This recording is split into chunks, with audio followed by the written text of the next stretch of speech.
morning, guys. I'm back. Oh, man, y'all, I am so sorry. These colds are driving me insane. That's the third one I've had this year, y'all. The third one. I'm tired of them. Hello, my name is Debbie. Welcome to my channel. I seem to be a cold magnet this year. So I keep taking these very long breaks on my channel. I don't mean to. They're not planned. They're just me being sick.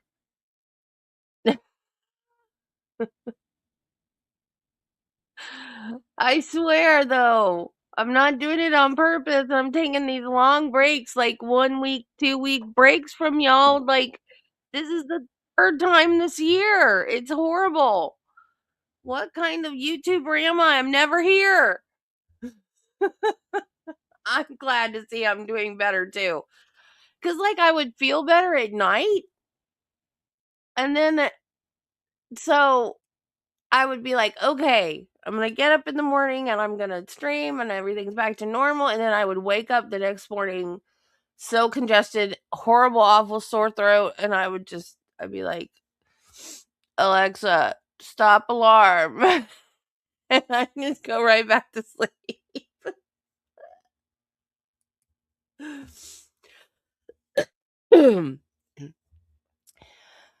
So it looks like I have lipstick on my teeth. It looks like today's the day. We're finally gonna get to hear Alec. Let's see what Judy's trivia is. Alex Murdaugh still owes over $1 million in state taxes, according to new data from the South Carolina Department of Revenue.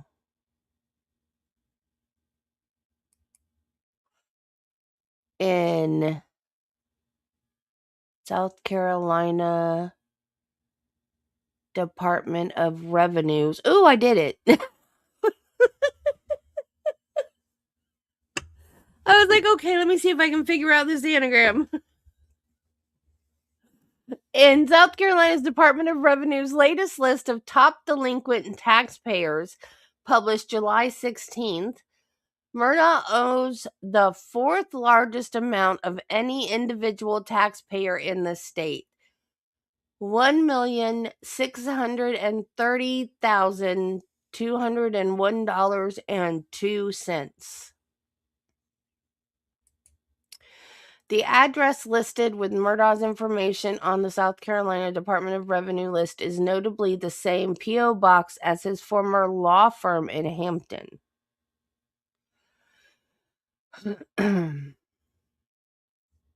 Man. And they're never going to get it back. I wonder if that affects the other taxpayers. Like, how do they make up that lost money? Does it raise everybody's taxes?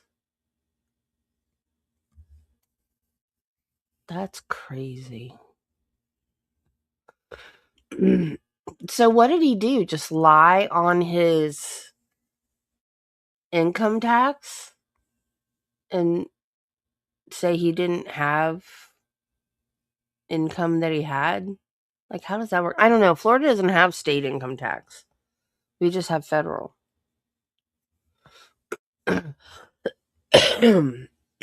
Okay, the moment we've all been waiting for. Let's just get there. Oh, I gotta put the spike cam up.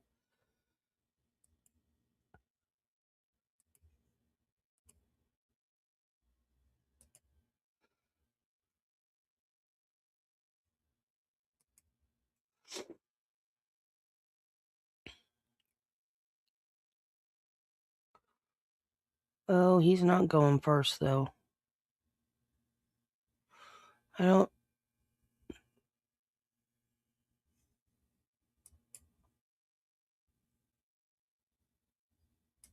When those objections are made. Your Honor, I appreciate that. All we're saying is if they have carte blanche to go into the minute details and talk about who the victims were and do all of that and do that. It's going to take a week more, especially with our objections, and then have to redirect him on that. And haven't we wasted enough time on financial matters? All right. I'll give you an opportunity to respond if you desire. Your Honor, again, the court has ruled. I don't think I need to address it any further. Yeah, when a defendant takes the stand and testifies, he has no right to set forth to the jury all facts which may be favorable without exposing himself to cross-examination. Whether or not a defendant testify is solely the right of that defendant. The court makes no recommendations pro or con. I have no role other than advising the defendant of his rights and to ensure that he understands his rights so that he will make an informed decision with regard to testifying after consultation with counsel and anyone else he might want to testify, consult with. Do you wish me to engage in that colloquy at this time with Mr. Murdaugh? Your Honor, I think it would be good for you to engage in that colloquy now. We have one short witness before he would testify if he continued to want to testify. All right. Mr. Murdaugh, if you'll come forward and stand in front of me, and Madam Clerk, if you will swear him.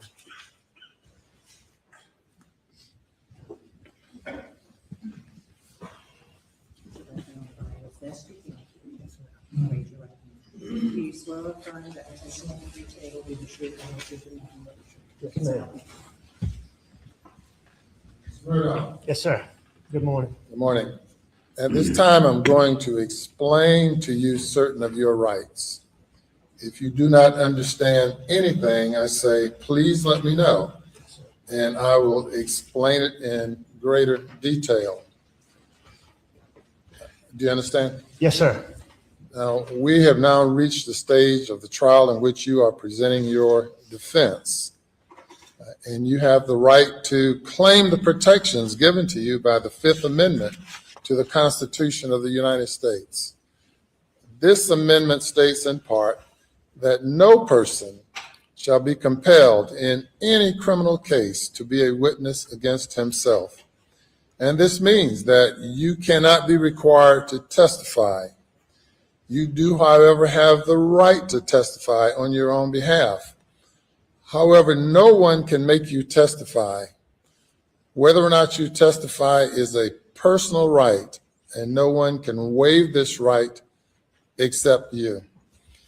If you decide to testify, you will be subject to the same rules that govern other witnesses, and you may be examined and cross-examined on any relevant issue in this case.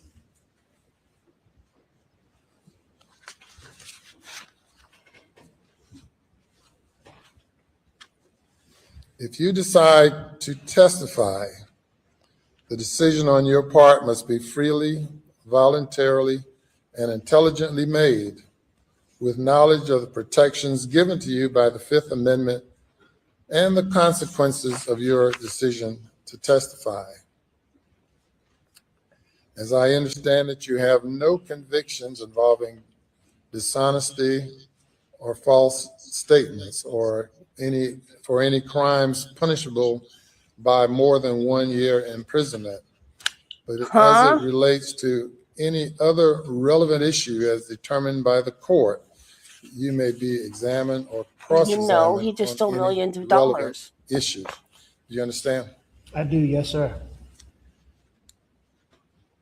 If you decide not to testify, I will instruct the jurors that they cannot give the fact that you did not testify any consideration whatsoever, and that there is to be absolutely no prejudice to you because you did not testify. It is left entirely up to you whether or not you testify. You may talk with your attorneys, Mr. Harpootlian, Mr. Griffin, Mr. Barber, Ms. Fox, family, friends, or anyone else but the final decision will be left entirely up to you. Do you understand what I've explained? Yes, sir, I do. Do you have any questions whatsoever as to what I've explained? No, sir, thank you. Yes, sir. And you've talked with your lawyers about whether or not you've testified. Mr. Harpootlian just suggested advice he's given to you.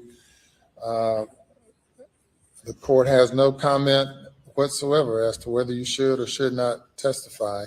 But do you wish to confer with lawyers some more about whether or not you should testify? No, sir, I don't need to talk to them anymore. Have you made a decision as to whether you're going to testify? Yes, sir. All right. And what is your decision? I am going to testify. I want to testify. All right. Very well. Thank you. Thank you. Thank you, Your Honor. Your Honor, we'll have one short witness before Mr. Murdaugh. Very well.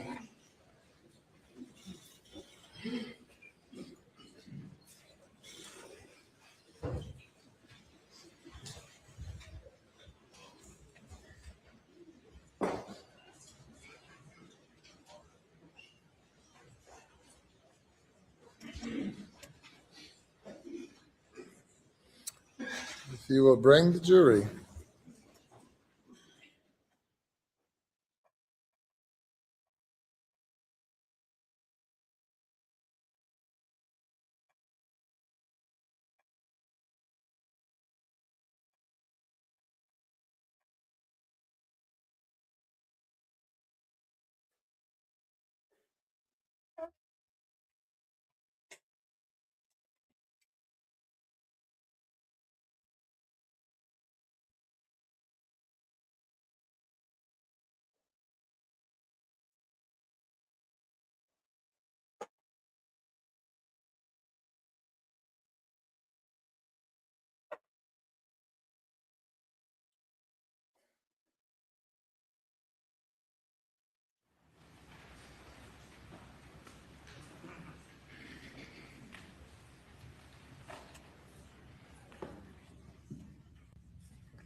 Jury is present, sir.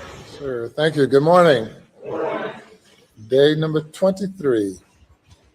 The defense's case, you may call your next witness.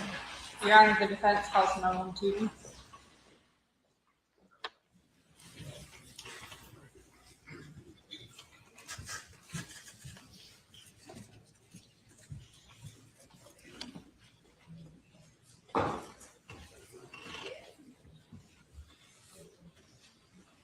Good morning. Watch your step, please. Place your left hand on the Bible and raise your right. Do you swear or affirm that the testimony you give today will be the truth, the whole truth, and nothing but the truth? So help you God. I do. Thank you. You'll come to the witness stand and have a seat, please. The microphone is very sensitive, and you have to get like right up on it. But if you would state your full name again, and please spell your last name, please. Nolan Tootin, T-U-T-E-N. Very sensitive, so you Morning. have to get Morning. right up onto Would it. you please tell the jury a little bit about yourself? I grew up in Hampton County. That's an oxymoron. Grew up around Paul and Maggie. I went to school at Wade Hampton. Played sports with Buster growing up, and just we're lifelong friends. What do you do? I work in the timber business. Okay. And do you know Alex? I do. Okay. And how long have you known Alex for? Pretty much my whole life. Did you spend a lot of time with Alex and his family? I did. Okay. And how would you describe your relationship with Paul? He was one of my best friends. Considered him like a little brother to me. We were really close. How about tell the jury a little bit about Paul? Paul's one of those guys that would, you could call him at the drop of the hat and he would come. He was, there for you always. He would call you nonstop all throughout the day, every day. And, he would do, whatever he could for you, whenever he could for you. And How often did you talk to Paul? every day. Every day. How often did you see him? A couple times a week, most weeks. And when you saw him, where would y'all be?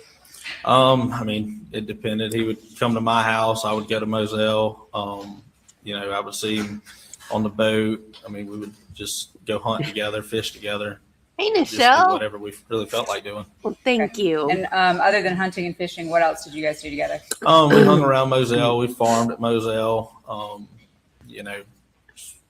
Whatever we felt like doing, really. And when you were with Paul outside doing these activities, did he have his phone with him normally? Most times, yeah. Okay. And did he ever put it down? He did sometimes, not a whole lot. I mean, it was either in his hand or in his pocket, but if he had something in his hand, he would, set it down either in the truck or somewhere close to him. I mean, it would be within reaching distance. Thank you, Nichelle. Okay. I do feel What was your better. impression from the time you spent with the family as to how they got along? I mean, they all had a really good relationship, I felt like. I mean, when I was around, there was always kind of laughing and, a good relationship, good family relationship. Did you have a nickname for Alex? Big Red. Okay. And how would you describe the relationship between Paul and Alex? They had a really good relationship. Would you say that Alex was patient with Paul? He was. Now, you mentioned that you guys hunted together. Are you familiar with the types of guns that Paul had? I was. Okay. And did he ever? I'm sorry, y'all, but that just reminded me of the Golden Girls. How Blanche called her daddy Big Daddy. That is so ridiculous. Big Red. It sounds like something that's made up. They actually called him Big Red. Use a 300 blackout? He did. Okay. And what's your understanding of where he got that? Buster and Paul got two for Christmas one year. One, Buster had a black one, Paul had a tan one, and they were at Moselle, and then Paul's went missing or, got stolen and whatever happened to it. And then there was just the black one at Moselle that we used more or less. Okay. When you were at Moselle, what'd you do with Paul? Am I in trouble, Judy? Rode around, played around at the house, messed around at the sheds. We would go ride the buggies, ride in the truck, go fish, go hunt, go farm. When you rode around at Moselle, what vehicles would you ride in? It really depended, honestly, what was closest to get into from the house. It was, sometimes my truck, sometimes Paul's truck, sometimes golf cart, Ranger, whatever we felt like riding. Okay. Did you ever ride in the black Ford F-150? I did. Okay. And are you familiar with where the kennels are located? Yes. At Moselle? Okay. And if you and Paul were at the house, would you guys typically walk to the kennels or would you drive down there? We would never walk. We would drive or ride something. Okay. And were there ever times where you noticed Paul with guns in his trucks on Moselle? All the time. Did he have the 300 blackout with him in the trucks? A lot of times, yes. Okay. And were there ever guns left in the shed by the dog kennels? They were sometimes, not a whole lot, but there were, sometimes left there and then picked up later. Okay. What about the hangar? Same. Now, Maggie. Tell me about Maggie. She was she's a very sweet woman. She would, do whatever. She treated me like I was one of her own. She was just really, really sweet woman. And would she go down to the dog kennels? She would. Okay. And how would she get there? It just depended really. She would drive her car sometimes. She would walk sometimes. She would ride her bicycle. She would ride a Ranger, a golf cart. However she felt like getting down there. Okay. Let's go to the day of June 7th. Okay. Walk me through that day. That morning I got up and I talked to Paul either over the weekend or Friday or one of those days when we had talked about CB had sprayed the sunflowers. And so I'd gone out to Moselle that morning and rode by the sunflowers to see if they were actually dead yet or not. And I noticed that they were dead. So then, Paul and I talked, I don't know, around 10 or 11 that morning. And, about kind of coming up with a plan about how to get them plowed up under and replanted. So then I went to work and stayed at work all day pretty much. We were supposed to go out that afternoon and start plowing the sunflowers under. And I got stuck at work late and talked to Paul throughout the day, and I wasn't going to make it that night. And so I went home after work. And then I got the call around 10:30 or so, 11, sometime around there, and came back to Moselle and everything had happened. When you talked to Paul that morning, what, if any, understanding did you have as to where he was? He was in Okatee. He was working for John Marvin at the time. Okay, and then you guys made plans to meet at Moselle that afternoon? That's right, yes. Okay. When you called him on the way home, what, if any, understanding did you have as to where he was? When I talked to him on the way home, he was driving from Okatee to Moselle when I spoke to him. Where were you when you got the news about Maggie and Paul? I was at home. Okay. And did you go to Moselle? I did. Okay. Did you see Alex? I did. How would you describe him? He was pretty distraught. He was, when I got there, he and I saw each other, and we both kind of walked towards each other, and he gave me a hug and just started crying and told me they were gone. That maybe all I have. Beg the court to talk about.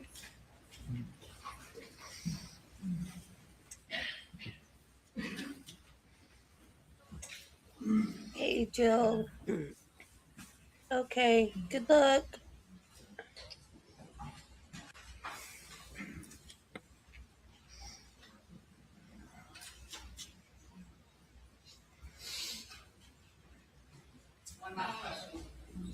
Clarification. Your plans to meet up with Paul on June 7th, Right. was that plan to address the issue you had seen in the with sunflowers? That's right. Okay, no further questions. By state.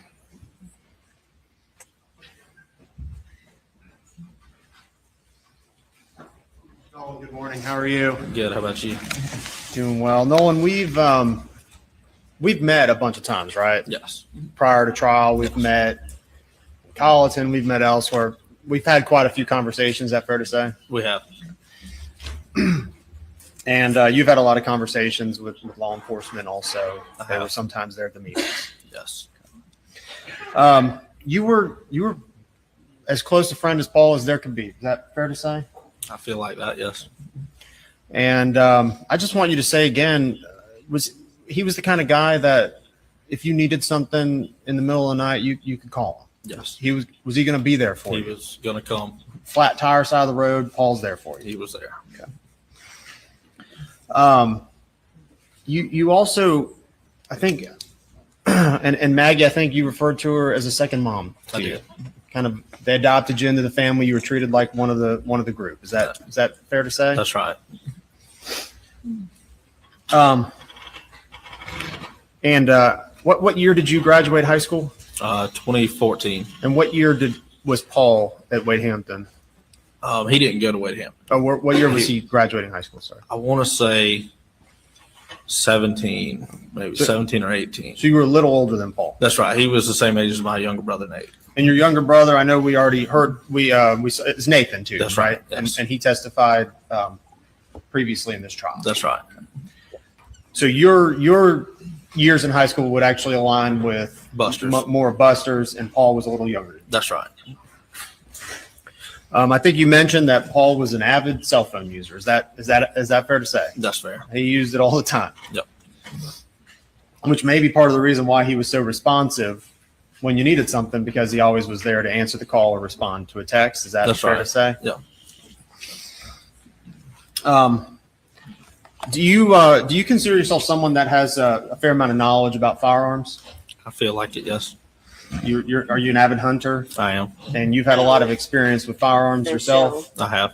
and a lot of experience with the family's firearms. Yes, sir. Gain The kind of a boat- knowledge of what I people don't tend to think use so. in favor. The boat Yes, sir. case is completely And separate. is They it fair to didn't- say that? They mention it, but it's not Well, included first, in this before trial. we go there, let's talk about the 300 blackout. Paul's 300 blackout. I I don't think you just think testified. anybody from the to testified. that they received as a Christmas gift. Right. Now, Buster's, when they received it, Buster's 300 blackout was what color? was black. Unless And Paul's 300 blackout was what color? It was like a sand color. one of Paul's And you, friends that was on hanging the out with boat Paul, and I'm going to talk about testified, somewhere in but like it wouldn't be 2017, about the 2018. actual boat Did you go to a accident. Halloween party with Paul? We did. Did you actually ride with him? From my recollection, yes. And it wasn't uncommon for Paul to have his kind of favorite guns in the car with him. Is that fair to say? That's fair. And on this occasion, when you went to this party, did Paul have that 300, his tan 300 blackout with him? He did. This is back in like 2017, 2018, It was a while ago. Yes, sir. before COVID. That's right. The new designation, before That's right. COVID, after COVID. And tell us what happened. What happened that night? I mean, we were at a Halloween party, and we had been around Moselle most of the day, and we left, and then later on, the gun was gone. The gun was missing. Whether whatever happened to it, we no longer had it. So it was there before you went to the party, and then y'all come back, and it's out of the car. That's right. Now this was a really nice rifle, right? It was. It was a fairly expensive rifle, and the scope on it is a very expensive scope. That's right. So it wasn't like it was misplaced. It was. Do you believe it was stolen? I believe so. Yes. Oh yeah, Nichelle, I see where you're coming from. All right. I And then going to guns, did Paul have a shotgun that he picked? remember. Was it the and have you paid I'm attention pretty to any of the sure trial? that I've watched some of some, Paul's yes. friends that were And is on it the boat without that going ahead and rooting night through the guns? Is it testified. that camo in color Benelli Super Flag Eagle 3 that the state But has I in don't evidence? think That's they right. That's specifically Paul's asked shotgun? any That was his- questions about the one he boat favored the most. Yes. accident. I could be wrong though. And then, He's the better person to answer that question. Did Paul also have a 300 Because blackout my on him at all memory times? is He not did. great. Most So what and did, what did Paul do after his rifle was stolen? What did he use then? then When being his sick, rifle was stolen, he more or less took Buster's as his own. So He started using Buster's. Is that because Buster really didn't use that very much? Buster was in school, either in Wofford or in Columbia. So Buster came to Moselle a fair amount, but Paul was there more. And so Paul just, used it as his own. And then Buster had a shotgun he'd favor. I think we'd already heard about it, but is it a Benelli Super Black Eagle Model 2? That's right. And do you know the differences between the Super Black Eagle models? I do. And I think your brother already testified to that, but there's markings on the shotguns that you can look at and tell if you know what you're looking at. brother. That's right. Whose brother is he? And then I believe Alex favored a Super Black Eagle Model 1. That's right. He So- either shot the 1 or the 2. So we have 1, 2, and 3 models Right. for the same Benelli Super Black Eagle, but models 1, 2, and 3. That's right. And those are all 12 gauges typically that was used That's as right. a kind of general use. Mhm. I think you also mentioned that about guns being left down at the kennel area. You said it was occasional. Is that fair to say? That's fair to say.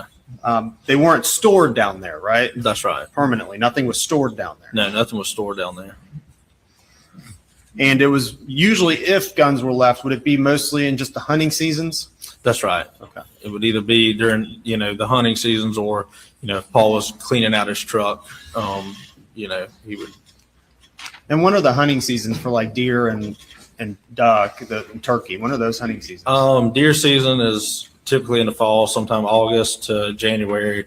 Duck season is, around Thanksgiving to the end of January. And turkey season is March 22nd to May 1st. But when it's somewhere around there. rabbit season, Were you, and you spent a lot of time at Moselle. I think you already Yeah. talked about that. Were you around before the, how many entrances and exits are there at Moselle, the There are property? 2. Were you around before when there was only one oh, I entrance? know, Nichelle. I get So when you. there was only one entrance and exit, the main entrance and exit, where was that one? That was by the kennels. small town. And is that good actually old where boy the network. mailbox is? That's right. And I think It's a packages thing. are sent that way. They would typically go to the shed, to the hangar. And then at some point in the future, a second exit was created where some brickwork was done, sort of leading from the house. That's right. Is that accurate as well? That is. And you all spent a lot of time at the kennel area, kind of the hangar kennel area. We did. It's kind of a good collection point for whatever y'all were doing, whether it was working on the heavy equipment there or hunting and getting ready. Point. Yes, For sir. y'all. And I think out there's also a processing shed for if There you is. killed anything. Yes, sir. And if you all are down there and, say Maggie or Alex were at the house and they, obviously knew you were down there, would they tend to come drop by before they would leave just to see if y'all needed anything? More often than not, yeah. What is going on with the cat today? On time. Get it right. All right.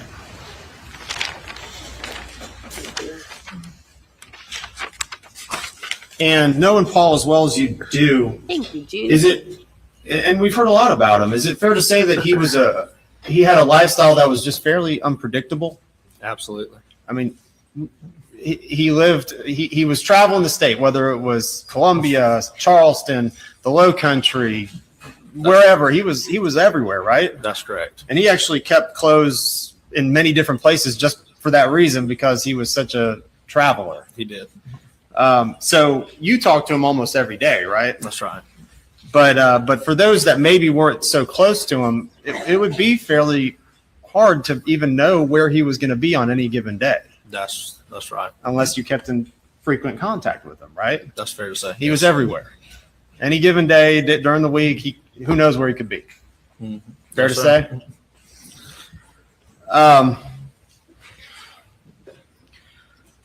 All right, so I'm going to talk to you about June 7th, 2021. And that's the day you lost your best friend. That's right.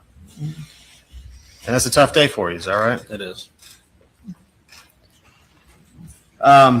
You talked to Paul that day on the phone I did.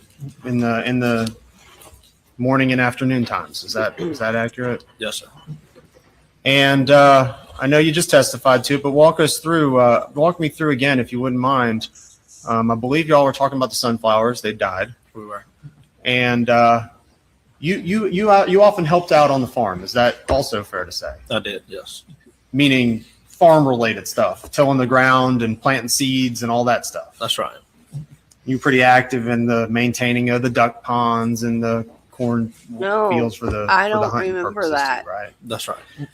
So if Paul needed 'Cause something, I don't follow he'd typically the he'd call rich on and you. famous. That's right. They He'd make He'd call me on you to sick. help out. Yes. And is that what happened on Disgusting. leading up to and on June 7th? Yes, it was. He knew that I was riding by because typically when you spray something, it takes a couple days before it actually takes effect. So it happened. CB sprayed them, I want to say Thursday or Friday. So we really couldn't get a good idea what was actually done, the harm that was. But in this case, though, Nichelle, I don't think it was rich and famous. I think it's the Good Old Boy Network. Prominent person in a very small southern town. I've been a victim of this myself in the town that I live in. It's who you know, who you're connected to. I've been on both sides of it. My dad was a highway patrolman, a Florida State Trooper, and my uncle was a sheriff. So I've been on that side of it where I was known by people. And then I've had the other side of it where someone whose wife worked for the school board was able to get the county commissioners to close down my road. And nothing I said could change their minds. So I've been on both sides of it. It's who you know, who you are, who you're related to in a small southern town. And it's awful. Awful, awful, awful.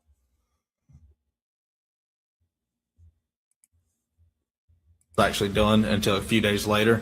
And I was going to be riding by Moselle that morning to go to work. So I just swung in there to check on them and see what it was, where we could come up with a game plan on what to do. And you had pretty free use of the property, meaning you could show up and come and go as you please. That wasn't weird, right? That's right. So the fact that you went there that morning to check on stuff, that's actually pretty normal That's right. for you. And so you show up on that morning and check the sunflowers, and they're dying. Is that right? Yes, sir. So the decision was made that y'all would have to. And why do you need sunflowers? What's the purpose of those? They attract doves. We plant them, kind of corn, sunflowers in the dove field, to have dove hunts. So it's important for hunting purposes, it's important to maintain a dove field. You call it the dove field That's or right. the sunflower field. Yeah, it's a good attractant. So the decision made then to till the field and replant the sunflowers. That's correct. It wasn't too late in the year, in the season. You could still get some good growth out That's of it. right. And this is something you're pretty familiar with and you've done a number of times before with Paul. Yes, sir. All right. So what do you relay to Paul then? I talked to Paul, told him that they were in fact dying and we had to restart. So he and I had talked about coming up with a game plan, meeting up that afternoon at Moselle to go ahead and get the tractor hooked up and begin plowing them under. And ultimately, you weren't able to make it that day. Is that That's true? correct. Okay. What did you have going on? I got hung up at work around the Columbia area. So the plan then became we're just gonna do it later, That's right? right. We'll do it sometime later in the week. Yes. Now, leading up to these events, you received a Snapchat from Paul around 7 p.m. Is that right? Sometime around there, yes. Sometime in the evening time. That's right. And tell us what that Snapchat's like a video image that someone can send you. That's correct. Yes. And tell us about what that Snapchat was. It was a video of the John Deere Highboy sprayer. One of the cylinders on the back to spread the boom to spray was leaking pretty bad. So he was sending me a video to show me how bad it was leaking. Okay. And a tiller is a piece of farm equipment. Is that correct? What is it? Sorry. Repeat your question. You said a tiller? Is that The Highboy. Highboy? Is that a piece of farm equipment? It is. And is that the thing you would use then to plow the fields? That's what we would use to spray. Spray. Sorry. Thank you. Okay. And it was leaking some sort of fluid, meaning it was maybe broken. That's right. We may have been told to.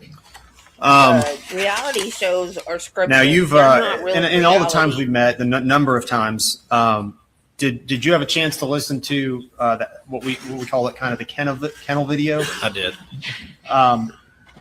And did you when listening to it, did you identify the voices on that video? I did. Having known the family, what voices did you hear on that video when you Paul heard and it? Miss Maggie in it, Mr. Elliott.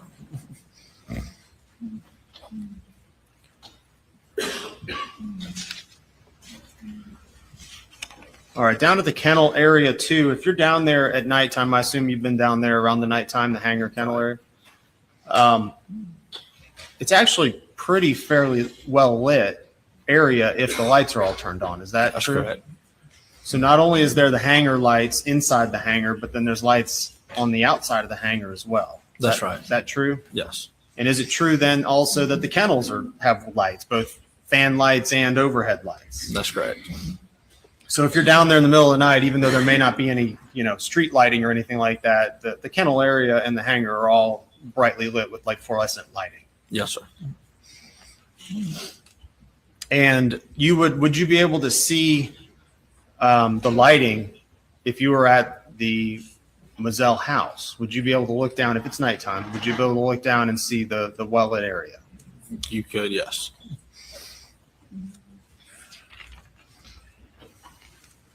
All right, so we're on June 7th. What's the last communication you have with Paul? That phone call. And Phone you call go to and bed. Snapchat. Sorry, go ahead. The phone call and the Snapchat. And you then go to bed that night thinking it's just any other night. Is that right? That's correct. And I think you testified to it, but you were woken up at what time? It was around 10:30. Between 10:30 and 11, my mom had called me and she had heard something had happened at Moselle. So I tried to call Paul and text Paul and didn't get a response. So I got in the truck and rode over there as fast as I could. And at the time, were you living fairly close by? I was living closer to Alameda. It was probably a 20 to 25 minute drive to Moselle. When you arrived at the scene, what entrance did you go to initially? Initially, I was coming down Moselle Road, and I noticed all the first responders over towards the kennel area. And so I pulled in there, and they wouldn't let me in. So then I backed up and came in through the brick columns and made my way around. And when you arrived, what did you observe? Oh, when I got there, there were a lot of first responders out, and I could see two bodies laying, one by the corner of the shed and one by the feed room door, and they had sheets over them. And by the time you arrived, law enforcement had already cordoned off the area. They had, But you could, where the tractor equipment was housed, you could kind of stand around back there. that's correct. And even though it's set further back, you could still see sort of the scene. Yes. Who was there with you when you arrived? When I arrived, it was myself, Alec, Randy, Ronnie Crosby, Mark Ball, and I think that's it at the time. People started coming when I got there. A lot of people started coming, showing up. And I know you testified to it, and it's obviously understandable, but everyone's pretty upset, right? Yes.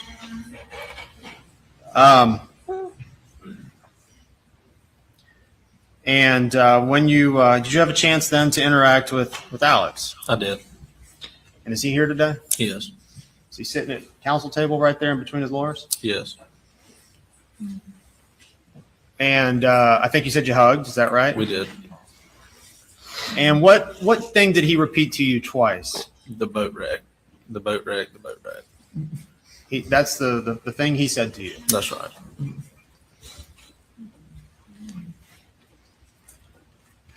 And did he also ask you to get in touch with Rogan? He did. And you know Rogan Gibson. I do. Friends with him as well. Yes, sir. So the two things he says to you there is two of the things he says is the boat wreck. I think he said the effing boat wreck. Is that right? He did. And get in touch with Rogan. Yeah, it was a little while later, but yes, he asked me to call Rogan. Okay.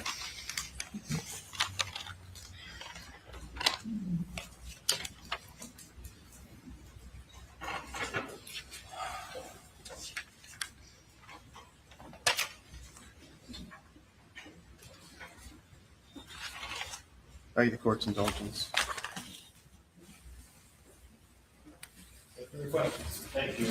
Redirect.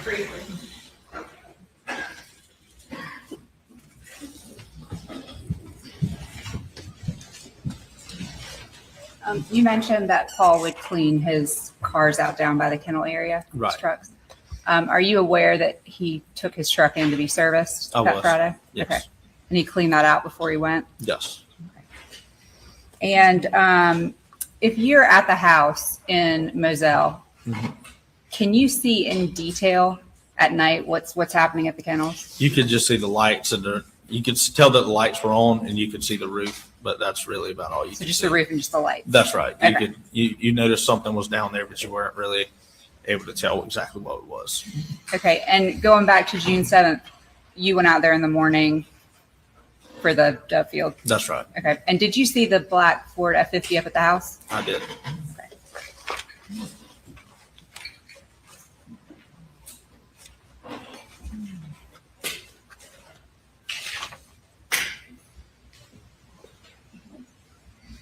Thank you. No further questions. Thank you.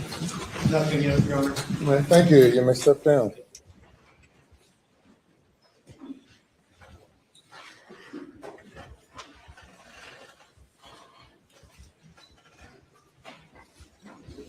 Ladies and gentlemen, we have you go to the jury room for a short break. Please do not discuss the case.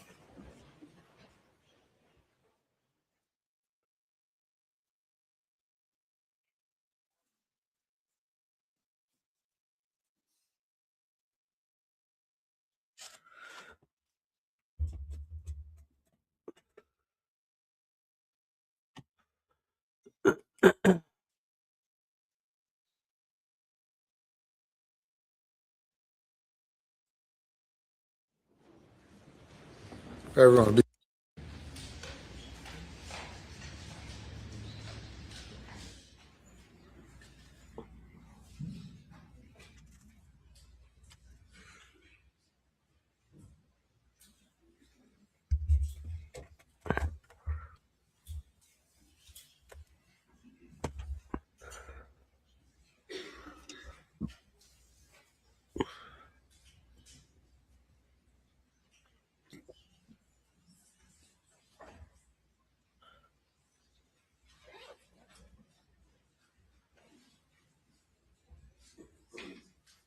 I know, it's not right.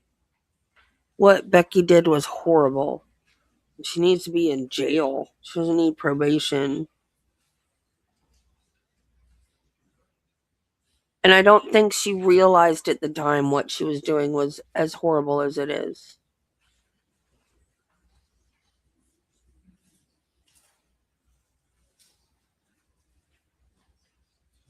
Because she was thinking about herself, not the bigger picture. Which in a way makes it worse. Because she was just being a selfish biscuit.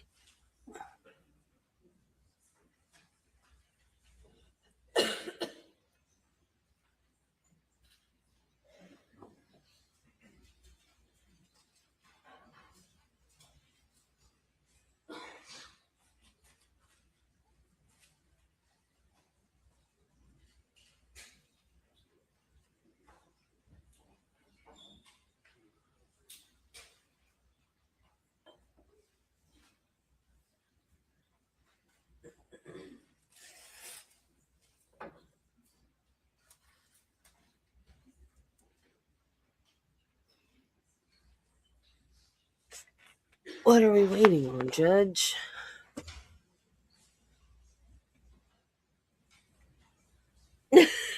It is going to be fun for us.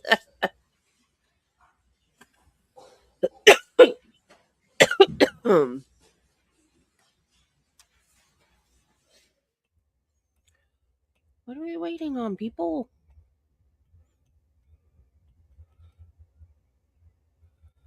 Give the judge whiplash.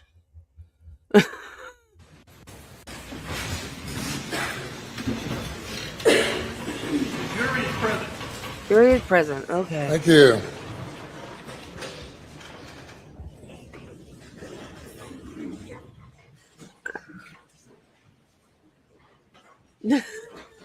Ma'am, you will not be able to sit.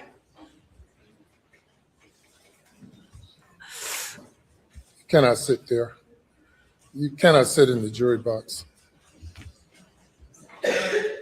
Who's sitting in the jury box? It's for jurors. That's why it's called a jury box.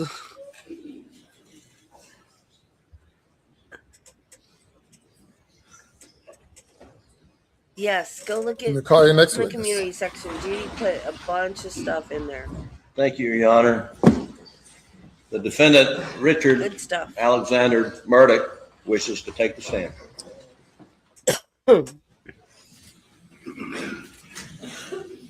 Buckle up, y'all. Here we go. Watch your step.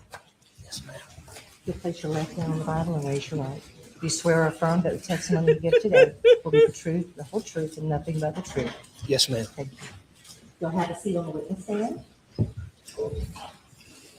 Adjust that microphone. And if you don't mind stating your full name again and spelling your last name. I'm Alex Murdaugh, Wasn't that Becky? Murdaugh. Good morning. Microphone, the witness stand. That was Becky. Adjust that That's microphone. Becky. Right there, that's Becky. And if you don't mind stating your full name again and spelling your last name.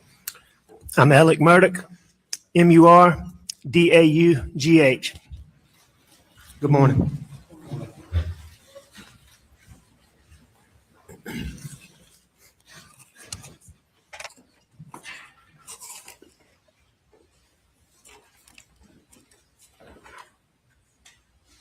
Mr. Murdaugh, on June 7th, 2021, did you take this gun or any gun like it and shoot your son Paul in the chest in the feed room at your property off Moselle Road? No, I did not. Mr. Murdaugh, did you take this gun or any gun like it and blow your son's brains out on June 7th or any day or any time? No, I did not. Mr. Murdaugh, did you take a 300 blackout such as this and fire it into your wife Maggie's leg, torso, or any part of her body? No, I did not. Did you shoot a 300 blackout into her head, causing her death? Mr. Griffin, I didn't shoot my wife or my son anytime. Ever.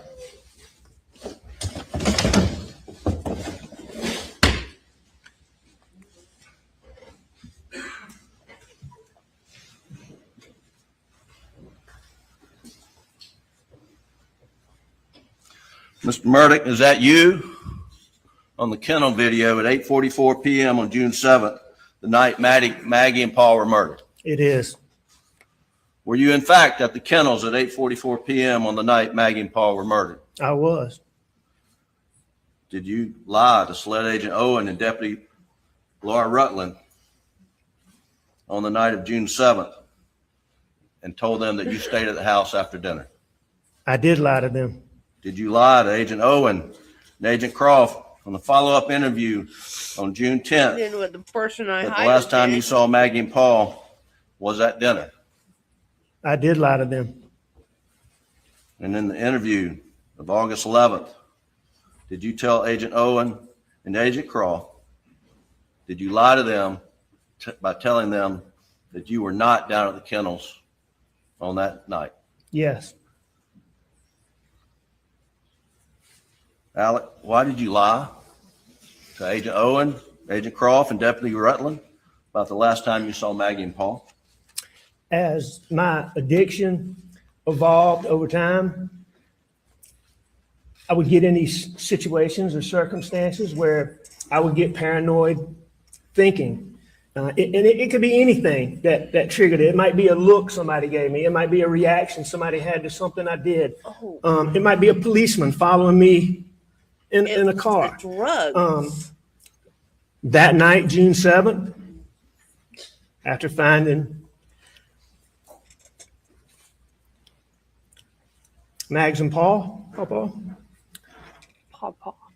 don't talk to anybody without Danny with you. All my partners were just repeatedly telling me that. I had a deputy sheriff taking gunshot tests from my hands. I'm sitting in a police car with David Owen asking me about my relationship with my wife and my son. And all those things coupled together after finding them, coupled with my distrust for Sled, caused me to have paranoid thoughts. Normally, when these paranoid thoughts would hit me, I could take a deep breath real quick, just think about it, reason my way through it, and just get past it really quickly. On June the 7th,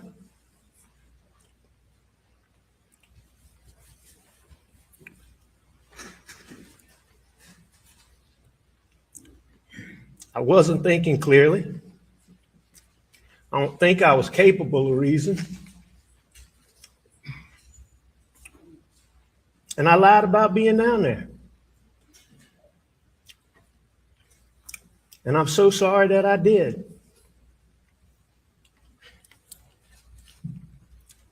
I'm sorry to my son Buster. I'm sorry to Grandma and Papa T.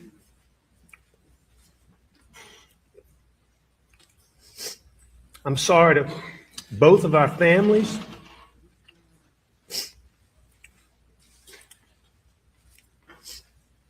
Most of all, I'm sorry to Mags and Paw. I would never intentionally do anything to hurt either one of them.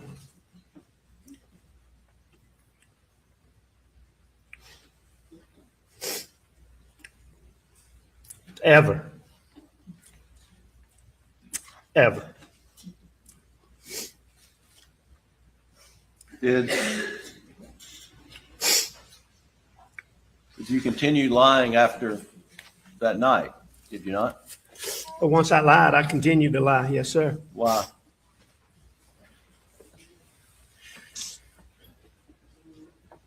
You know, oh, what a tangled web we weave. But once I told a lie, then I told my family, I had to keep lying.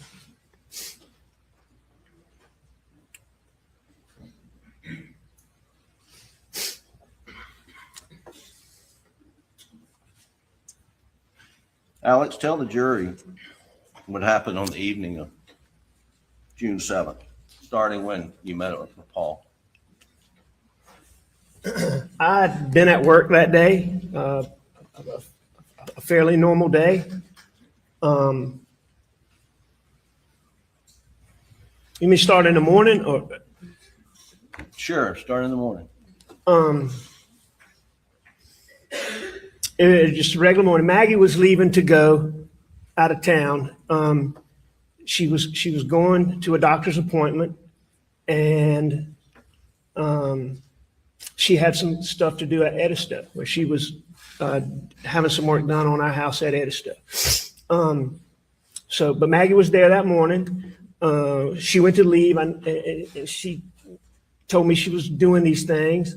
I always asked Maggie to come back home and stay with me.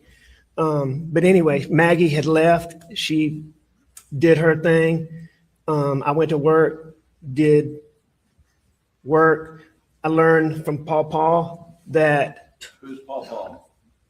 That's Paul, my son Paul Murdaugh. And your name for him was Paul.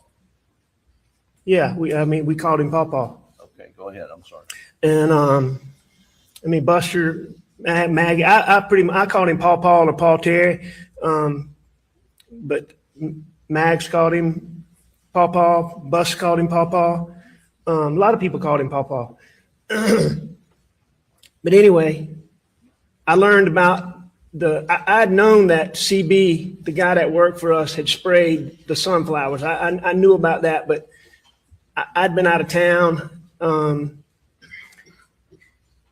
I didn't know they were dead. Paul let me know they had died. So we had to replant the dove field. That's our dove field, which the dove field is just a big social part of having property. People would come, and it's just a social big part of it. So the dove field was a big deal.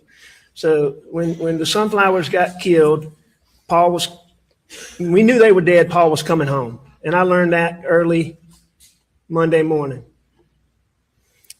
And and we'll catch back up, but at some point in time, did you meet up with Paul? Yeah, after work, I met Paul at the property. And we're going to backfill and talk about more of the day, but I just want to focus in on that evening right now. Okay. When Paul gets to the property, what do y'all do? First thing we do is we go to the dove field, and we look at the dove field. And how'd you get to the dove field? He had come in my brother's truck. We got in my son Buster's black pickup truck. We called it Buster's truck, or the black pickup truck. You've heard it called too, but I call it Buster's truck. I don't think that's what they Okay, called so that you're in black Buster's truck and you go to the dove field. You want my honest What else? opinion? Well, that's the first thing we do. We go to the dove field and we look, and it was clearly. I'm better. It didn't, you could tell they sick, were, but you better. could tell they'd been sprayed, and you could tell they were dead. They might have still had a tiny bit of life, but they were dead. So we knew that. So we knew we had to replant the whole field. So that didn't take but a second.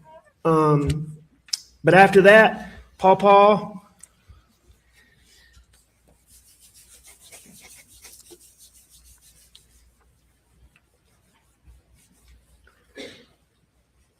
we just rode the property. We spent time together.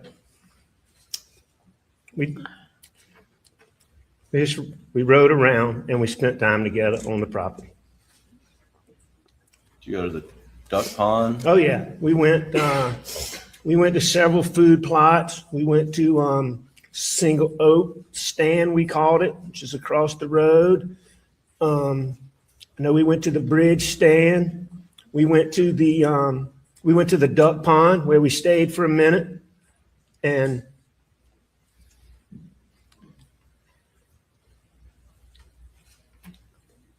Did you, I can remember the duck pond specifically because I had helped Paw plant the dove field and the corn in the dove field. So sunflowers, corn, and I had helped him plant the corn in the dove field.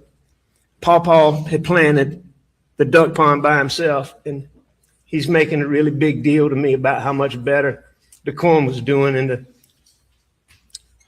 duck pond than it was in the dove field.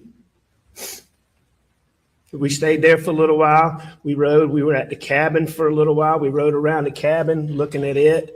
no, cabin is what?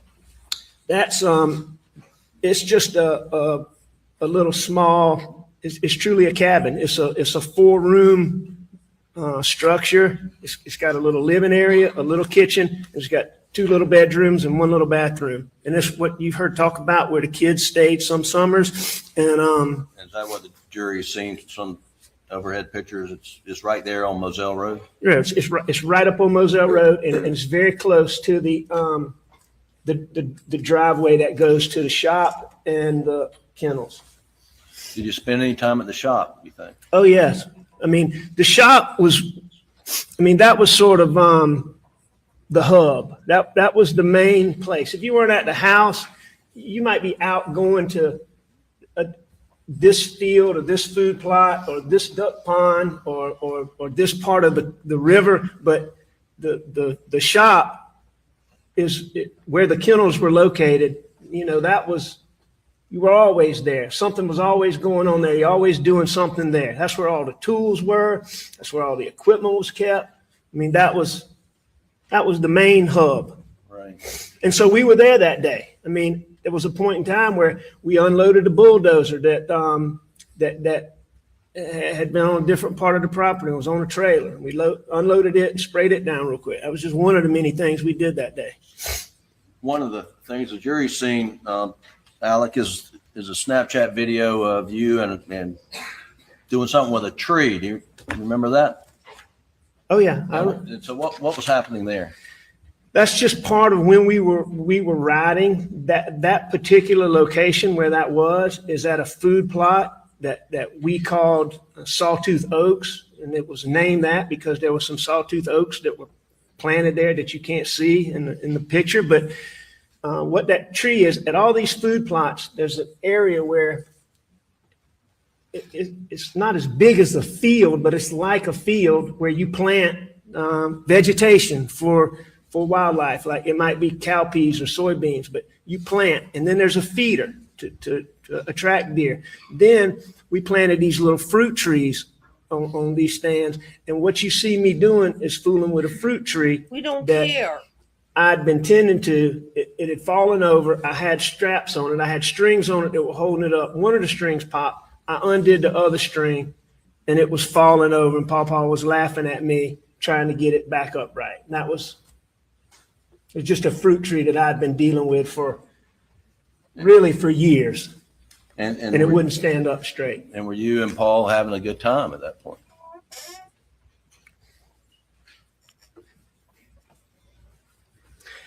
You could not be around Pawpaw.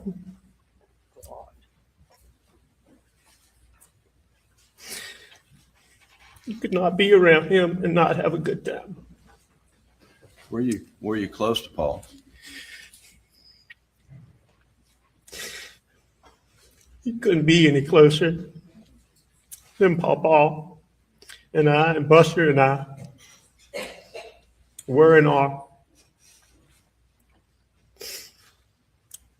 He's just wonderful. Wonderful. And it's one of the things you enjoyed doing together was just riding the property? I love doing anything with Paw. It was an absolute delight. But yeah, one of the things, I mean, Paul's passion. I mean, Paul was passionate about a lot of things, but that property was really a passion of his. I mean, he loved to work it. He loved to work with fields. He loved to work with food plots. He loved to hunt. I mean, he'd work on the roads. I mean, he would work on all of it. I mean, he would work on the structure. I mean, he worked on the whole property. It was his passion.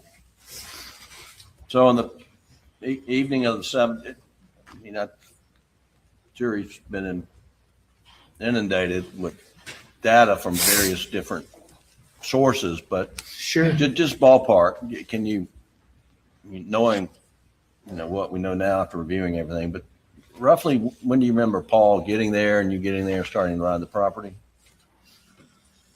Now that I've had the benefit of seeing all of these records, Paw got home, I believe, a little bit before 7 o'clock. And I got home a little bit before him. I think the details had been that I got home around 6:42 or 6:45 or something like that. And Paul got there, very quickly thereafter, And then, by 7 o'clock.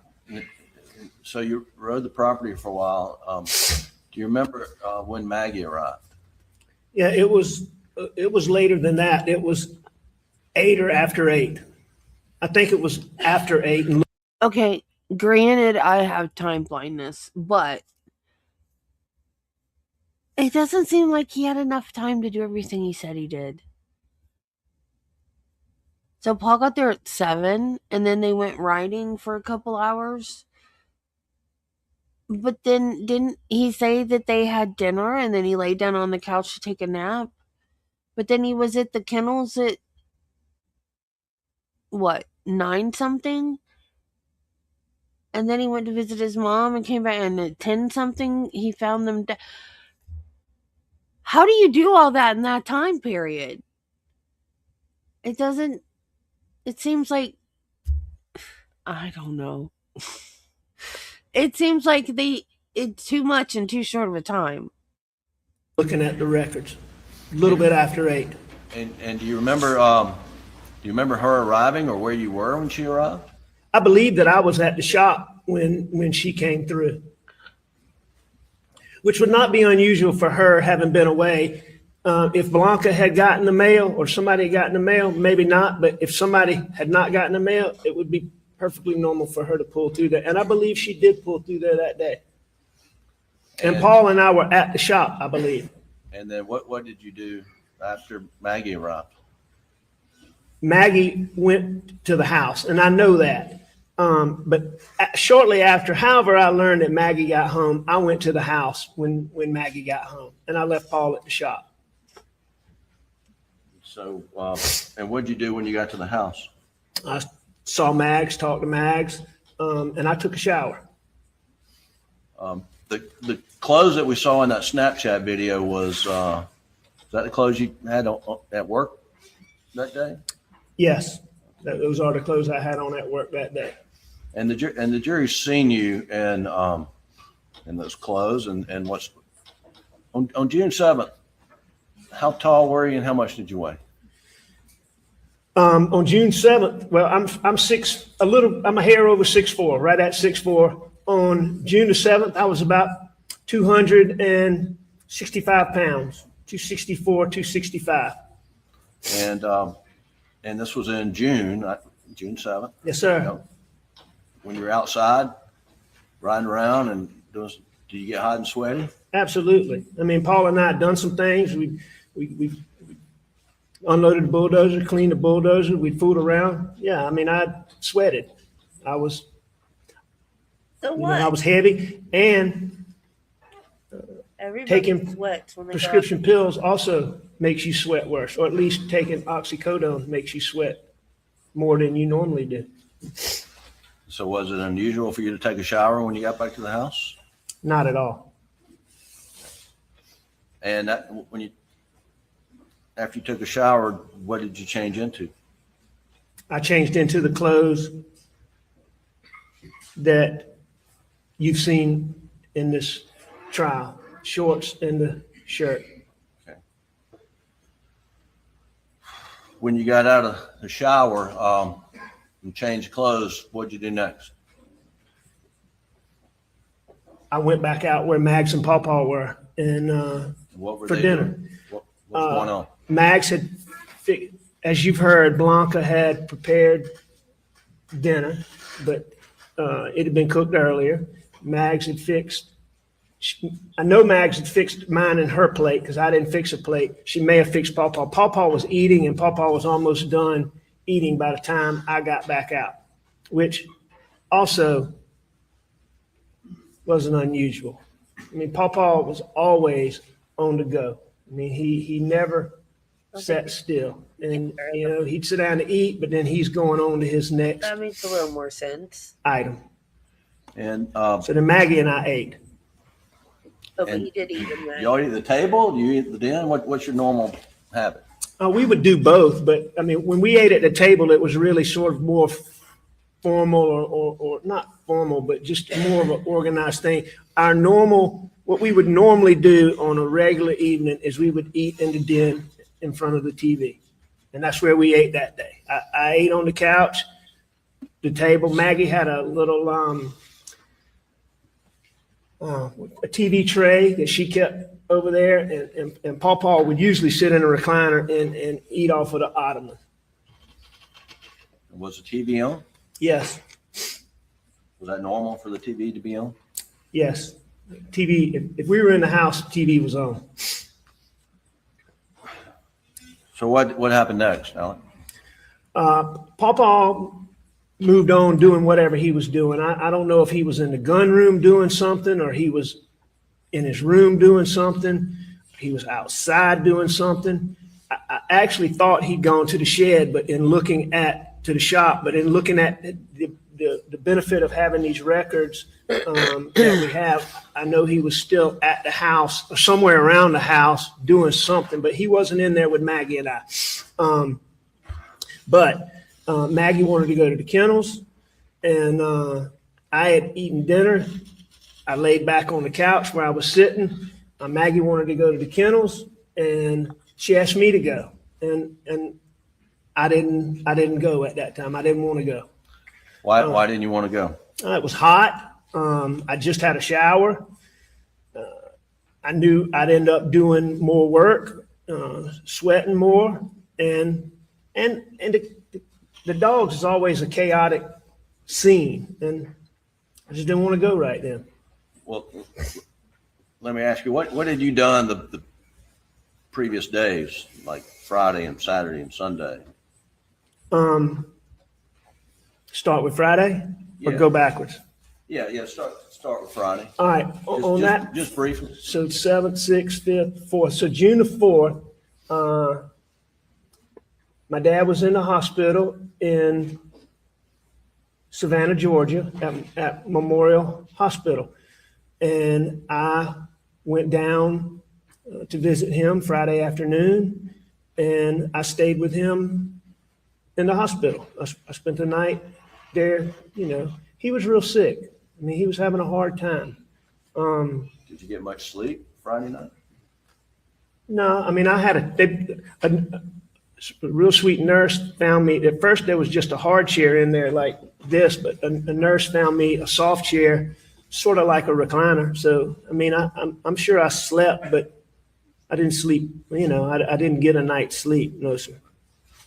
And then Saturday and Sunday?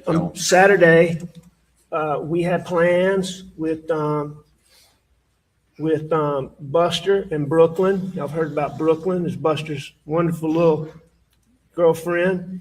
And Max and I had plans with them to meet them in Columbia to go to the South Carolina it was a regional baseball tournament. And South Carolina was playing Virginia, I believe. So when I got back from Savannah and met up with Mags, at some point we headed to Columbia. So, I mean, there wasn't a lot going on in between there. We headed up to Columbia and met Bus in Brooklyn. And then, did you stay in Columbia Saturday night? We did. We went to the ball game, and I remember it was an evening game. We went pretty Buster, early and tailgated. get a tissue, man. Maggie had reconnected with a college Cameras on you, friend dude. who coincidentally had married a college friend of mine. And they had a son that played for Carolina. He was a first baseman and a really good little player. And we met them and tailgated with them, and it was a lot of fun. They had a lot of the parents of the players that were playing for Carolina, and it was a fun time. We tailgated, and then we went to, and it was a night game, so we went to the game, and the game got over. It was fairly late into the evening, and after that, Bus, Brooklyn, and Mags and I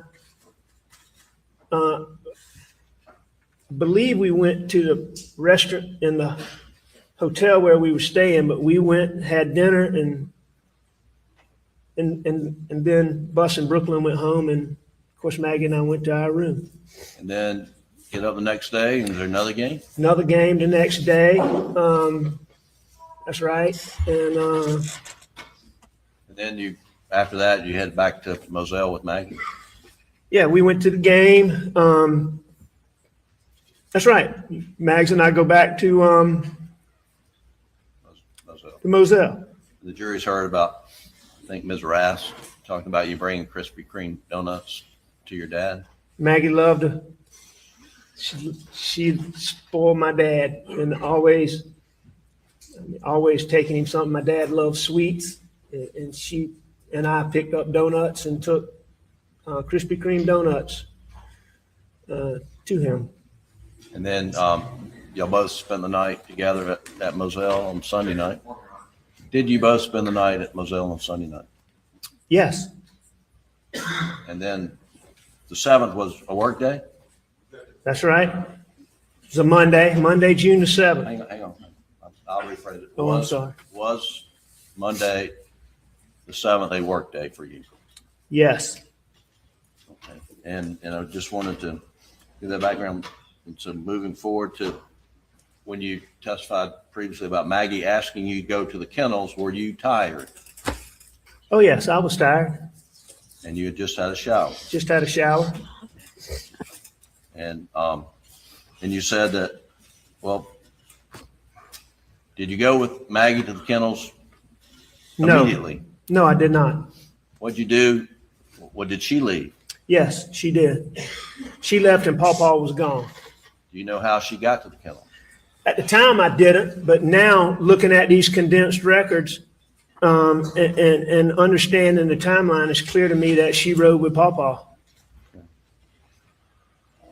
And did you stay in the house? Yes. For how long? Not long.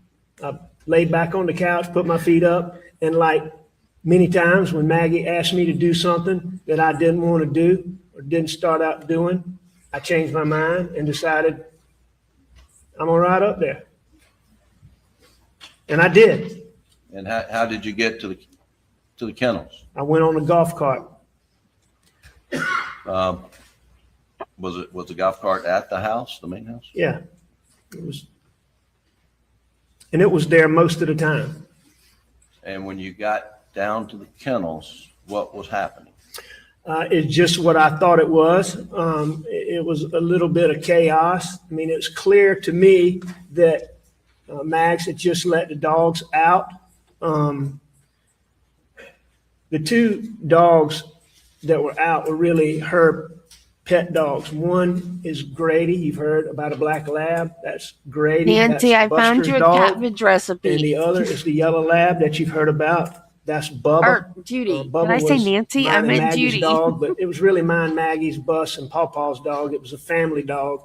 But Bubba's the dog I hunted. It looks really I good. mean, Maggie loved Bubba. She loved Grady too, but I mean, she had a special place for Bubba. But anyway, when the dogs first were let out, the first thing they would do is they would run. If you look at the overhead picture that you've seen, there were planted pines right behind the kennels. I'm So you fine. got the kennels and the chicken coop sort of form an L shape. And in that L was some planted pines. First thing the dogs would do is go out in that kennel, and Bubba and Grady, I think, learned this from Bubba, but Grady would do it too. But Bubba had to mark every tree. I mean, he would go and need to know that Bubba had to mark every do a little number on this tree and that tree. You know how dogs do, and it's marking his territory. And so that was the first thing those dogs did when they came out. When I got there, those dogs were in that area. So that's why I believe that it hadn't been long before they'd been let out. Grady was chasing guineas, which was a normal thing to do. What are guineas? Guinea fowl is a guinea fowl is like it's like a chicken. It's a domestic bird that we had them. They make a lot of racket. It's like I know this sounds silly, but it's like a guard bird. Because anytime, they just make a lot of racket anytime anything unusual is going on. If anything disturbs them, it could be a person, it could be somebody driving up, whatever, they're going to make a lot of racket. So Grady's chasing the guineas. Paul's fooling with Rogan's dog Cash. Maggie's just kind of standing there watching the dogs, which is normal. And they were in that place.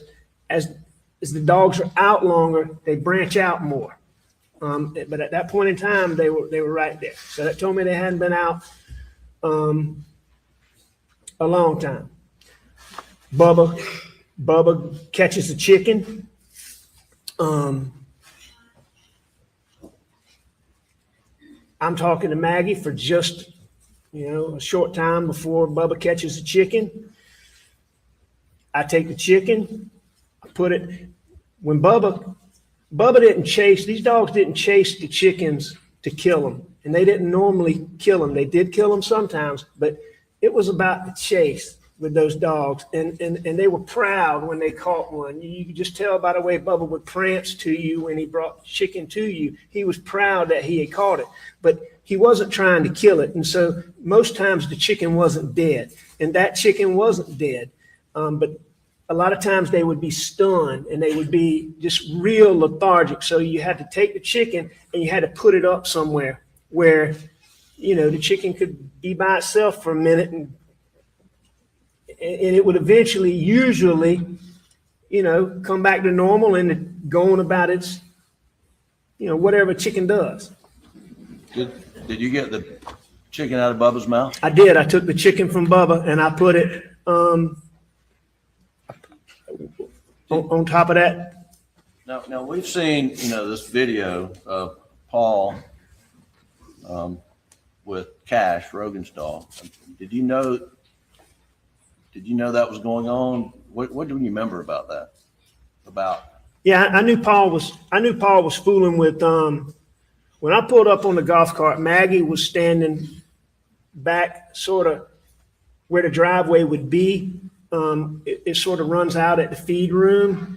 The storage room is what we call it. It's been called the feed room. But it sort of ran out. Maggie was a little bit further up where she could see back in that angle where the dogs were. Paul was fooling with Rogan's dog back towards the kennel. If I remember when I first got there, Paul was more in the driveway. But then I knew Paul was in the kennel fooling with Cash, yes. But did I know what he was doing? I didn't know exactly what he was doing. No.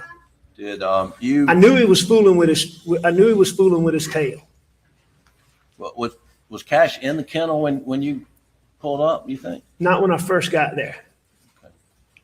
Okay. Did Bubba or Grady have any collars on? Yes. Which, both dogs, one dog, do you remember? I don't know about Grady, but I know Bubba had on his what we call a tracking collar. Paul, for his hunting dogs, Paul had a series of tracking collars, and I think there were 5. It might have been 6, but it's a tracking collar that had a device that would tell you where that collar was, so that Bubba was bad about, he would stay close for a minute, but then he would take off, and he especially do that on Maggie. He would take off and run, and so he had on a tracking collar that if he did that, you could, you could know, okay, he's, a half a mile down here. It's not going to follow him, but so far, but it would follow a good long distance. So you could go get the dog if he ran off, which Bubba frequently would do, especially when it was just Mags and Bubba. And so Paul probably would have been the one to put that on Bubba. So you've got us where you've gotten the chicken out of Bubba's mouth and put it up on a doghouse or something? I believe what I put it on, and I don't remember this, but I've seen pictures and all this, and I saw the chicken sit. And the reason why they're not objecting is so they can use all of this on cross. So they can go back and cross-examine him about every single thing he said. Because if they object and to leading and he doesn't say any of this, then they can't bring it up in cross. So they're just letting him talk so he can hang himself. And on top of the what looks to me like a portable dog crate, wherever it was sitting on there is where I would have put it up there. If any reason to believe anybody else moved that chicken, and it ultimately, that chicken did die. And what did you do after you got the chicken out of Bubba's mouth? I got out of there. I left. I went back to the house. All right. Well, look, before we do that, we've seen the dog kennel video with Cash and Mr. Davis. We slowed it down for him. Do you see the water hose in that video on the ground? You remember seeing that? Yes, I do. Was the water hose out? Obviously, in the video, but I don't specifically remember that, but I can look in that video and see it. Right. But that's not something that I noticed.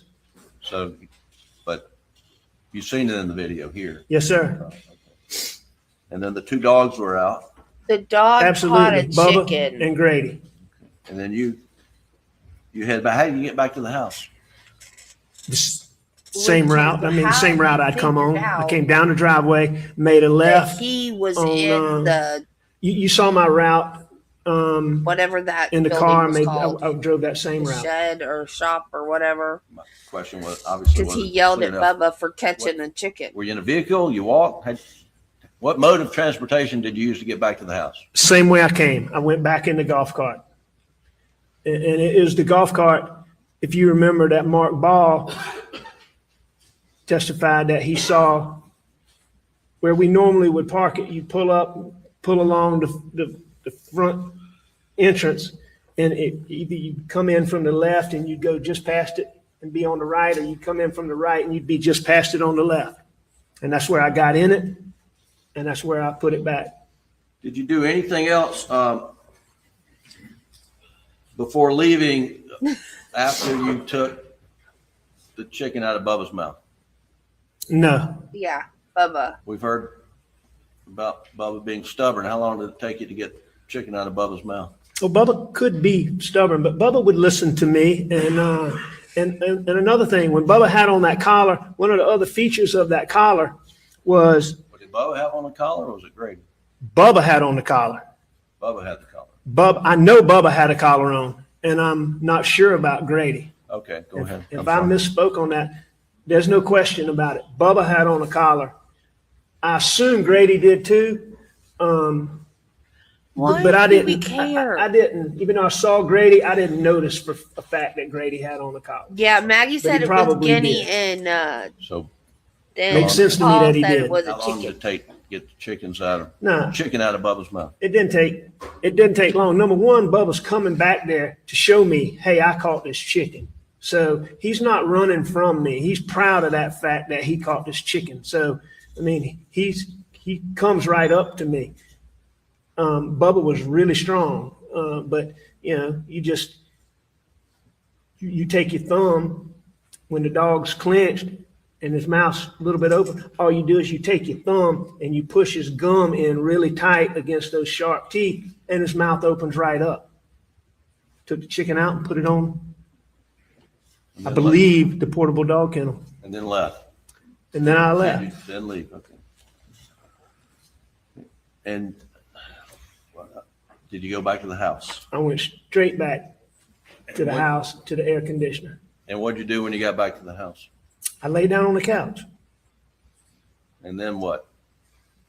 Well, I mean, was TV on when you went back? Yeah, I mean, the TV never got cut off. So you went back to the house, you laid down on the couch, and then what happened next? I'm not positive I dozed off for a minute or didn't doze off for a minute, but I got up off of the couch, and I made up my mind I was going to visit my mom. Had you spoken to Barbara Mixon earlier in the day? I did. I And, talked to Barbara most days. If I didn't see her, I talked to her. and what was your understanding of your mother's condition late on the afternoon of the 7th? She was agitated, which she got agitated I know, when right? my dad, you know, I mean, we were putting my dad in the hospital. I mean, he had a lot over the 18 months, 2 years. I mean, my dad was in the hospital. He was in the hospital a lot. And my mom, I believe my mom knew when my dad wasn't there because, I mean, she would get agitated. I mean, that's just the only term you can think of. She'd get agitated. She'd cry a lot. She'd be fussy when she normally wouldn't be fussy. I mean, I know Alzheimer's patients are unpredictable, but I'm convinced she knew because it happened frequently. And Barbara Ann told me, your mom's agitated. You need to check on her. I gave her medicine. She's resting. So it wasn't anything urgent, but she's resting. So what Barbara would do, and Barbara could handle her better than, I mean, my mama, we all love Barbara. My mama loved Barbara. Barbara could get my mom to do things that nobody else, when she fussed for anybody else, including me or my brothers or my sisters, Barbara could get her, you know, in order. And but Barbara had given her medicine and to settle her down and calm her down, and that would sometimes make her go to sleep for a little while, but then she'd be agitated when she woke up. So did you go check on your mom? I did.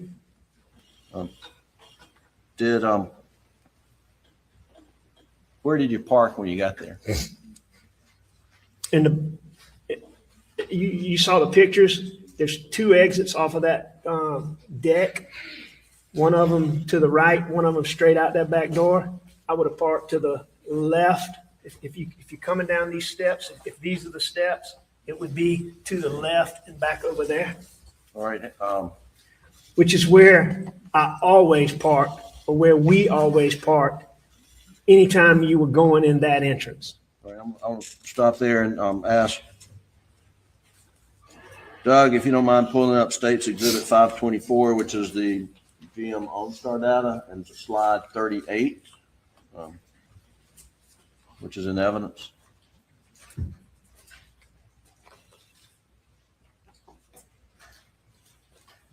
Can you see this the slide with those dots? Yes, sir. Alex? I can. I can. Red dots here at the, that seem to be joined. Where is that in relation to your parents' house? Where the arrow is? Yes, sir. All right, that's back in the area where I'm talking about. All right, so if you look in this picture, all right, you see you see the open area with the green grass? That's the front door. Okay, yeah, right where that circle is. That's the front door. If you look closely at the house, you can see a big dormer right in the middle of the roof. That's right over the front door. The white thing to the left of the house, that's like a parking pad where the driveway ends. And there's a parking pad. So you go, if you follow the driveway all the way to the house, you're gonna run straight into a carport, all right, by the carport door. Just to the left, before you get to the carport, is this area that you can see here. That's part driveway, mainly parking pad. All right, I'm gonna, Doug, if you'll pull up Defendant's Exhibit 130, which is in evidence, please, sir.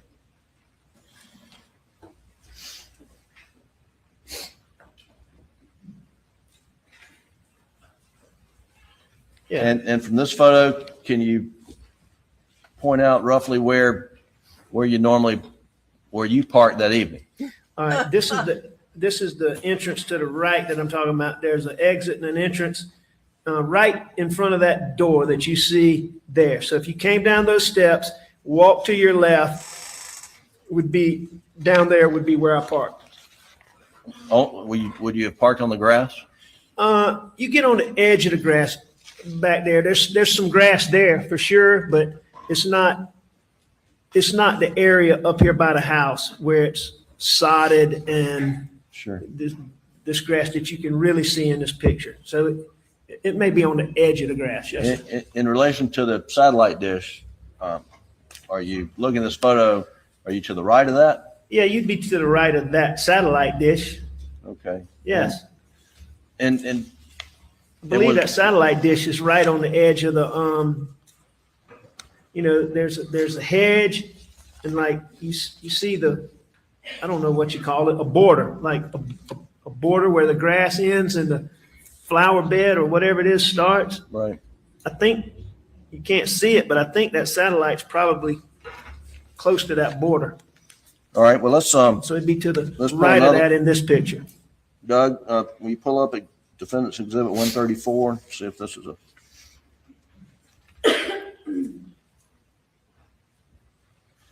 So Yeah. is the door that you're talking about? That's it. The stairs are those the ones where you would enter?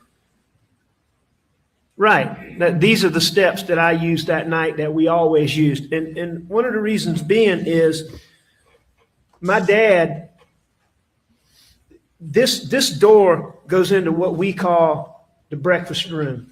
The breakfast room leads right into the kitchen.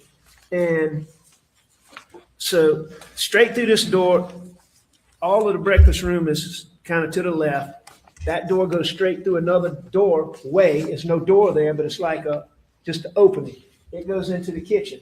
Immediately to your right of that entrance into the kitchen is the entrance into where my mom and dad's rooms were. So if you went through that door, you were in a little area that had my mom's closet, my dad's closet.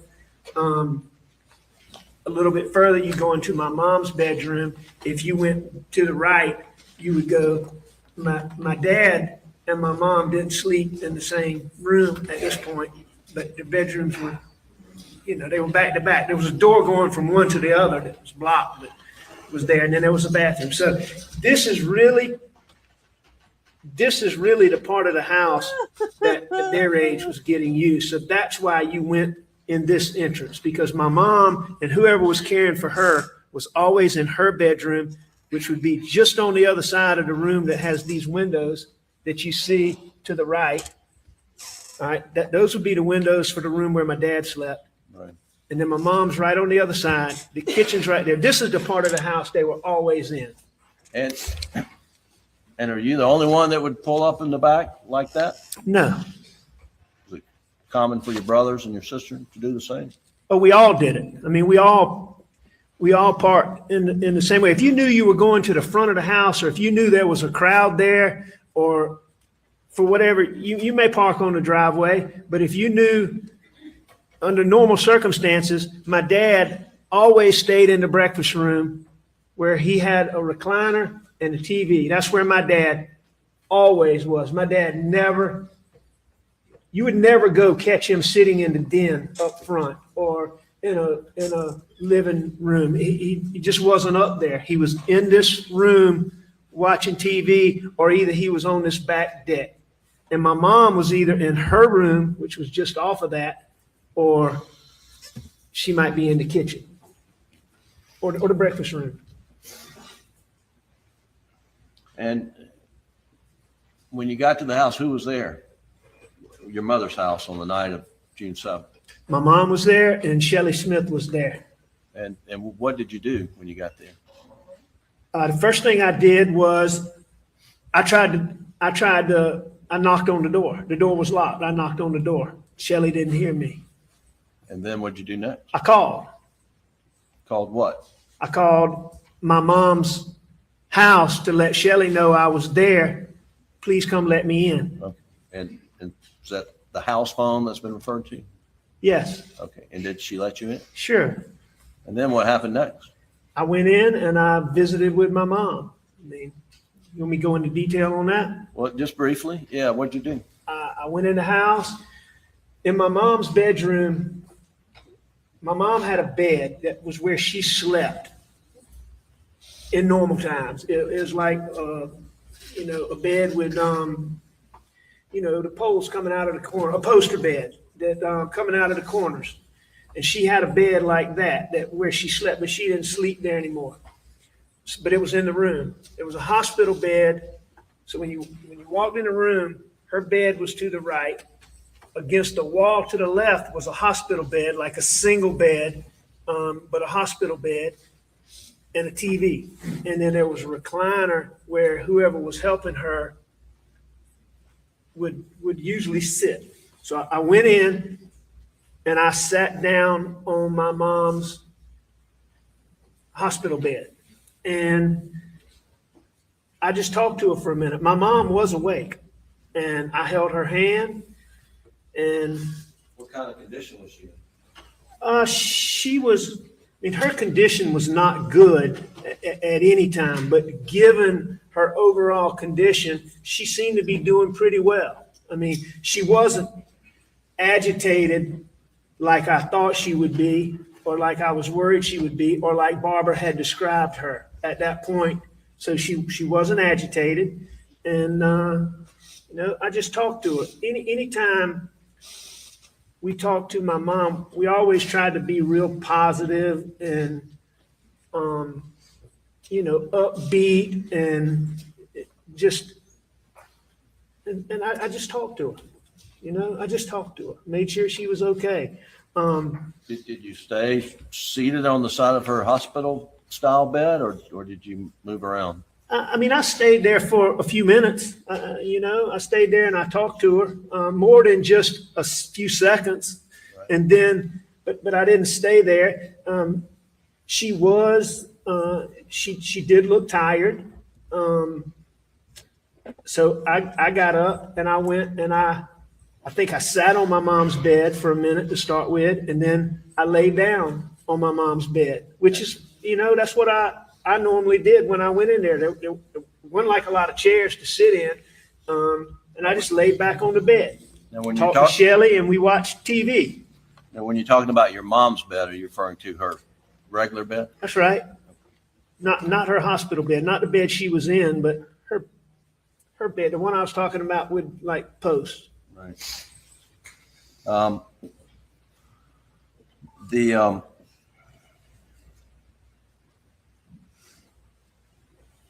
Let me skip something.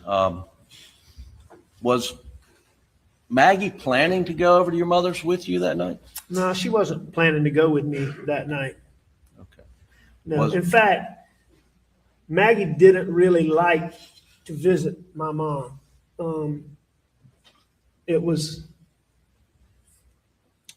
She loved to visit my dad, and she loved to spend time with my dad. And she spent a lot of time with my mom when my mom was healthy. But, you know, I mean, by this point, my mom, she was a shell. She was a shell of her old self. And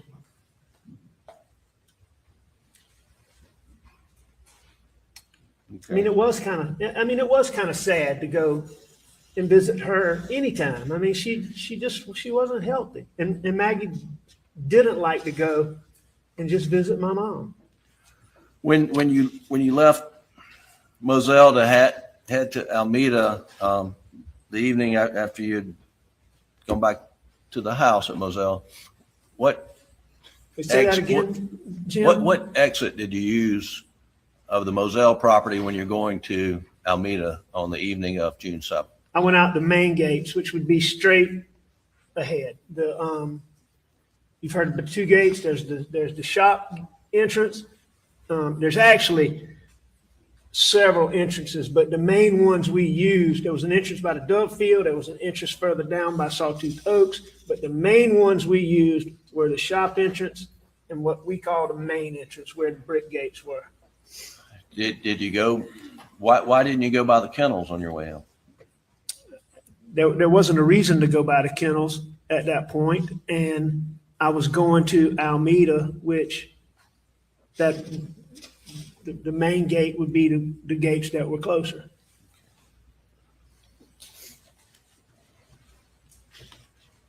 Did you notify Maggie in some form that you were leaving to go to see your mom? I tried to call her. And did she answer? No. And what'd you do after that? I think I tried to call her again. And did she answer? No, she didn't answer. And at some point, I texted her after that. Well, the fact that she didn't answer on 2 times, did that concern you? At that time, Right. it didn't concern me at all. Number one, she was with Pawpaw.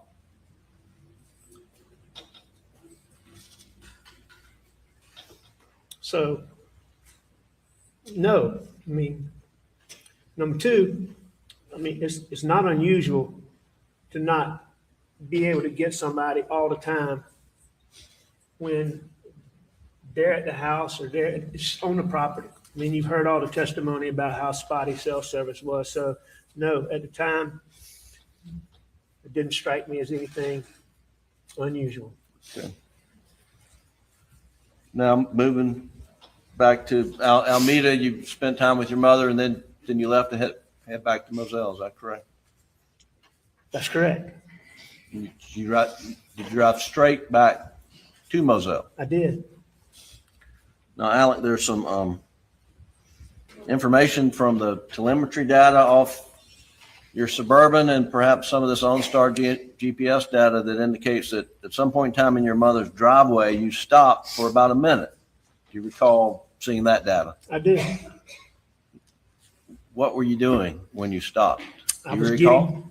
getting my phone that my phone had gotten, there was a console in the middle of my car, and my phone had gotten down in the console, between the console and the seat where you couldn't get to it.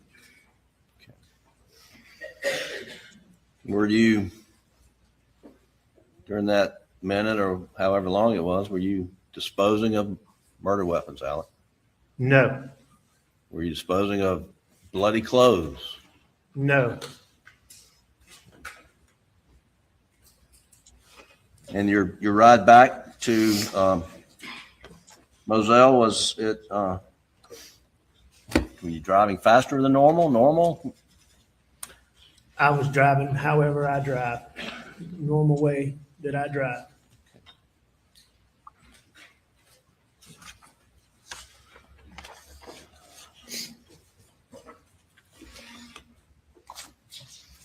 When you got back to the Moselle property, how did you enter the property? What entrance did you use? Came right back through the main gate, And what'd you do then? went straight to the house. And when you got to the house, what'd you do? I went inside. Were lights on when you pulled up? Or?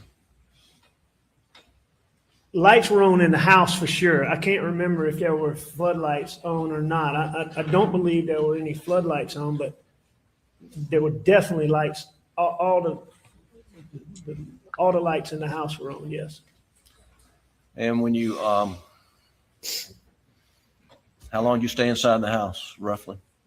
Now that I've seen the benefit of these records, I was in there several minutes. Obviously, I mean,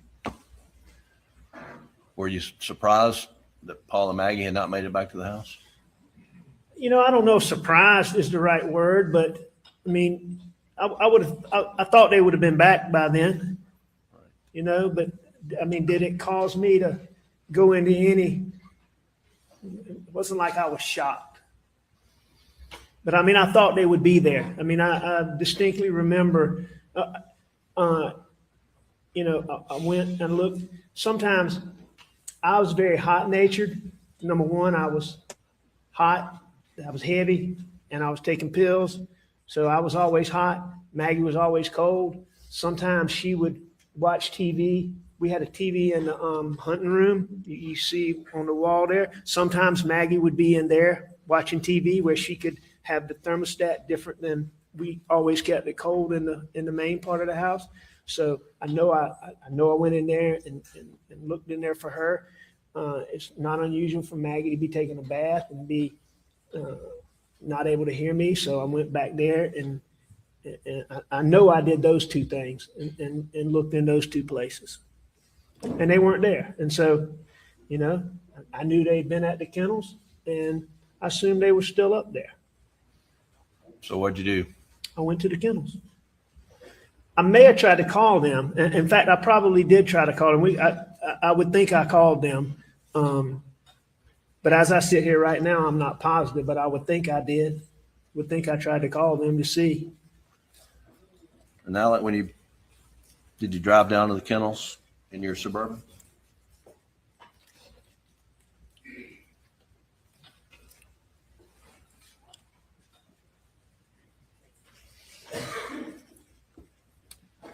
I did. What'd you see?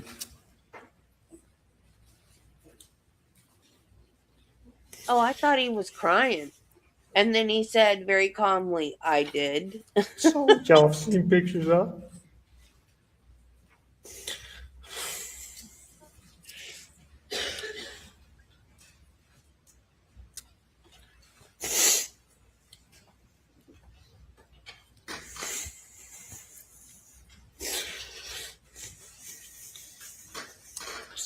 So bad.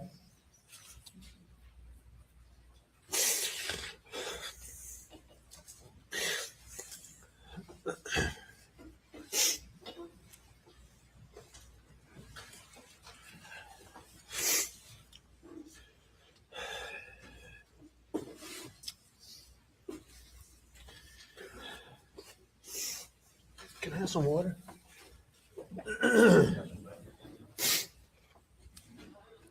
Yeah, I went to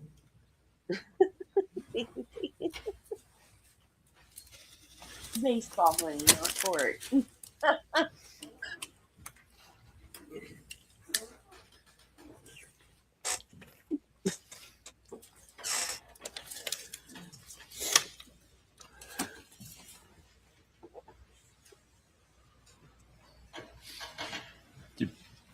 Did you see them on the ground when you're pulling up in your Suburban? I did. And what'd you do when you came to a stop, Alec? I think I jumped out of my car. I'm not exactly sure what I did, but no, I got out of my car. I know I ran back to my car, called 911. I called 911. I was on the phone with 911. And I was trying to tend to Paw. I was trying to tend to Maggie. And I just went back and forth between them. Were you, going to Paul and Maggie while you were on the phone with the 911 operators? Yes. Yes. And in a little bit, I'm going to play the 911 tape, but I just want to ask you, and you've told law enforcement that's been played here in the court, what did you do when you went up to Paul at some point in time?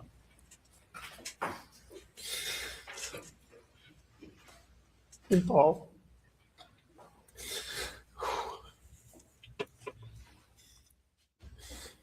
Paul was he was so bad.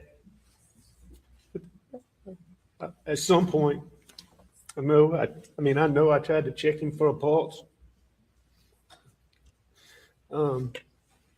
Possibly.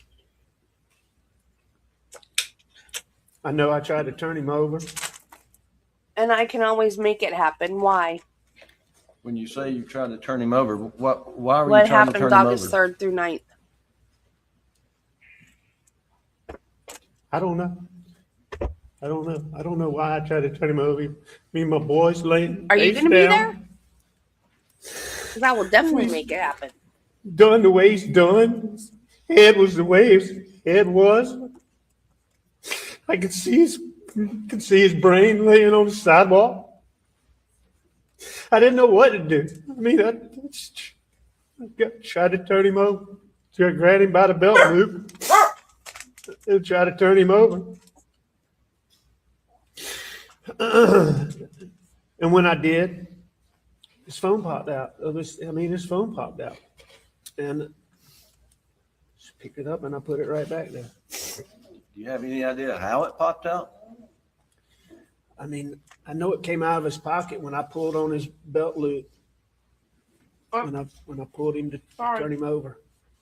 And it just popped out. And I mean, it popped right beside him. It sat right beside him.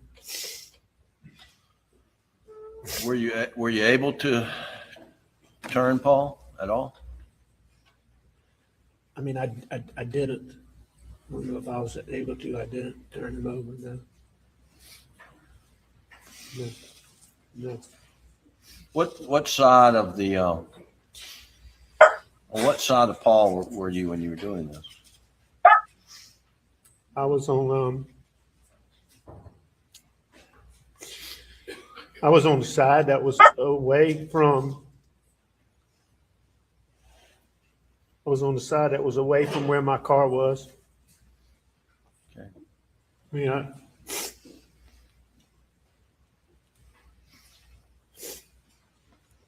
What'd you do with the phone? I put it back on Pawpaw.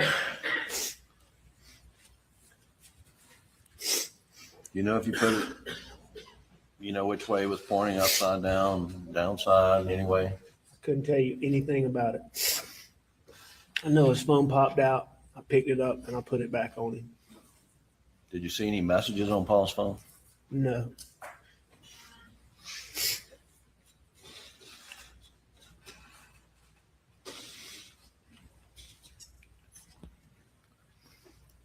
Did you go to Maggie?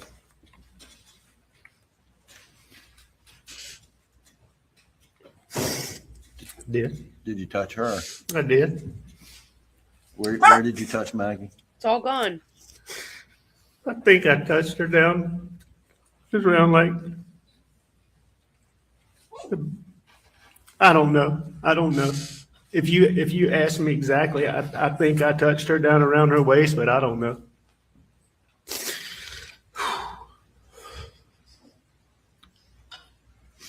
It was so bad.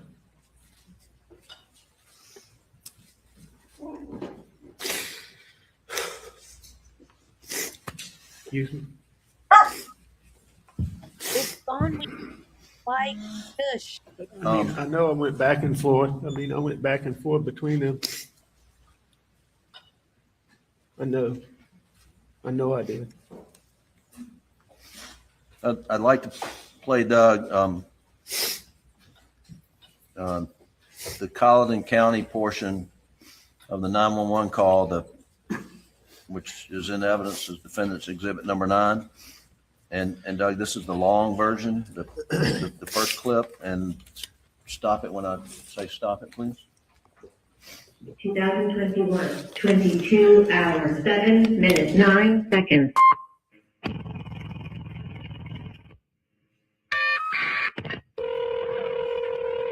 I'm still here, okay? County Communication. Congressman, I have an Alex Murdaugh on the line calling from 4147 Mobile Road. He's advising that his wife and child was shot. Okay, and sir, give me the address again. It's 4147 Moselle Road. I've been up to it now. It's bad. Okay, how did they shoot? Alan, when you say I've been up to it now and it's bad, what are you referring to? I'm talking about what I saw was what y'all saw pictures of. And I mean, it was bad. It was terrible. Speak up, Alec. We can't hear you lying. And when I first got there, I know I got out of the car. And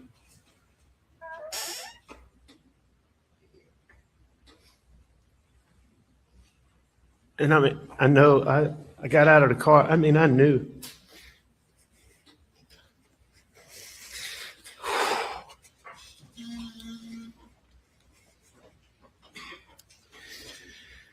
Got out of the car, but right at first, I don't think I went all the way to them. I think I ran back and that's when I called 911. And so I called 911, and while I was doing that, then is when I went to Maggie and I went to Paul. And so that's what I think I'm talking about. Okay. Keep going, please. Oh, no. Hell no. Do it now. It's bad. Okay, how did they shoot? Did they shoot themselves? Oh, no. Hell no.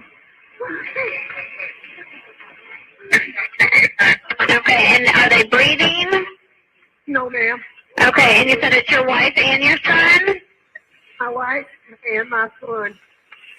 Are they in a vehicle?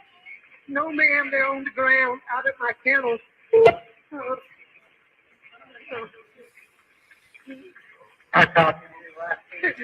Okay, and did you see anyone? He shot in the head, and he shot really bad. He shot Okay, where is he shot at? Ma'am, I don't know, but there's blood everywhere. I can see his brain. Face down. I tried to turn her a little bit, but she's got a hole in her head. Okay, is he breathing at all? No, nobody. Is she? Okay, do you see anything? Do you see anyone in the area? No, ma'am. No, ma'am. No. Is there any guns near them at all? No, I just here. What color is your house on the outside? If that's what you're asking, they didn't shoot themselves, ma'am. What? Alec, right in there, you say the word here. What, are you calling anybody or anything? No, I'm talking to that dispatcher. And what did you mean when you said here? If you listen to that call, one of the first things she asked me,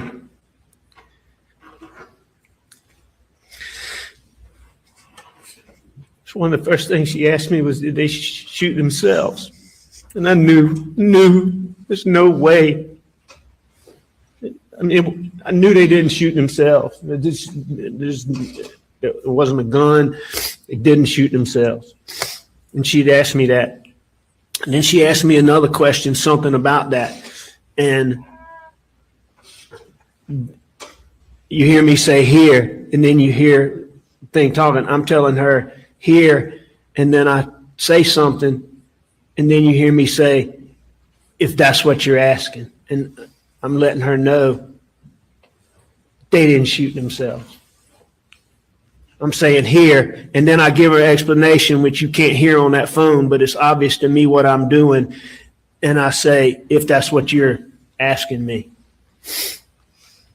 Well, that doesn't make sense. So like David Owens asked me on August 11th, did I call a dog or was I talking to somebody? There was no dog that was out and there was nobody there. Well, let's talk about that briefly. Well, when you got there and you saw Maggie and Paul, where were the dogs? The dogs were in the kennels. Dogs were in the kennels. They were wherever they were when law enforcement got there. And you've seen pictures, and they called Dale Davis to the stand and talk about the hose rolled up. Did you roll the hose up? No. Did you do anything down there at the kennels when you got there other than call 911 and attend to Maggie and Paul? No, I do know that I was trying to find a flashlight. I was trying to find a gun. Other than those things, no, I didn't do anything at the kennel. I didn't do anything with any hose. I didn't do anything with any dogs. Was there anybody with you? No. All right, keep going, please. It's white. You can't see it from the road. Okay, is it a house or a mobile home? It's a house. Okay, and what is your name? My name is Alex Murdaugh. Okay, did you hear anything, or did you come home and find them? I've been gone. I just came back. Okay, and was anyone else supposed to be at your house? No, ma'am.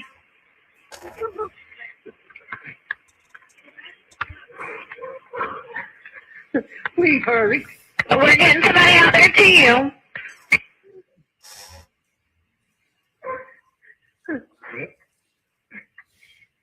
Oh, man.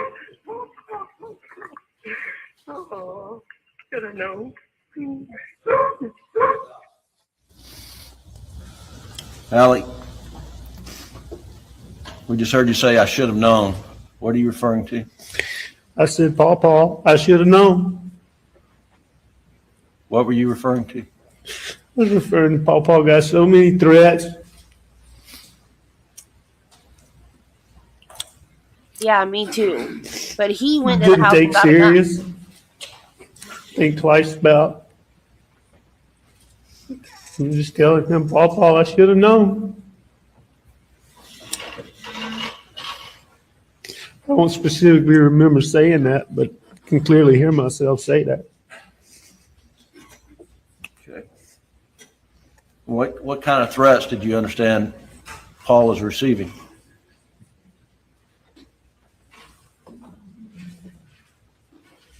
I mean, Paul got the most vile threats. I mean, the stuff that was on social media. I mean, it was. I mean, you couldn't believe it. You couldn't believe it. It was so over the top. Truthfully, we didn't think anything about it. I mean, it was just so crazy that, we just. I mean,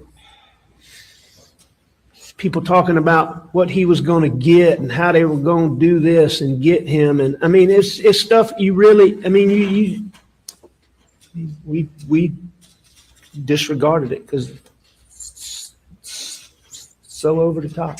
Thought it's so over the top. Keep going, please, Doug.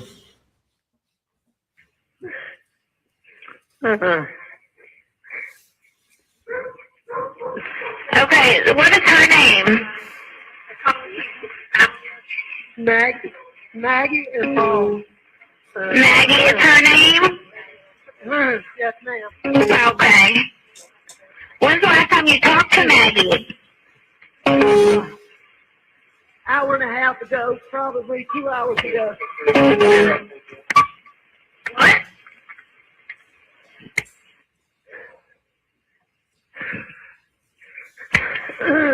Okay, you said about 2 hours ago you talked to them? Approximately, yes, ma'am, approximately. Well, you were asked the last time you saw them, and you said hour and a half to 2 hours ago, and then she followed up 2 hours ago.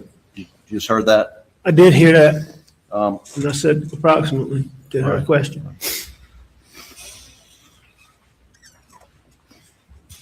When was the last time you saw them, Maggie and Paul? Right after I took the chicken from Bubba. And the video we've seen is timestamp 8:44 p.m. Is that correct? That's right. So was it shortly after 8:44? It was. And It wasn't long after that, because you can hear when Bubba gets the chicken, and it wasn't long after I took the chicken from him that I left. and then you called 911.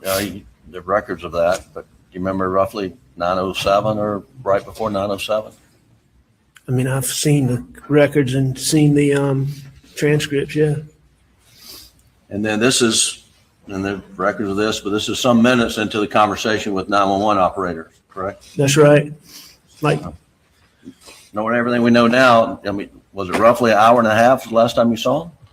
it was. That would, with the time of however long it took to get to this point, however many minutes that is 10:10 to 10, however many, you can look exactly and see what point this is and know what time it is, but it's between 10 and 10:15. And so I'd seen them around 8:45, a little bit after. All right, please keep going. Say what they were doing at all? No, I talked to her in person. You talked to her in person? And please hurry. But we're getting somebody out there to you. Me asking you these questions, don't slow them down, okay? And you sure they're not breathing? Is he moving at all, your son? I know you said that she was shot in the head, but what about your son? Nobody. They're not. Neither one of them's moving.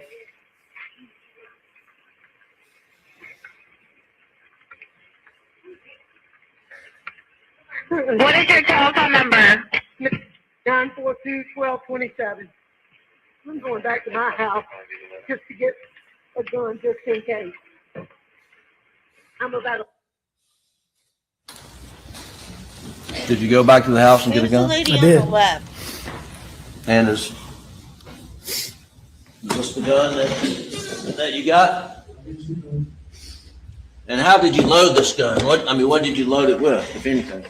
Judy, do you know who that lady on the left is? That was gun, The one with the gray as best hair? I can They remember. seem to I be believe I got that gun holding off it the on pool her. table where you heard there was some other gun. I think that gun was laying with that pool table. I'm not positive, but I'm pretty sure it was on that pool table. Would have been the first place I came to. I know I was grabbing the first gun I could get. I grabbed a handful of shells out of the, that I could get my hands on. I know the gun had a shell in it, that I loaded, and I know I had a few shells, so. Have you seen in this case where there was a 16 gauge shell put in that gun? I've seen in the records and I've seen and heard in the testimony that I put a 16 gauge shell in the gun. Is that a 16 gauge shotgun? It's not a 16 gauge shotgun. It's a Why'd you 12 put gauge. a 16 gauge shell in it? I obviously didn't realize what I was doing.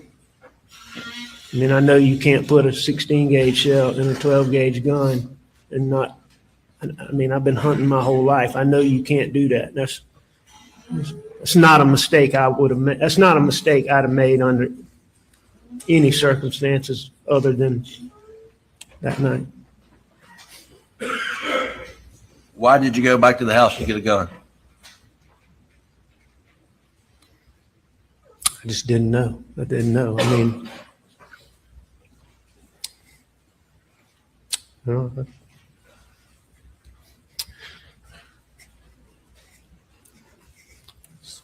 saw it.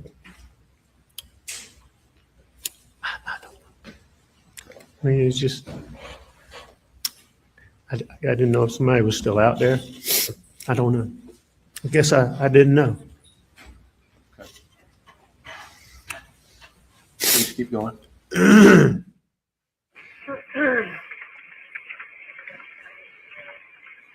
does anything look out of place?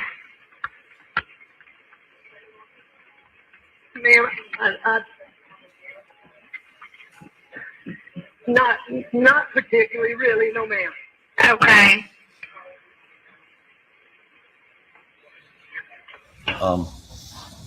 Go back to where he said he's going to my house to get a gun, just a few seconds back, 10 seconds maybe. I know you're upset, Mr. Murdaugh, but I don't want you to get a gun and have a gun out whenever my officers get there, okay? Back up some more. Back up some more, please. My house, just to get a gun, just in case. What is your telephone number? 942-1227. I'm going back to my house just to get a gun, just in case. I'm about 100 yards from my house. Al, you said you're about 100 yards from the house? That's what I said. Is it much further than that? I mean, as you've heard in the testimony, it's 1,100 and something feet, but Okay. I said I was 100 yards. You were wrong about your estimate? I'm sure I was wrong. Okay. Keep going. And does anything look out of place? Ma'am, not particularly, really, no, ma'am. Okay.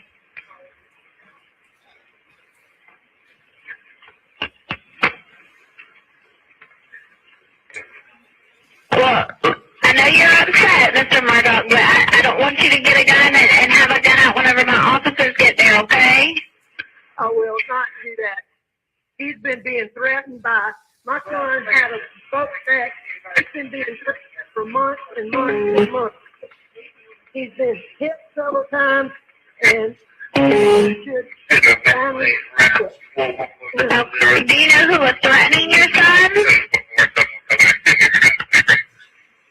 It's too many. Over the phone. 1 second. And you don't know the name of who was threatening him at all? My son knows. And my son knows. Your son knows who was threatening him? I have another son now. Okay.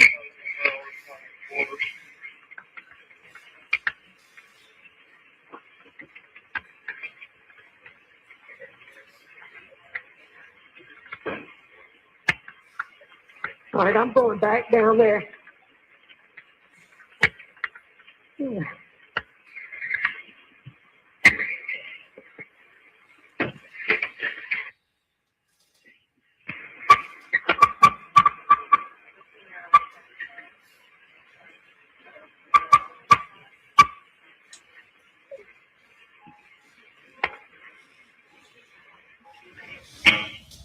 All right. Roll to the next tape of the same call. 2021, 22 hours, 13 minutes, 58 seconds.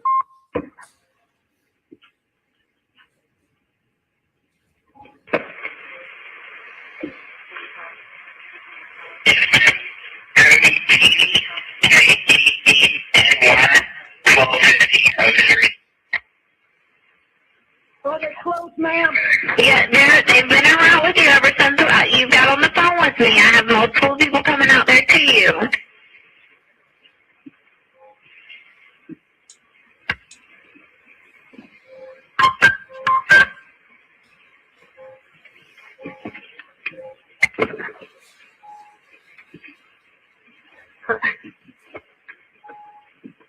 This is a cold bloody phone. Okay, can you do me a favor, Mr. Murdaugh, and turn on the flashers on your car so that way they can see where the kennels are?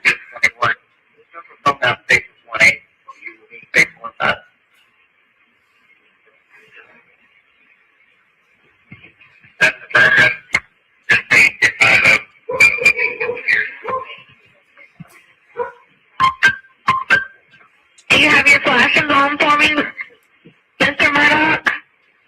Yeah. Okay. I don't want you to touch them at all, okay? I don't know if you've already touched them, but I don't want you to touch them just in case they can get any kind of evidence, okay? I already touched them trying to get to see if they were breathing. No, Alec, that second clip starts at 22:13, 10:13, 58, and you're asked, you're told don't touch them. Had you touched them by then? Yes, And that way you told the 911 operator. it is. And can you say exactly during that 6-7 minutes when you actually touched them? I know I touched Maggie.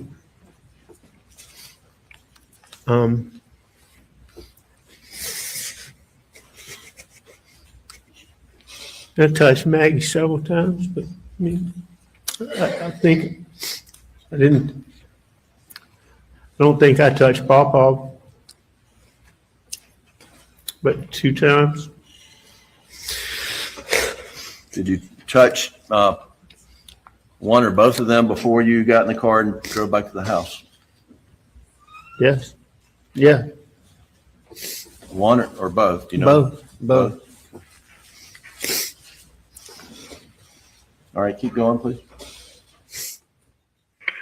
Okay. Well, I just don't want you to move anything just in case they can get any kind of evidence, okay?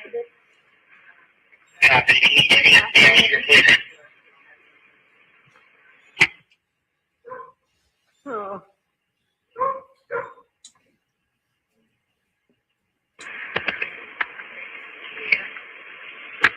Okay. And did your son, I know you said that he had been threatened, did your son make reports of this at all? Yes, ma'am. He did. Al, you informed the 911 operator that Paul had made reports of these threats. What are you referring to? I mean, I just know that it had been reported. I don't know that. I mean, I don't believe there was any formal police reports or that type of thing. But I mean, it had been reported, and I mean, it was well known. Okay.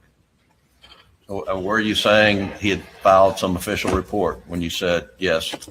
No, I never thought there was a police report or some formal report like that. No. Do you know whether or not he made some type of report on campus? Oh, I know he did.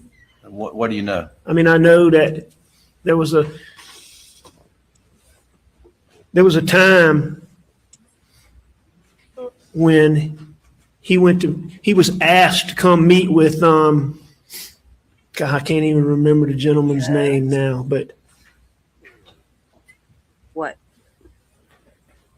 I appreciated it so much and I never thought I'd forget it, but Is it part of student counseling service? yeah, he was the dean of students. But anyway, he reached out to Pawpaw and wanted to talk to him. And I mean, at first we were concerned, why they want to talk to him? And I mean, even I believe I had Paul come talk to you about that because we were concerned. Well, what are they going to talk to him about? But when Paul and Jim got there, it turns out that it was really just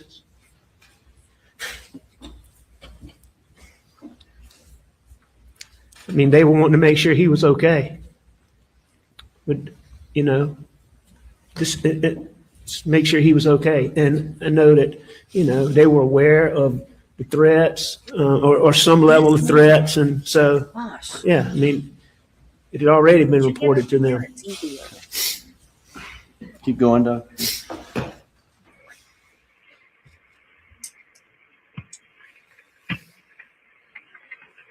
Now, what's your son's name? Paul. Paul? Thought it was Ma'am, Pop- I'm going to call. Pop I Paw. need to call some of my family. Okay. On this. Well, do me a favor for me. Whenever you see the officer or the medics, because they're all coming to you, can you put your gun in your vehicle for me? Absolutely. Okay. But we have them come in, turn on the flashes on your vehicle so they can see you, okay? You got the flashes on for me?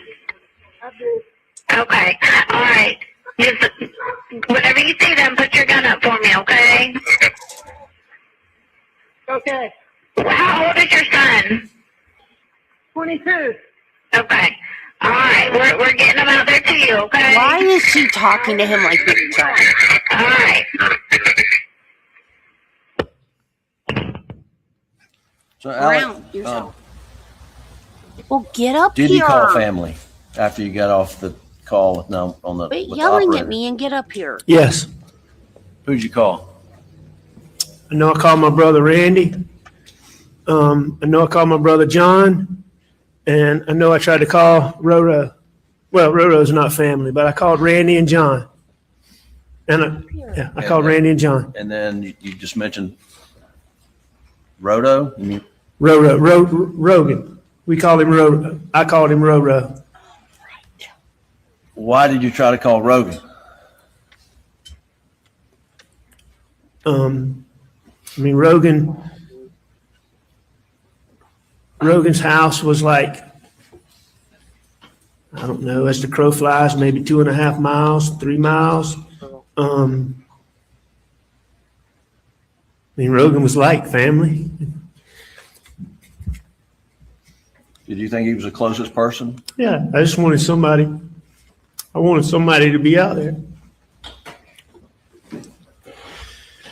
Had you seen Rogan's name on Paul's phone in any way that night? No.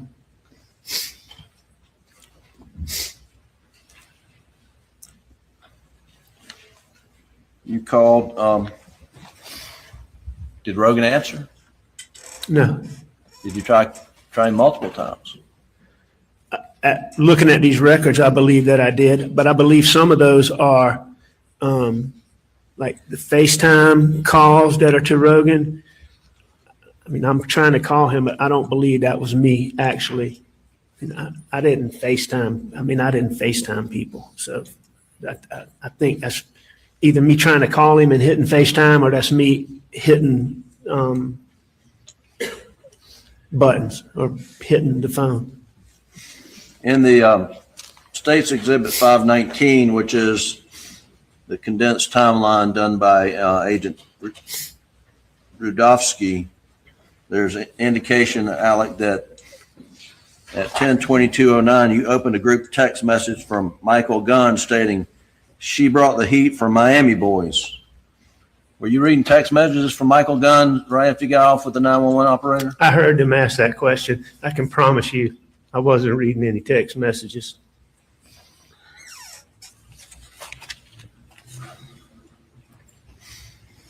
Why are you looking at There's also an entry, Alec, that says you silly kitty?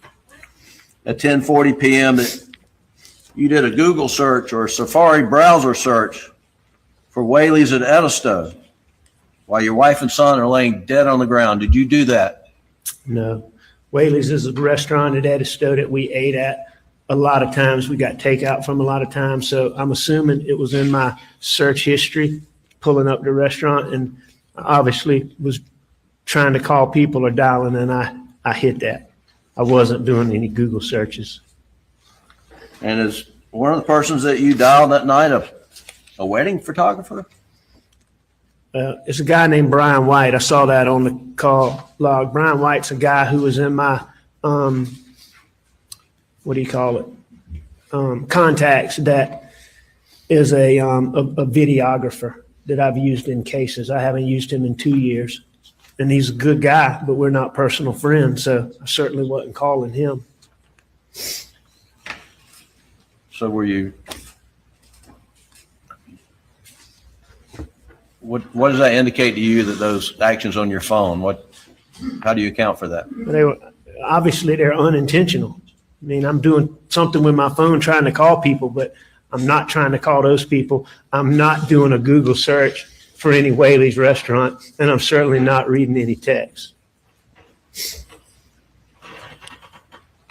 Now, I want to ask you, what are you getting into over there? Jury room for a break of about 10 minutes. Please do not discuss the case. You'll stay put, Mr. Miller.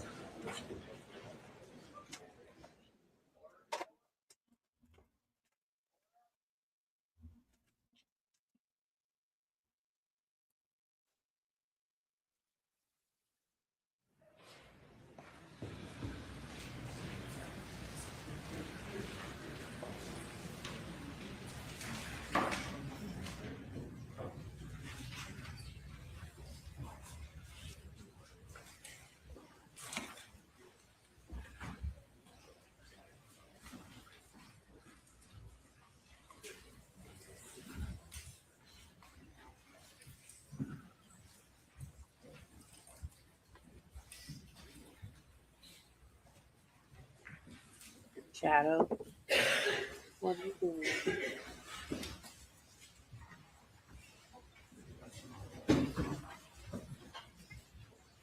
Oh, me.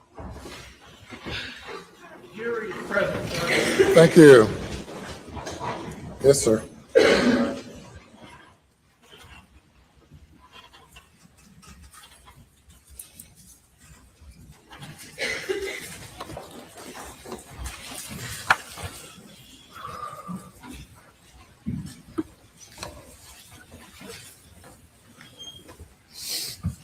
Alec, you've talked about going to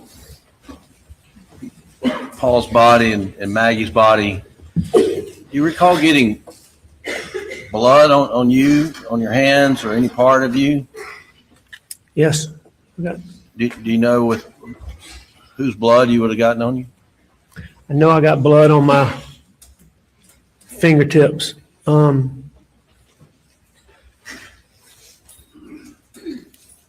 Can you differentiate, whether it was Maggie or Paul? It's probably both. Except for so much blood. But There, turns out there was a drop of blood on the steering wheel of the Suburban. Do you know how that got there? I mean, if it was fresh, I put it there. If it was not fresh, Maggie drove my car all the time, but I assume it got there from me touching Maggie and then touching the steering wheel that night. And then I think maybe there's possibly blood on this gun, maybe not. Shadow. Do you know if you got transferred blood on anything else that night? If Maggie's blood's on that gun, then I put it there. Maggie didn't really fool with guns other than to put them up. Driving me crazy. There's, did you submit to a GSR examination that night? Yeah, that's what I was talking about earlier, and that Brian Varnado testified about. Where your hands were swabbed? That's right. And then your clothes were collected by, I don't know if it's Agent Owen or someone else. That's correct. And turns out there's some GSR on your shirt and on your shorts. And did you handle this gun? This is Yes. This is item 22 that. Yes, I basically had that gun with me until I put it up against my car.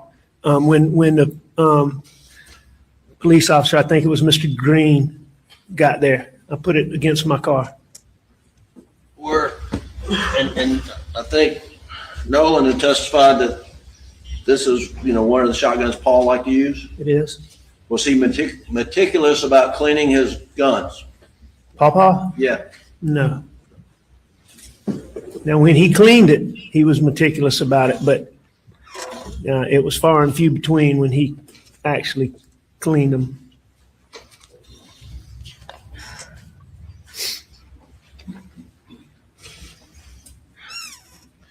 Your shirt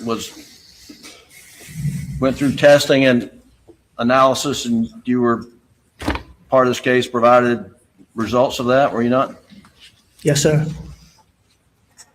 mean, I wasn't provided at the time. I've seen them Right. seen all these records.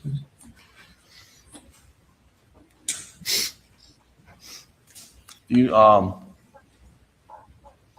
just let me ask you, did you get on your shirt high velocity blood spatter from being within a distance of a shooting Maggie or Paul? There's no way that I had high velocity blood spatter on me. Had you seen reports that said that at one point in time? I have seen reports that said that. Just to be clear, were you anywhere in the vicinity when Paul and Maggie were shot? I was nowhere near Paul and Maggie when they got shot. Yeah, but did that really happen though, Michelle? After SLED collected your clothing that night at the main residence at Moselle, you remember changing in? You remember what you changed into? Do I remember? Yeah.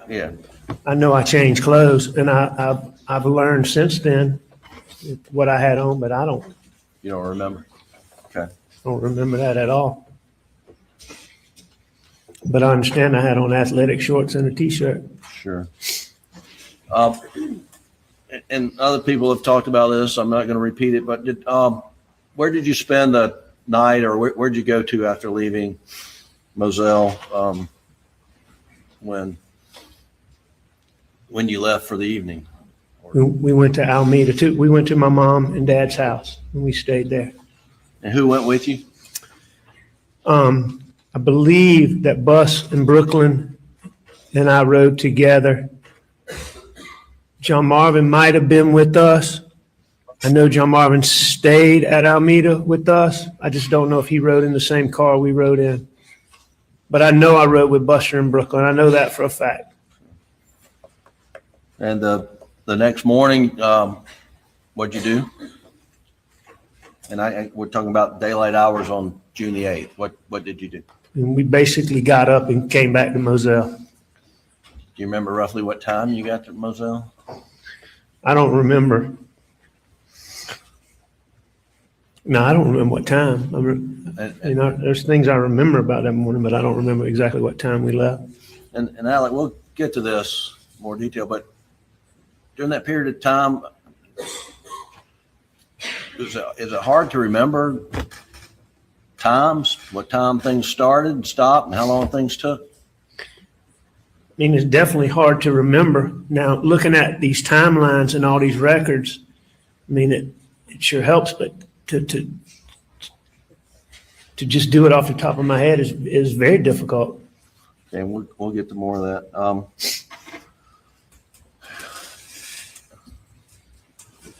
When you went back to Moselle on the morning of June the 8th, do you know whether you took a shower there, or took a shower at Alameda, or took a shower at all? Now, I know we took a shower at Moselle. I did not take a shower before I left Alameda. We basically got up and went to Moselle. Maggie's mom and dad.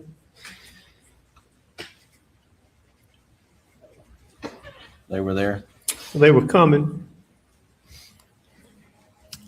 Tell them, see them. We got up. We got up from Alameda and we left and we went to Moselle. And do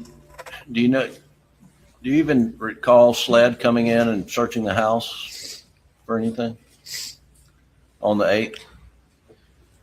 I knew that, I knew they were doing it, yeah. I knew they were doing it. Okay. But I don't remember. I wasn't out in that gun room and see all that video and all that, but I knew SLED, was coming in there. I mean, we made the house available for them to come in there. So, I mean, I can't tell you details, but yeah, I remember it. Did you at one point just tell SLED they had carte blanche to search anywhere, anytime? I told SLED they could do anything, anywhere, anytime that they wanted to. anything to do with me, my property, my cars. Even though I didn't own the cars, I would get my law firm owned the cars. I would have the people. They had full, whatever they wanted, they were welcome to. And did you have any discussions with David Owen or anybody at SLED about consenting to General Motors to get that off the car? Every time that I talked to David Owens, I would ask him about getting OnStar data and GPS data from phones. And why was it important to you to get OnStar data and GPS data from the phone? To confirm where I was saying I went, what I did, GPS. You know, at that point in time, I knew that Maggie's phone had been taken, and I knew that my Suburban and my phone and Maggie's phone never crossed paths. And that was extremely important to me. And I asked him about it every single time we talked. Every single time. And speaking of Maggie's phone, did you know her password to her phone? Beautiful. Yes, I knew her password. Did you know her password to her computer? Yes. Did she know your password? Yes. Okay. And when Maggie's phone was located on the side of the road, did you provide SLED the password to her phone? I did. I think I actually provided it to John Marvin, who provided it to SLED, but I'm the one who gave it to him. Right.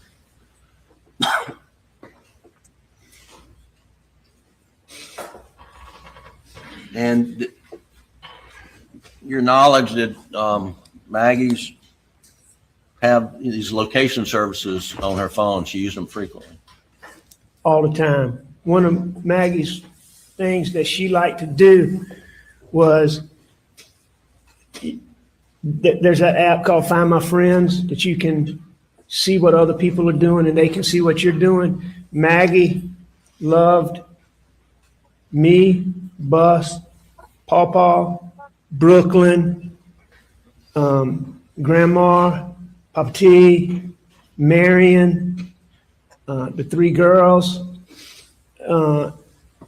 Lizzie, and there were a few others, but the people that were closest to her, she had them all in her phone, and she loved to look at that phone and see where people are, and she'd love to surprise you. Like, let's say you're at Walmart, she looks on there, and she'd love to text you, get me a TV from Walmart or something, you know, like she follow you and see where you were. She used it all the time. Well, And that's so, not creepy. you know, I just knew that there would be GPS data on Maggie's phone.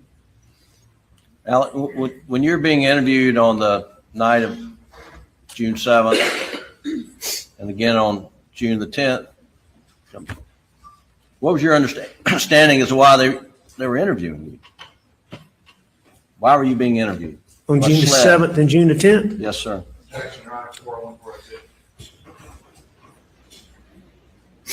What was What's the question again? What is his understanding of why SLED was interviewing him on the night of June the 7th and again on June the 10th? The sound is suspicious. How is the sound suspicious? You mean suspicious like this? Don't be suspicious. No. Don't be suspicious. Don't be suspicious. Don't be suspicious. Don't be suspicious. Don't be suspicious. Don't be suspicious. Don't be suspicious. Don't be suspicious. Don't be suspicious. John Ralphio?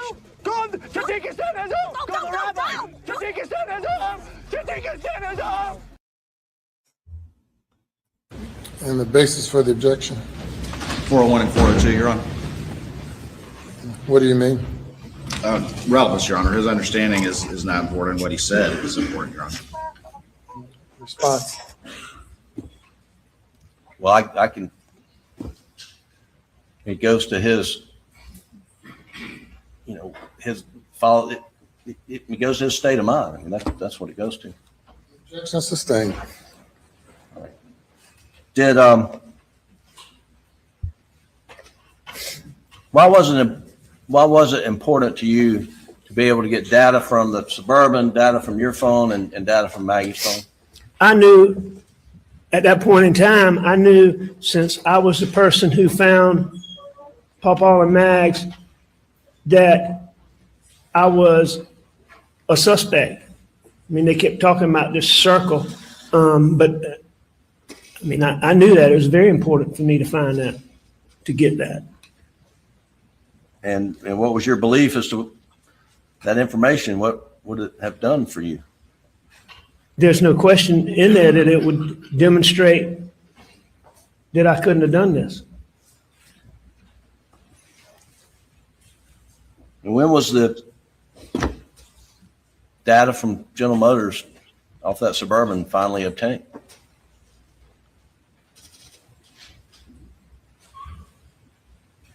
It was either this past Saturday or the Saturday before that, according to what was said in this courtroom. During this trial? Absolutely.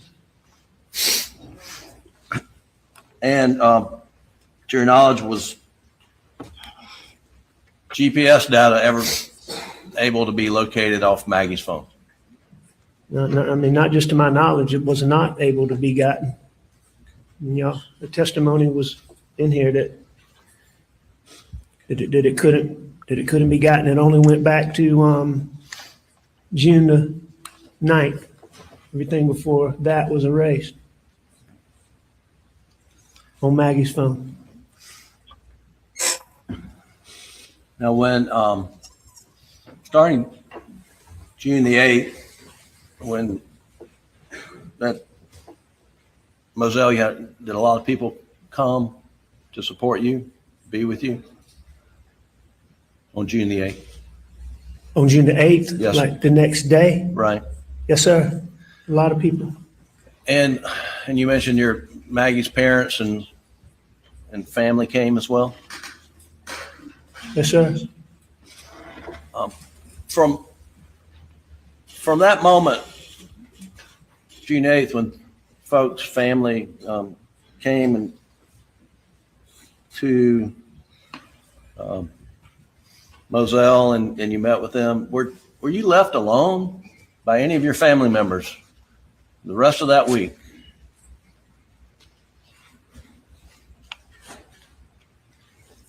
No, I mean, I was attached to Buster.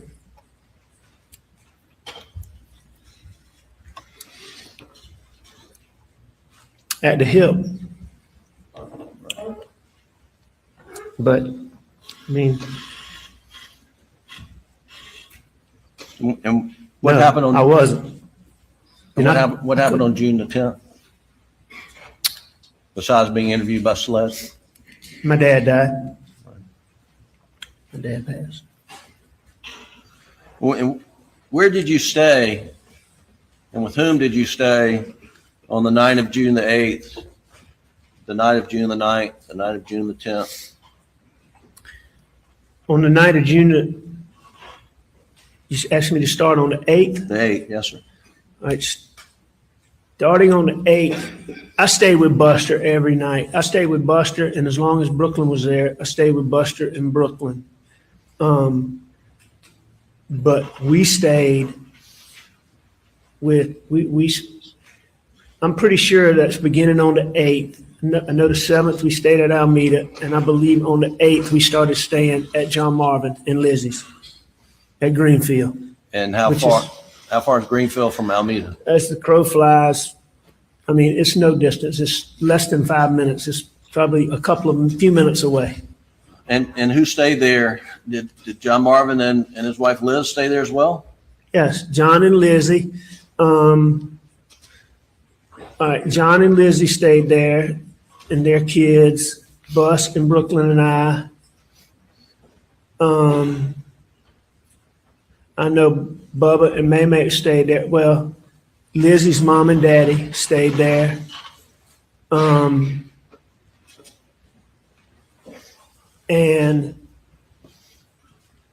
my daddy's best friend and his wife came in there. I believe they came before my daddy passed. I know they came after he passed and stayed there.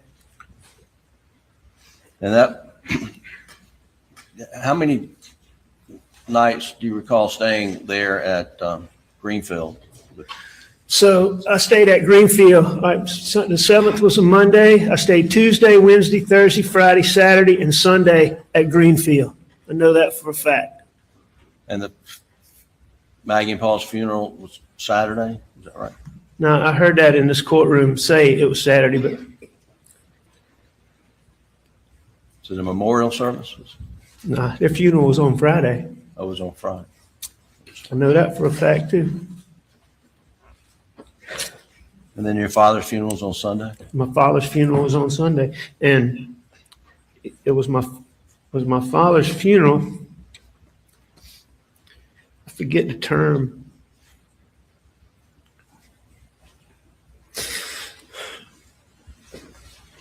Forget the term. What term? Sunday. I mean, that's when we put Papa and Mags. That's when we buried him. We didn't bury him when we had the service on Friday. Internment? Is that the word? The term? So I don't think they were done. But that's when we buried them, along with my dad, on Sunday. Oh, all three of them were And interned on what'd you do Sunday? with the following week, that Monday, Tuesday, Wednesday?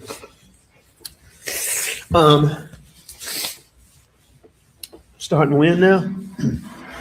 So the day after your dad's funeral, All right, Monday.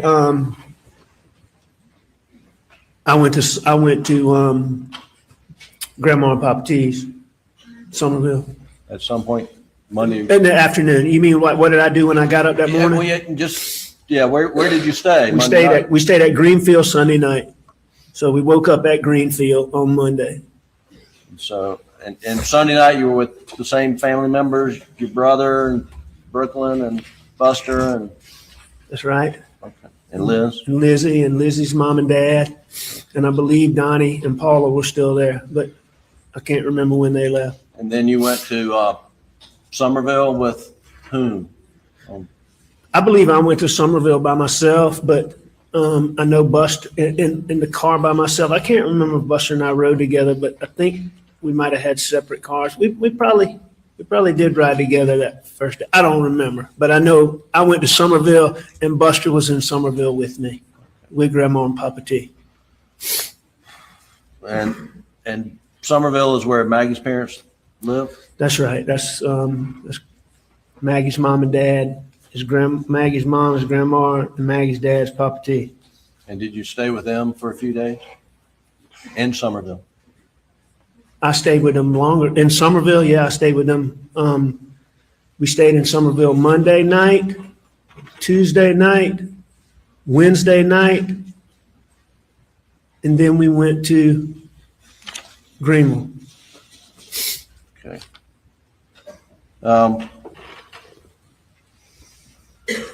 And what was in Greenville?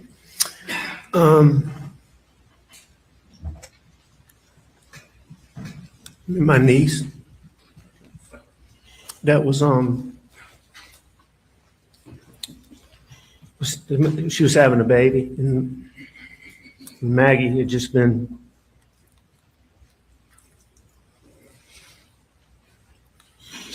so excited. So she's just so proud of those girls. She was so excited about the baby. And so the baby being born just became such a big deal to me. So was the baby born? Yeah. Okay. And you went up? Baby was born. Beautiful little baby girl. Beautiful little mom.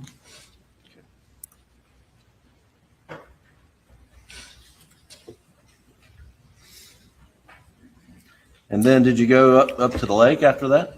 We did. Well, I mean, we stayed, So what? this lake, Kiowee, that y'all heard about is really close to Greenville. And so when I say we went to Greenville, we really went to Lake Kiowee. But we went up there because, you know, when she had the baby, I want to say the baby might have gotten born shortly after we got there, like Thursday, but I think it was Saturday before we could go and see them. Why are we hearing about a baby being born? And see the baby. So, you know, I mean, that's where we went, was to Lake Kiowee. But they live in Greenville.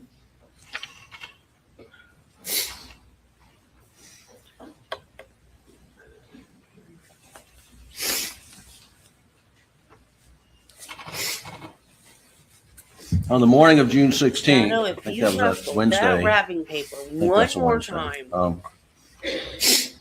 Where'd you wake up? Somerville. Did you ever go to Alameda on that day? On Wednesday? Yes, sir. I don't believe so. Sure. Did you go to Alameda at 6:30 in the morning on the? I know for a fact that I didn't go to Alameda at 6:30 in the morning. I was in Somerville. I didn't go to Alameda at any point early in the morning. I was in Somerville, and I'm not positive about this, but I know they did I know some of those records they have. It was sometime before I left Somerville. Did you ever take during that week? Let's just start with that week following your dad's funeral. Did you ever take a tarp into the house at Alameda? A blue tarp. The week following my dad's funeral? Yes, sir. No, I did not.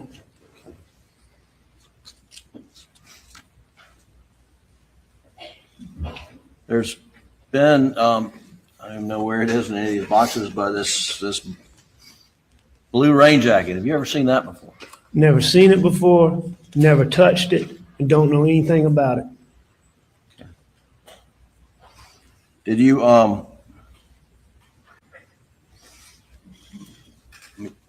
ever remember taking a tarp at any point in time over the house at Alameda? No, I don't remember it. I don't remember taking a tarp over there, but you know, I mean, Shelley's got something in her mind about that, and there may have been some point, but I certainly don't remember it, and it certainly wasn't anytime around my dad's funeral or the weeks following.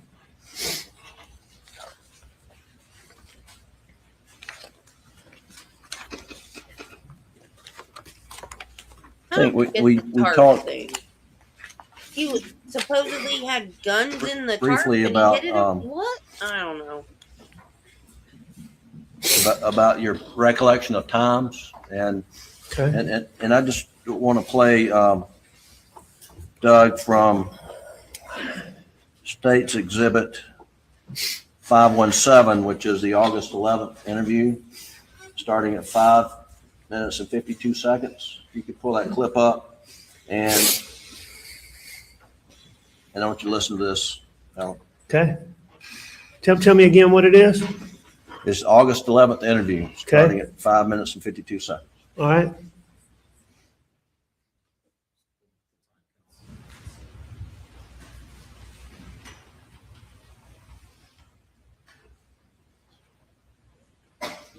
Can you go to 5 minutes and 52 seconds?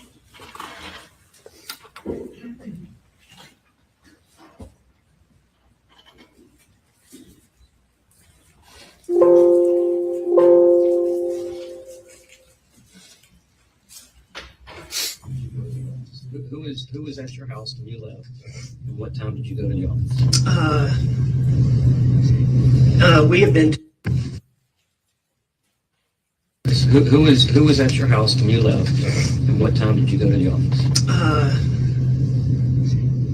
We have been to a ball game that weekend. I don't remember exactly what time. It would have been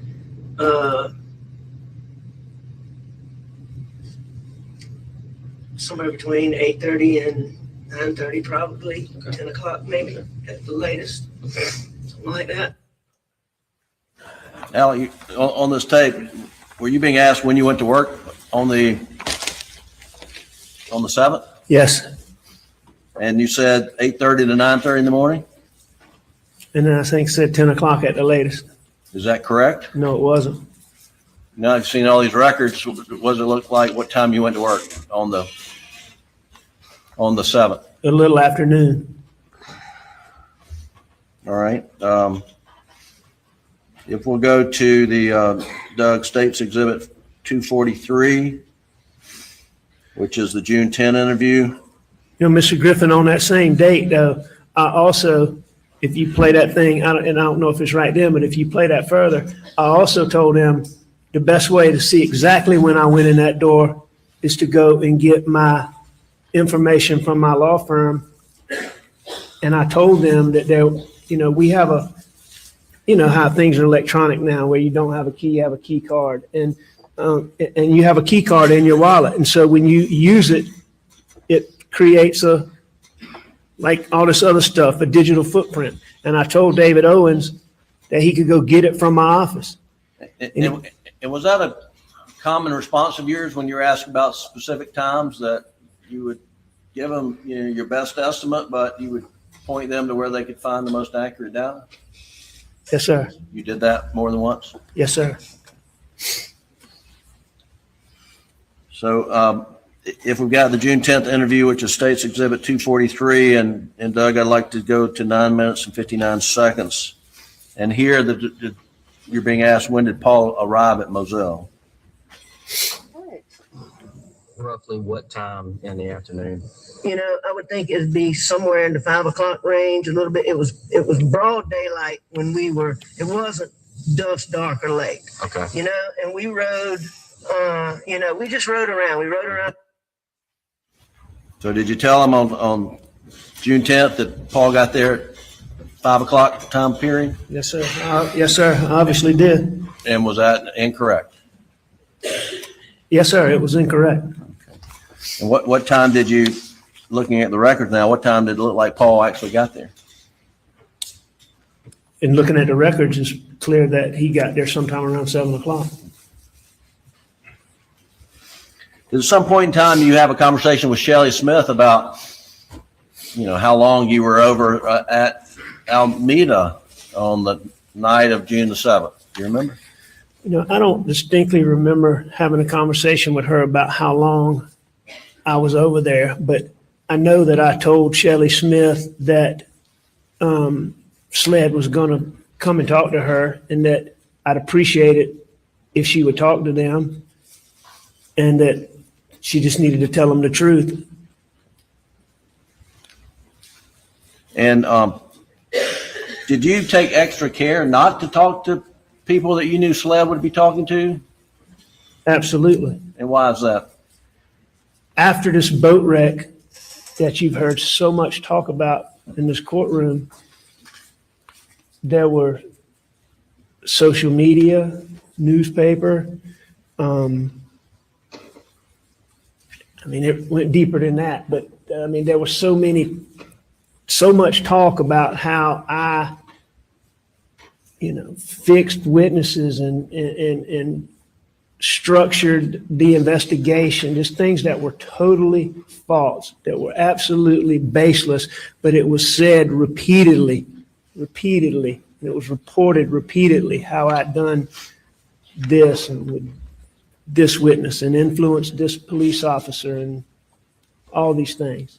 So I wasn't taking any chances.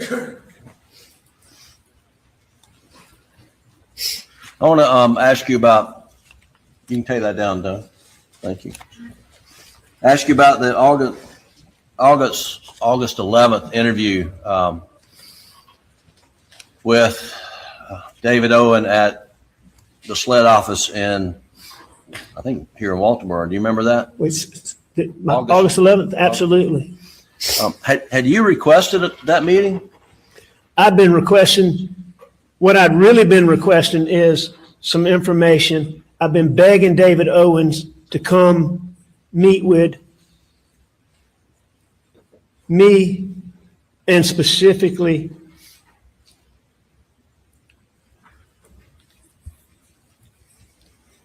I wanted Grandma and Papa T. There were so many questions that I couldn't answer. And I've been begging him to meet with me and to meet with Grandma and Papa T. I've been begging him for weeks and weeks. And did, when you went into the meeting on August 11th, did you think that's what it was for, to give you an update? Yes. And at the conclusion of the meeting, they let you know that you're their prime suspect. Yes, Your Honor. What was said.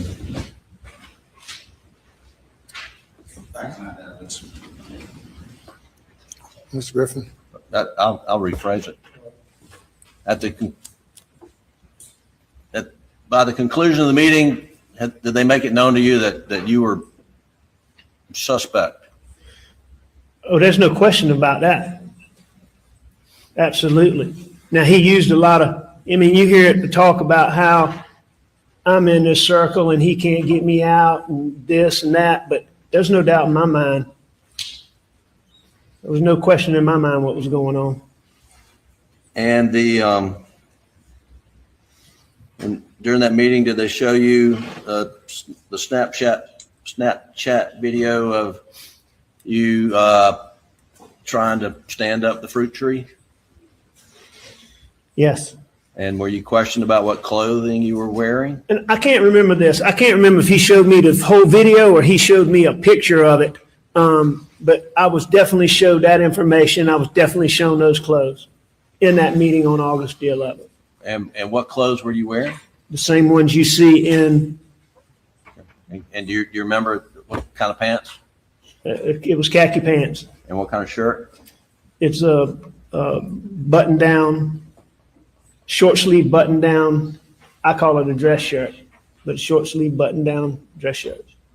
Like shirt you got there, but just short Just sleeve? like this, but short sleeve, and it was colored. And it was, what color was it? Blue. Blue with some blue stripes. And were you questioned about when you changed out of those clothes? I was. And did you have a follow-up? Did you have a conversation after that meeting was led with Blanca about what you were wearing that day? Absolutely. And what was the purpose of the conversation with Blanca?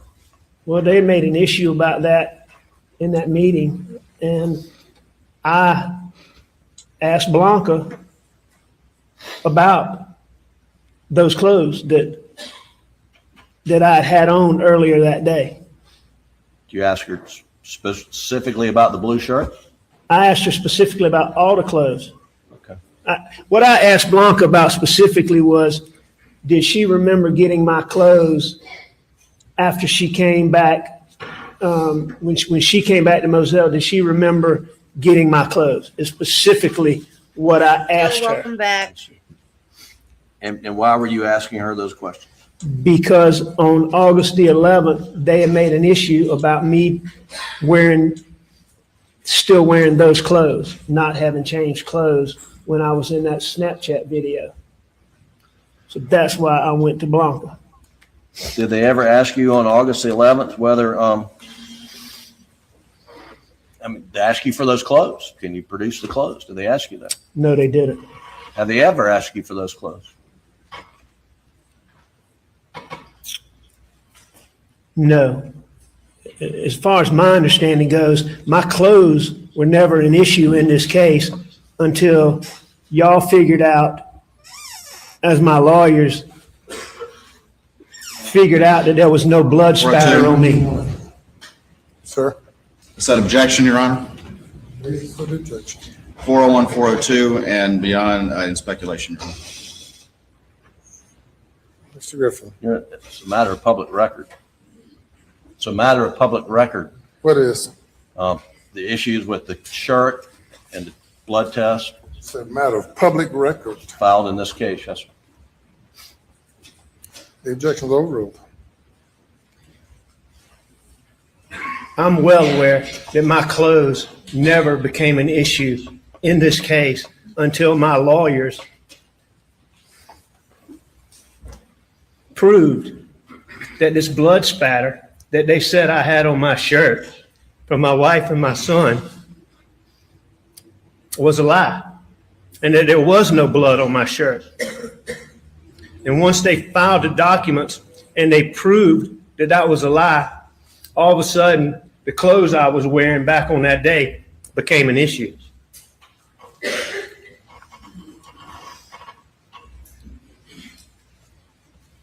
And that's in the Have to weeks shenan before you can shenan leading up to again. this trial. Now, Alec, after the Maggie and Paul were murdered on June 7th and 8th, where did you stay and where did you keep clothes? All right. Say that again, please. Where were you staying overnight? Well, let me ask you this. Did you ever spend another night at Moselle after June 7th? We Never know he spent another did. night at Moselle. We've been told Why that not? 1,000 times. You have to shenan before you can shenan again.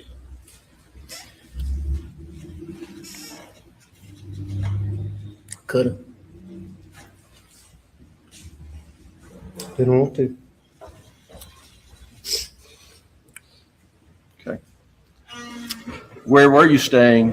When we talked about the days and weeks, a week afterwards, but where were you staying? When you got back from the lake, Kiowee and Greenville? I stayed.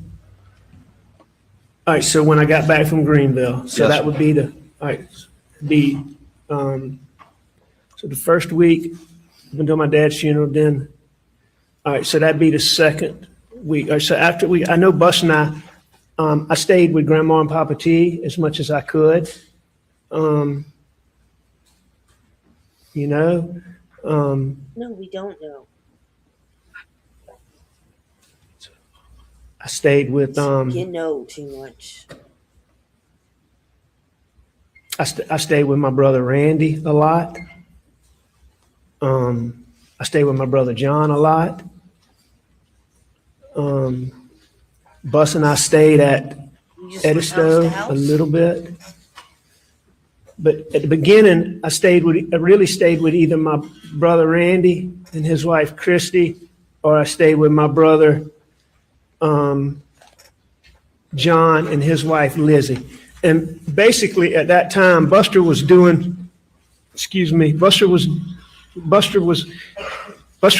for Wild Wing at that time, and they've been so kind to him and they let him be off just a ridiculous amount of time. They were so good to him.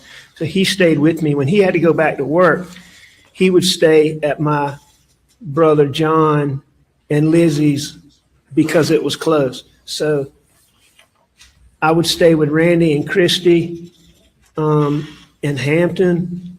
When Buster was there, I would almost always go to John and Lizzie's when Buster was there. I would go to John and Lizzie's sometimes when He's probably mad at me Buster for wasn't taking a there. break. But I was, Johnny Parker, one of my partners, had a guest house his mother-in-law had lived in when she was sick. That's really, it's right at the foot of Randy's drive. It's 100 yards, 70 yards from Randy's house. And I was going to move into that house until we figured out where I could live. So I had clothes there. I had clothes at Randy's. I had clothes at John Marvin's. I had clothes at Here. Chichesi, which is, All he I think asked you you heard was, Buster did you talk about ever Chichesi's, sleep like where we another went night to the river, at? and I had clothes there. That's all he asked you. I had clothes in Somerville, It was the yes or no question. and I still had clothes at Moselle. So you're closer. I think that's him and his brother. Yes, sir. Last question. No, this, I think that's one of Were your clothes spread out a lot of different places? Yes. Yes, Jim. You Thank just you. said We'll that. break for lunch and return in an hour and 15 minutes. Please do not discuss the case. It was a yes or no question. Did you ever sleep another night at Moselle? And he rambled We have been on watching the for surprise I don't know testimony of how many Alex Murdaugh, minutes who is testifying in his own defense about today. all There's the a lot places he for the jury to slept. soak in after hearing him Besides on the stand Moselle. so far. And if you're just Good joining us, Lord. Recess, let's see, it's 1:25. What's that? On video at 8:44 p.m. on June 7th. Questions they've been wanting to ask for 2 years.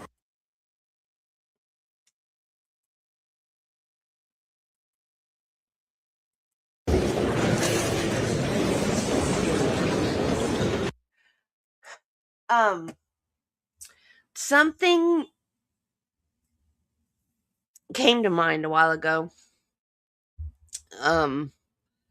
When Nichelle was talking about the dramatization that she watched.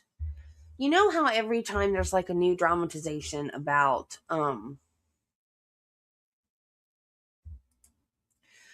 like that's not what I meant to do. About a serial killer or something like that.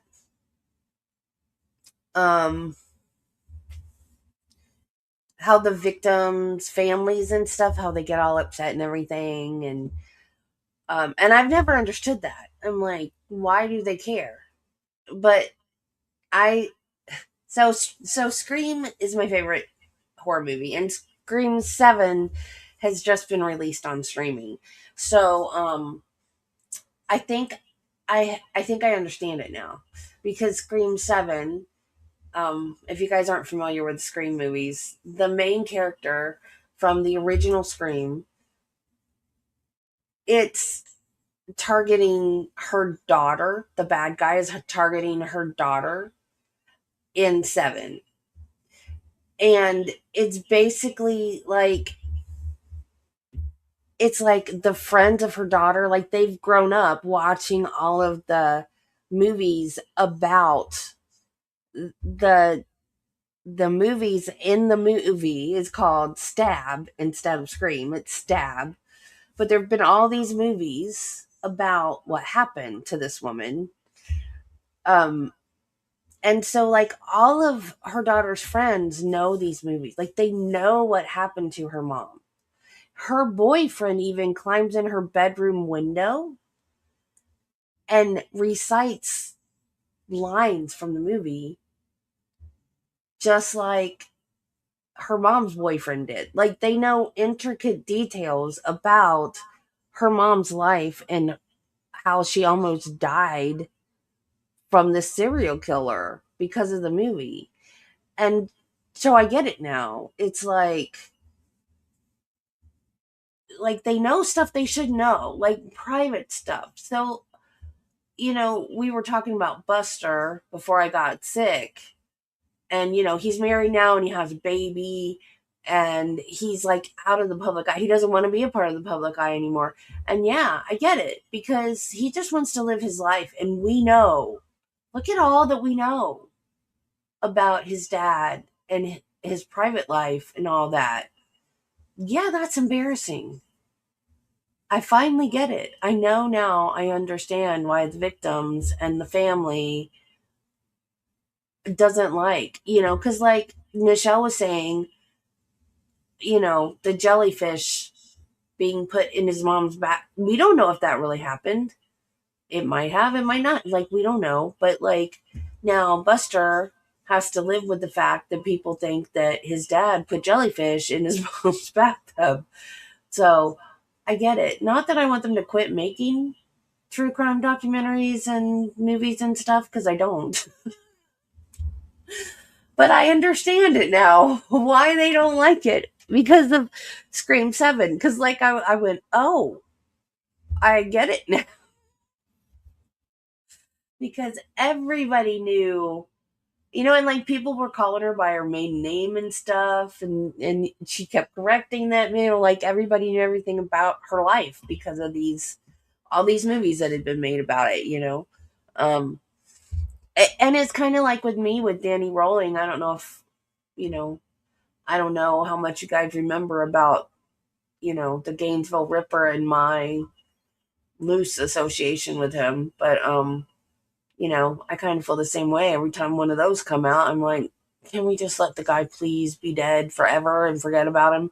Like the 30th anniversary of the Gainesville Ripper murders, they did some kind of a seance thing to talk to him, and I was like, no. Yeah, like I did not watch that.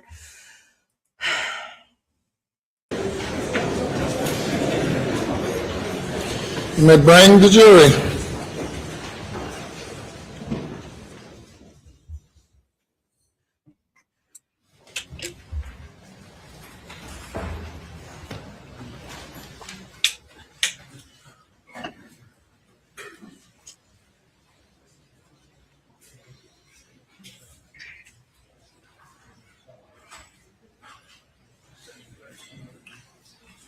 This house, I don't get it. Earlier I was hot, now I'm cold. What is wrong with my house?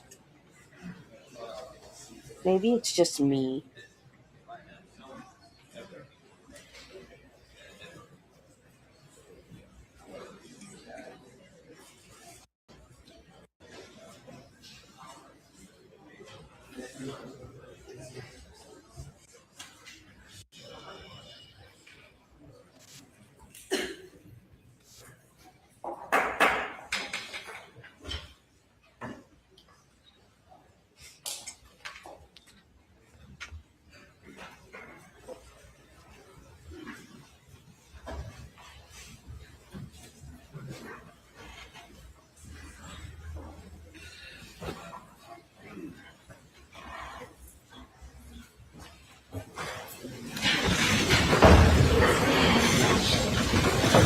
Jury is present. All right, thank you. You may proceed. My fever broke days ago.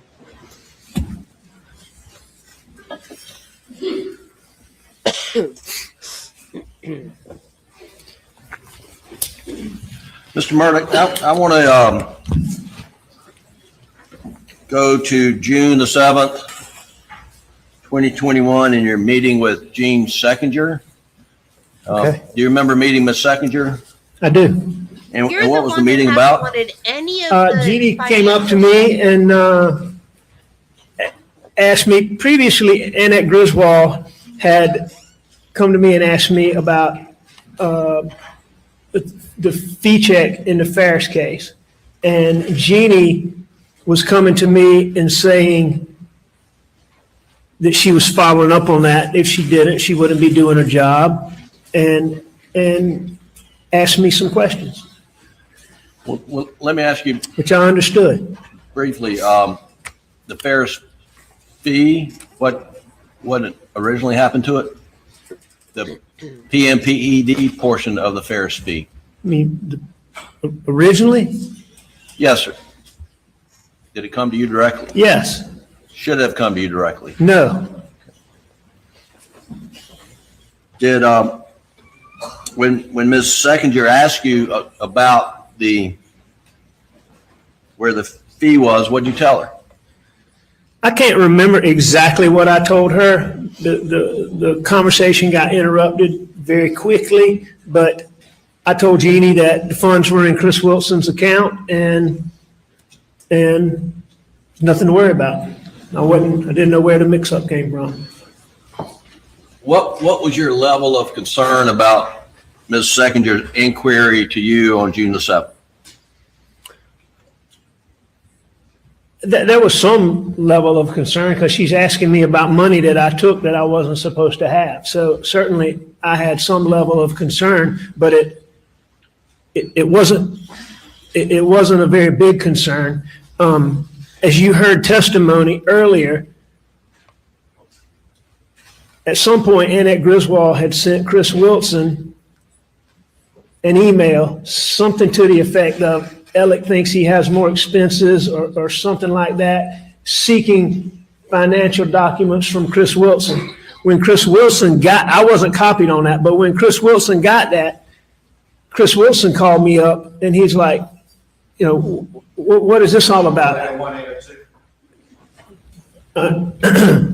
You're saying. Pardon? I said objection rules 801 and 802. Your Honor. Thank you, Jill. I Response. feel much better. Your Honor, I'm not asking for what Chris Wilson said, and I'll move on. I accept the objection. Were you concerned about Chris Wilson opening his trust account records to your law firm? No, I was not concerned about that at all. And why were you not concerned? I knew that one of the people that Chris Wilson, as you heard, Chris Wilson and I were very close. We talked every day. I did work with him all the time. And I mean, he was one of the people closest to me in the whole world. I knew everything about him. And I knew he was going through one of his partners, and he and his partner had split up. A partner and an associate had moved to a firm in Charleston. The partner was going through a divorce, and the wife of the partner was trying to get Chris Wilson's trust documents in that case to find out money her husband got. It didn't have anything to do with Chris and I or anything. It totally had to do with that. But I knew that Chris Wilson was not going to send any financial documents to my law firm, at least at that time, and at least not anytime soon. So while I'm sure it registered with me that I got to deal with this, at that particular time, it wasn't anything that was a big deal. Was there an immediate urgency to the situation on June the 7th? No. And I believe there's Ms. Seconder testified about your conversation with her. You learned that your dad was going back in the hospital. That's correct. There was a text. I can't remember if that text came from my brother Randy or my brother John, but they were the ones that were taking my dad back to the hospital that day. And whichever one was with him, I believe it was John was with him at the hospital, but I know Randy was with him at some treatments. It's in those documents. But bottom line is, we got a text saying, we knew my dad was really sick. He had cancer and he couldn't breathe. And there was a big issue about whether his inability to breathe was coming from an obstruction caused by the cancer, which was the worst case scenario. And that's what it ended up being ultimately. And that's what he died from. But this particular text was saying, okay, we're putting him back in the hospital. The doctor thinks it's pneumonia, and which was, pneumonia is never a good thing, but when compared to cancer, at that time, pneumonia, that was a good thing to learn that. So on the 7th, where the information you had, were you believe at that time that the prognosis was pretty positive for your father? Well, It was better than the alternative. I'm not going to say it was good, but it was better than the alternative and what we had previously thought it was. It didn't stay good very long, but it definitely was better. Do you know whether or not you told Ms. Seconder that that your dad's condition was terminal on the 7th? Do you remember whether you said that or not? No, I wouldn't have said that at that time. And what Jeannie, as soon as the thing comes through that my dad's going in the hospital, Jeannie and I, as you heard, she stopped the meeting. We stopped it. It lasted a couple minutes. Now, my dad's going in the hospital, and the very next day, we learned that he's terminal. And I'm just sure that a year or the amount of time that's gone by, Jeannie assumed she was terminal. He was terminal. Speculation, Your Honor. Objection is overruled. Mr. Murdaugh,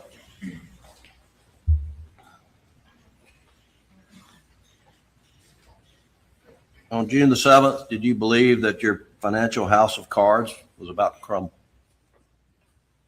On June the 7th? Yes, sir. Absolutely not. Had you had, and I think there's documented evidence, state introduced, had you had reached out to Russell Lafee at Palmetto State Bank about extending a line of credit on the Moselle property? Yeah, I had reached out to him. I can't remember the date of that text, but it was fairly recently. I had reached out to Russell. And on June 7th, did you have equity in the Moselle property that, or you and Maggie had equity in that Moselle property? Good luck. Sure. And I mean, Moselle was fully in Maggie's name. Okay. But yes, there was equity in Moselle. In looking at the documents that had been used, there was $1,800,000 owed. There was an appraisal for $3.3 million without timber value. And so on 1,700 acres, I don't know what the timber value was, but if you just said $1,000 an acre, that'd be another $1,000,000-something in value over and above the appraisal. I doubt the timber value was that high. I'm just using that as an example. But if it was 500, it'd be another $800,000. So, there was several $1,000,000 in equity in that Moselle property. All right. And did you have equity in the Edisto Beach House? Yes. And around June 7th, how much equity did you have in the Edisto Beach House? If I remember the records correctly, there was about $250,000 Hurricane season. Owed on that house, and Lovely time of the year in Florida. whatever the value was at the time. I think there's a contract for just under $1 million, so $700 and something thousand. Did Maggie's death make it more difficult to obtain financing immediately after the murder around June 7th, 8th? Maggie's, yes. How so? Because the entire Moselle property was 100% in Maggie's name. The Edisto property was 50% in Maggie's name. So I was only a half owner. So with Maggie, all I had to do is get her to sign the documents, which she always did. I mean, she didn't question finances. So, she signed the papers. When Maggie wasn't here, there was estate issues. I couldn't go and sign the papers like I would normally go and get a loan. So I couldn't. Okay.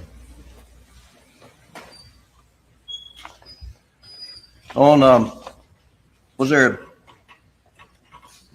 hearing scheduled in the boating lawsuit where you were a defendant set for that week? Yes. Do you remember what day it was scheduled for?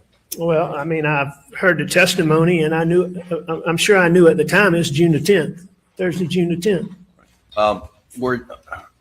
What was your level of concern about that hearing coming up on June the 10th? About that hearing? Yes, sir. My level of concern about that hearing was about the venue motion that was coming up, which Now, what do you mean by venue? the venue motion is where a civil lawsuit is pending. And so there's laws and rules that govern where you can bring a case. There's laws and rules that govern how certain parties, a defendant or a plaintiff, can go about trying to move it from one place to another. So in this case, the plaintiffs, the Beach family, had filed suit in Hampton County. Parker's was trying to move venue to Beaufort County. And I wanted the case to stay in Hampton County. And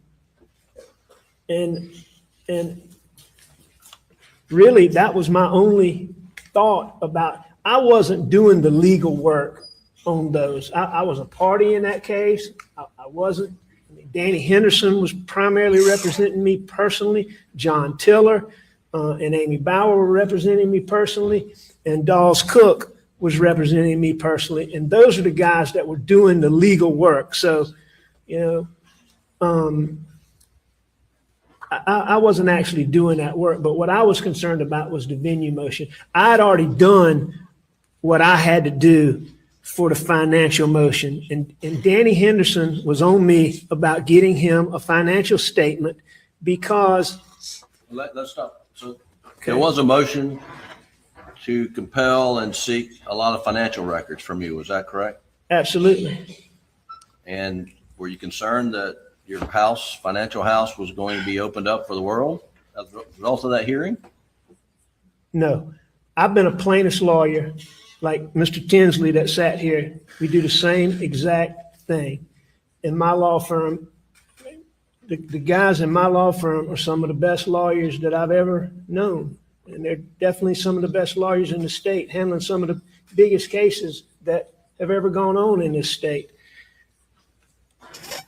In my 27 years of practicing, plaintiffs always are trying to look and get financial documents of corporate defendants, of, those type things.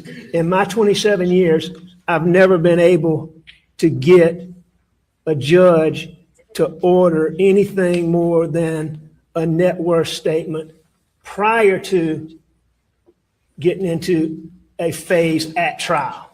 So early on in the case, I am not aware of, I personally have never, despite trying repeatedly, have never been able to get a judge to order the kind of information that Mark Tinsley was saying he was seeking. Were you working on a document for that upcoming hearing? Yes. And what was that? A financial statement. A financial statement lists your assets and your liabilities. And had you reached out to Jeannie Seconder later the day on the 7th to get your current balance of your retirement account? I don't remember doing that, but that'd certainly be something that I did. And because I know I'd have to have that for that financial statement. And the document that I prepared was what Mark Ball talked about that he found later in my office. And it was handwritten, ready to be typed up by, because of the charges against Paul, I kept everything very close in the civil case. It was Danny in his office. It was doing it. And I had that document prepared, handwritten in the neatest handwriting that I could make, because a secretary other than mine, or paralegal other than mine, was going to be the person who was going to put that financial information into the final document. And that's the document that Mark Ball talked about that he found on my desk whenever it was that he found it. Okay. So that was what was going to be, if necessary, what was going to be used Thursday. Alex, jury's heard about testimony of you stealing client funds. Did you do that? I did. Did you steal or divert that Ferris fee away from the law firm? I did.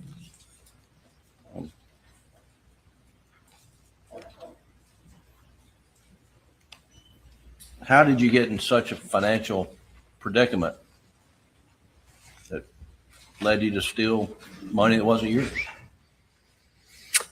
No, I'm not quite sure how I let myself get where I got, but it came from, I battled that addiction for so many years. I was spending so much money on pills. I got in a spot I couldn't Now, what type of addiction are you referring to?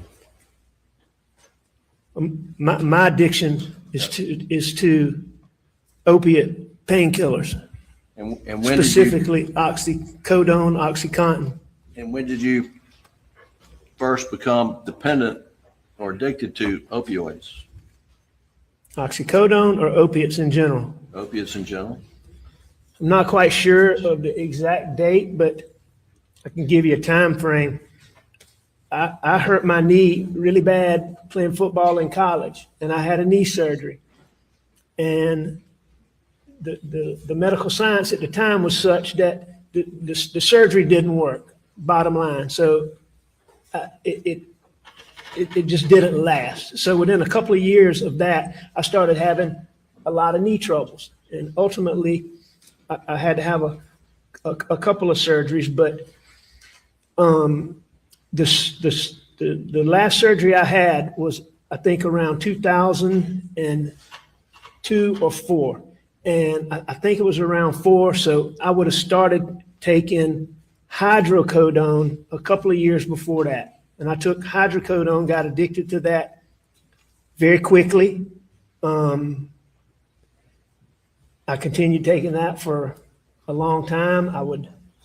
I'd force myself off of it, wean myself off of it. I'd go back to it. I battled that for a long time. And after a while, I was taking so much of that, I moved on to oxycodone. And, I'm guessing that was around 2000, that transition was around 2008, 9, something like that. And of course, it just escalates. And Did you receive treatment or go to detox on occasion? I did. How many times? That I went to detox or that I detoxed? Well, let's start with going to a detox facility. I've been to a detox facility 3 times. When was the first time?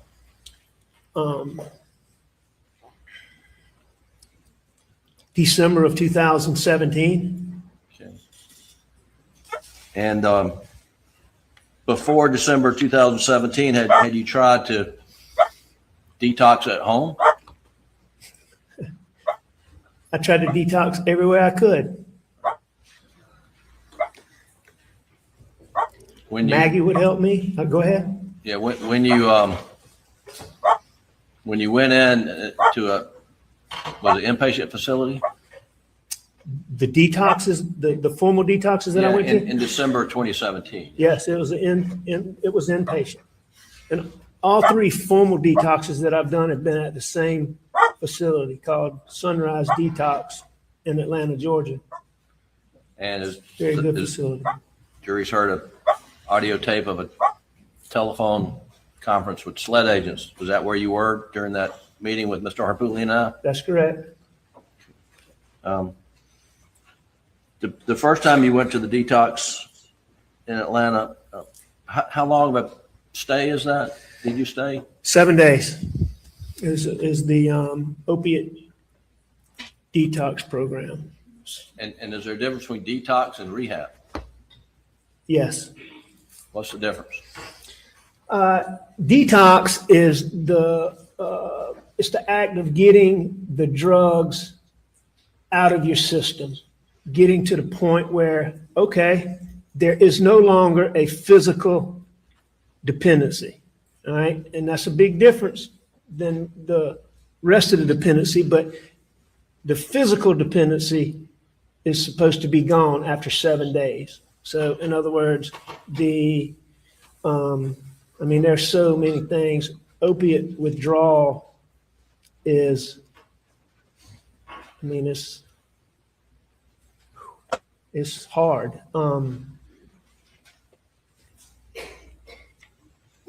But supposedly at the end of 7 days, you don't have those physical symptoms like, I don't want to be too graphic, but you're sick, you throw up, you have terrible diarrhea, you sweat like you're running a marathon. you can't hold your legs still. You can't lay down. Now, like what I'm talking about, the legs moving, that goes away after about 24 hours. So, after about 24 hours, you can lay down again and maybe sleep some, but you sweat, you throw up. You just have, there's so many issues, but after 7 days, those are supposed to be over. That's what detox is, the detoxification of your body. And what's rehab? Rehab is the period that you go to learn how to stay off. Right. You're supposedly off after detox. Rehab is where you get help staying off. And before September 2021, had you ever gone to that second stage of rehab? No. So in December 2017, how long did it take you to relapse once you got home from detox? I have restless leg syndrome from Not long at all. You're still going through. From my everything. This physical dependency is gone. You still have, you're still so sick. You just. Awful. Is that something you've been battling for quite some time? As long as I can remember. Mike. How long have you been drug-free, opioid-free? 535 days. And I'm very proud of that.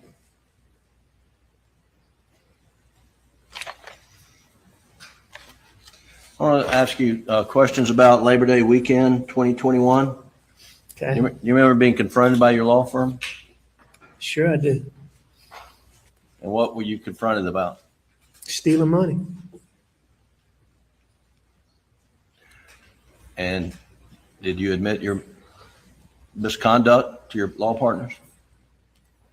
Well, to one of my law partners and my brother and my law partners, so Danny and Randy. Did admit it, man. and they learned about a fake forge account. Did you admit to the fake forge account? Yes, I did. And did you tell them about your opioid struggles, opioid addiction? I told them about my addiction. Yes, sir. To your knowledge, were any of your law partners aware of your addiction? Not just to my knowledge. I'm certain that they were not aware of my addiction. How would you characterize your opioid use or addiction? Severe, moderate? Then or now? No, in 2020, 2021?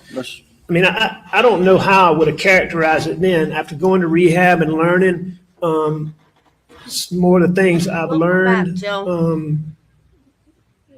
really talking to addicts about experiences. I will tell you that my addiction was extremely, extremely bad. How were you able to function? Or were you able to function? Yes, I was able to function. You were able to practice law? Yes. And were you successful practicing law while you were addicted to opioids? On some level, yes, sir. I was successful. He was successful at stealing his client's money. After you were confronted on Labor Day weekend 2021, did you resign or were you forced to resign from the law firm? Absolutely.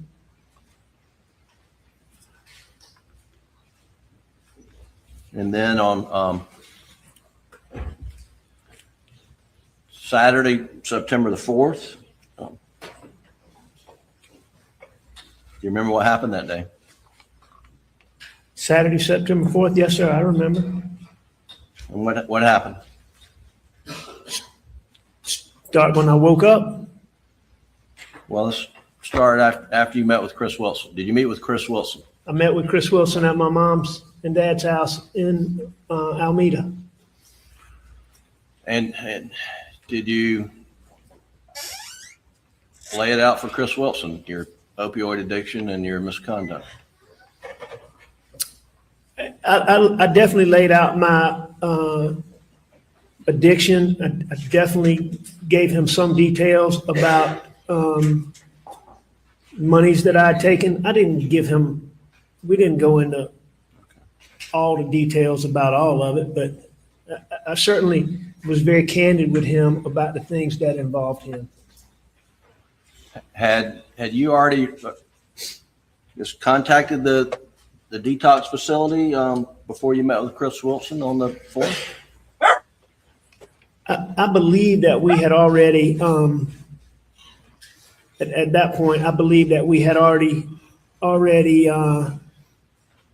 spoken to the guy that I knew from Sunrise and made arrangements for me to go there on Monday. Okay. And I know we had arrangements for me to go there on Monday, and I'm sure we had to have had it by then because I went to the hospital shortly after that. So yes, and did you reach out to Blanca to get your insurance information? I did. And for what purpose? Because I was going to use my insurance at Detox and Rehab to help pay for it.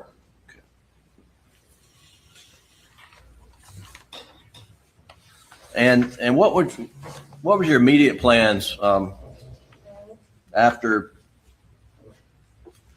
for the day after you met with Chris Wilson? Did you have plans to do anything, have any other meetings on that Saturday? I wanted to go and meet with Corey Fleming, who was another lawyer who was affected by the things I did. Okay. And did you? And a good friend. Did you go meet with Corey Fleming? No. What'd you do instead? I'd given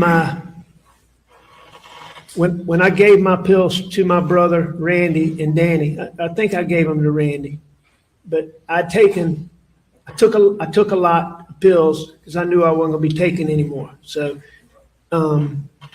Randy had my pills. I had to get some from him the night before, but I only got a small amount. I could tell, I wasn't taking anything near like what I had been taking, so I knew it was coming. And I called someone to bring me more pills. And before I met with Chris Wilson. And did you meet did the person you called bring you more pills? I don't know if he brought me more pills or not, because by the time I met with him, after meeting with Chris and after, the starting of the withdrawals, I changed my plans. And what was the change in plans? Not to get pills from him anymore. And instead, I asked him to shoot me. Did you ask him to shoot you as a sympathy ploy, or did you want As a sympathy ploy? Yes, sir. Why did you ask him to shoot you? What was the end goal that you wanted to accomplish? I meant for him to shoot me so I'd be gone. And who was this? Who did you ask to do this? Eddie Smith. And did he in fact shoot you? He did. And where was that located? Not your gunshot, but where were you shot in Hampton or Colleton County? Where were you? It's Hampton County. It's right on the border of Salkehatchie Road that runs right along the Salkehatchie River.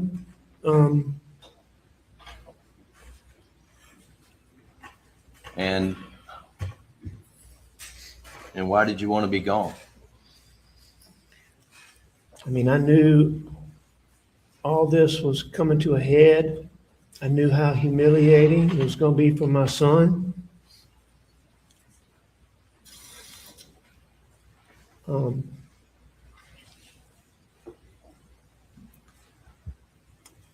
I'd been through so much. At the time, in the bad place that I was, it seemed like the better thing to do. I don't think that way now, thankfully, but right. I did at the time. Did you have life insurance on you? Oh yeah, I had a lot of life insurance. And who was the beneficiary? Maggie was the beneficiary. How much life insurance did you have? I had $12 million. I had a $4 million policy and an $8 million policy, a total of 12. Did you ever have any life insurance on Maggie? No, never. Did you ever have any life insurance on Paul? No.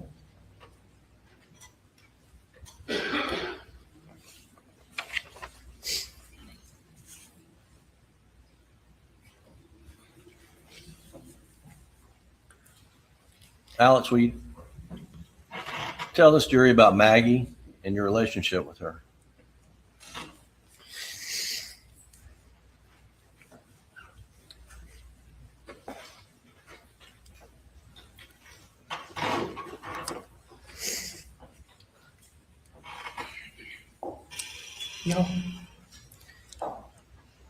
Y'all saw a picture. She was just as beautiful inside as she was outside. And I mean, she was so adventurous. I mean, you couldn't tell her something was good or bad. I mean, she wanted to find out for herself. She wanted to do it, see it, experience it on her own and form her own opinion. She was devoted. I do this every day. Those two boys, Buster, Paul, me. I mean, oh yeah, I forgot she was in that. I mean, she made sure we didn't want for anything ever. There's a bunch of our Fun, playful. I mean, she had a laugh that, you know, you didn't even have to know what was funny. If you heard her laugh, you would laugh. I have another brother. Their dad's an actor too. You know, she had this little playful look where she'd smile at you and bite her lip. I can't do it, but I mean, when she just do it, it just melts you.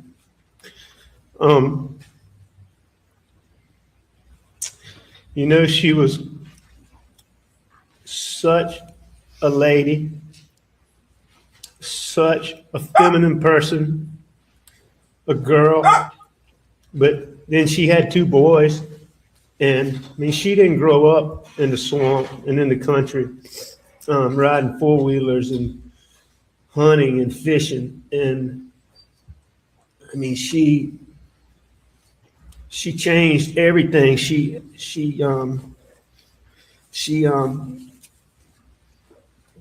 became a boy's mom. I mean, her life became ball and riding four-wheelers and, I mean, doing those things. Now, don't get me wrong, she was still 100% girl. And you heard Miriam say, I mean, she loved to do those things with her nieces, but, I mean, she threw herself into her boy's life. I mean, you know, she never took not working for granted. I mean, she might not have worked, but I promise you, she worked. And she worked to make sure me and Paul and Buster had everything. You know, she wanted a big family, and pregnancy just didn't suit her. Her pregnancies were so hard. I would leave her in the mornings and she'd be sick. I'd come home and check on her and she'd be sick. I'd come back at the end of the day and she'd be sick. I mean, she was so sick all the time with both those boys. And, I missed the catch. Now you're never going to catch another one. Scoot back. When we had Paw, Get back on your bed. Maggie got in trouble and Paw got in trouble. And just pregnancy didn't suit her. So we decided Scoot back. that, we would just have the 2 boys. And, I just think how hard it was on her, just made her love those boys so much more. And she did.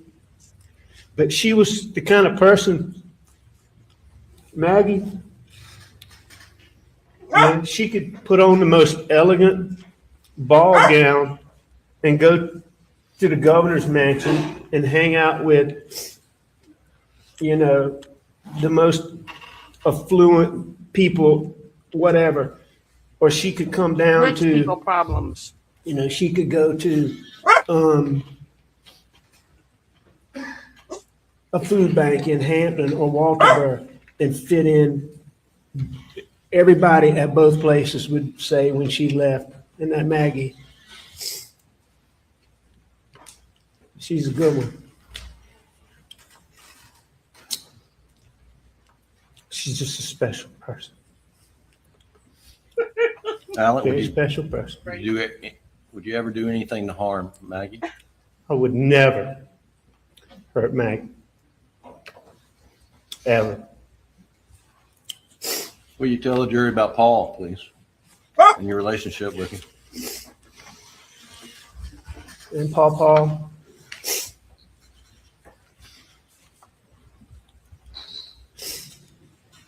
I mean, Paul was just the brightest. He was the brightest. He's the most inquisitive young man. He wanted to be a part of everything. If you were working, I can remember as a little boy, you'd be working on something. It didn't matter what it was. His little head was going to come in there, his nose in there to see what you were doing. How? He was a man's man. He was 100% Yeah. country I was boy. fixing He to was say, tough. how can he talk mean, about He could hunt anything. He could catch affectionately any about his fish. son He as could a run child any piece of before he's killed equipment. him? He could use any tool. That's insane. I mean, he could do anything. At 22 years old, he could do so many things. I mean, he took care of so Michelle, many, they're and he was so volcanoes. tough. But on the other hand, he had a side to him that was just so sweet. I mean, he wouldn't come home where he wouldn't go check on his grandparents. He wouldn't go near Somerville where he wouldn't go out of his way, check on his grandparents. To be such a tough person, he would get all of his buddies and get on a boat and go watch a sunset. How many 22-year-old people do stuff like that? I mean, he was such a special boy. He cared about people. He was fiercely loyal. He was so misrepresented in the media. I mean, never an accurate story told about what he was. And I'll challenge you right now. I would challenge everybody in this room to go find somebody that knew Pawpaw, who really knew him, that did not have an ulterior motive, that would say something negative about him. What did you do to this? And I challenge everybody who can hear me now to do that. I mean, Paul was that kind of person. If you knew him, he would help you. And he would be glad to help you. I thought Mark Ball made a good point when he said, Paul might not have quite found his place yet. Paul was ADHD, and so he would jump around from thing to thing a lot. But there's absolutely no question in my mind whatsoever that Paul would have found whatever that thing was that he was going to do. And whatever that ended up being, he was going to be one of the best at it that you've ever known. And I'll tell you one more thing. I didn't even know this when Paul was alive.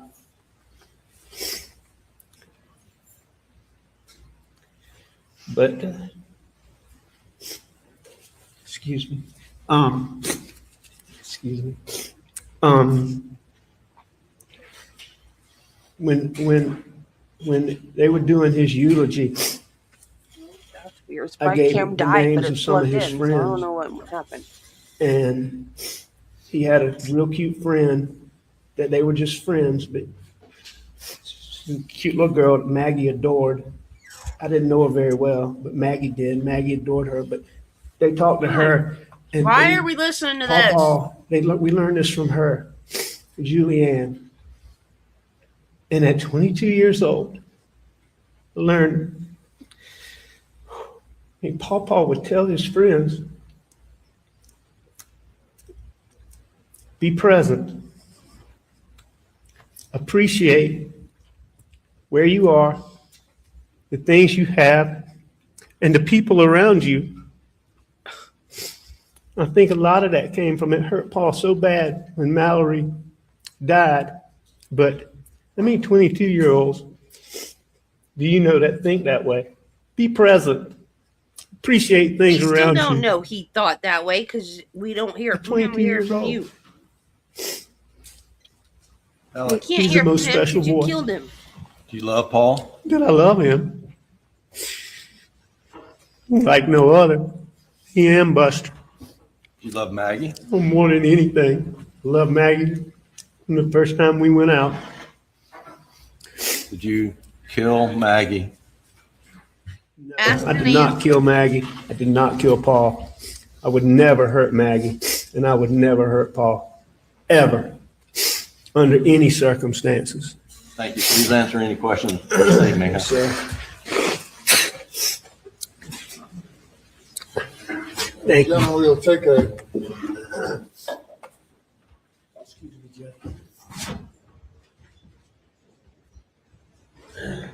we'll take a 10-minute recess. Please do not discuss the case.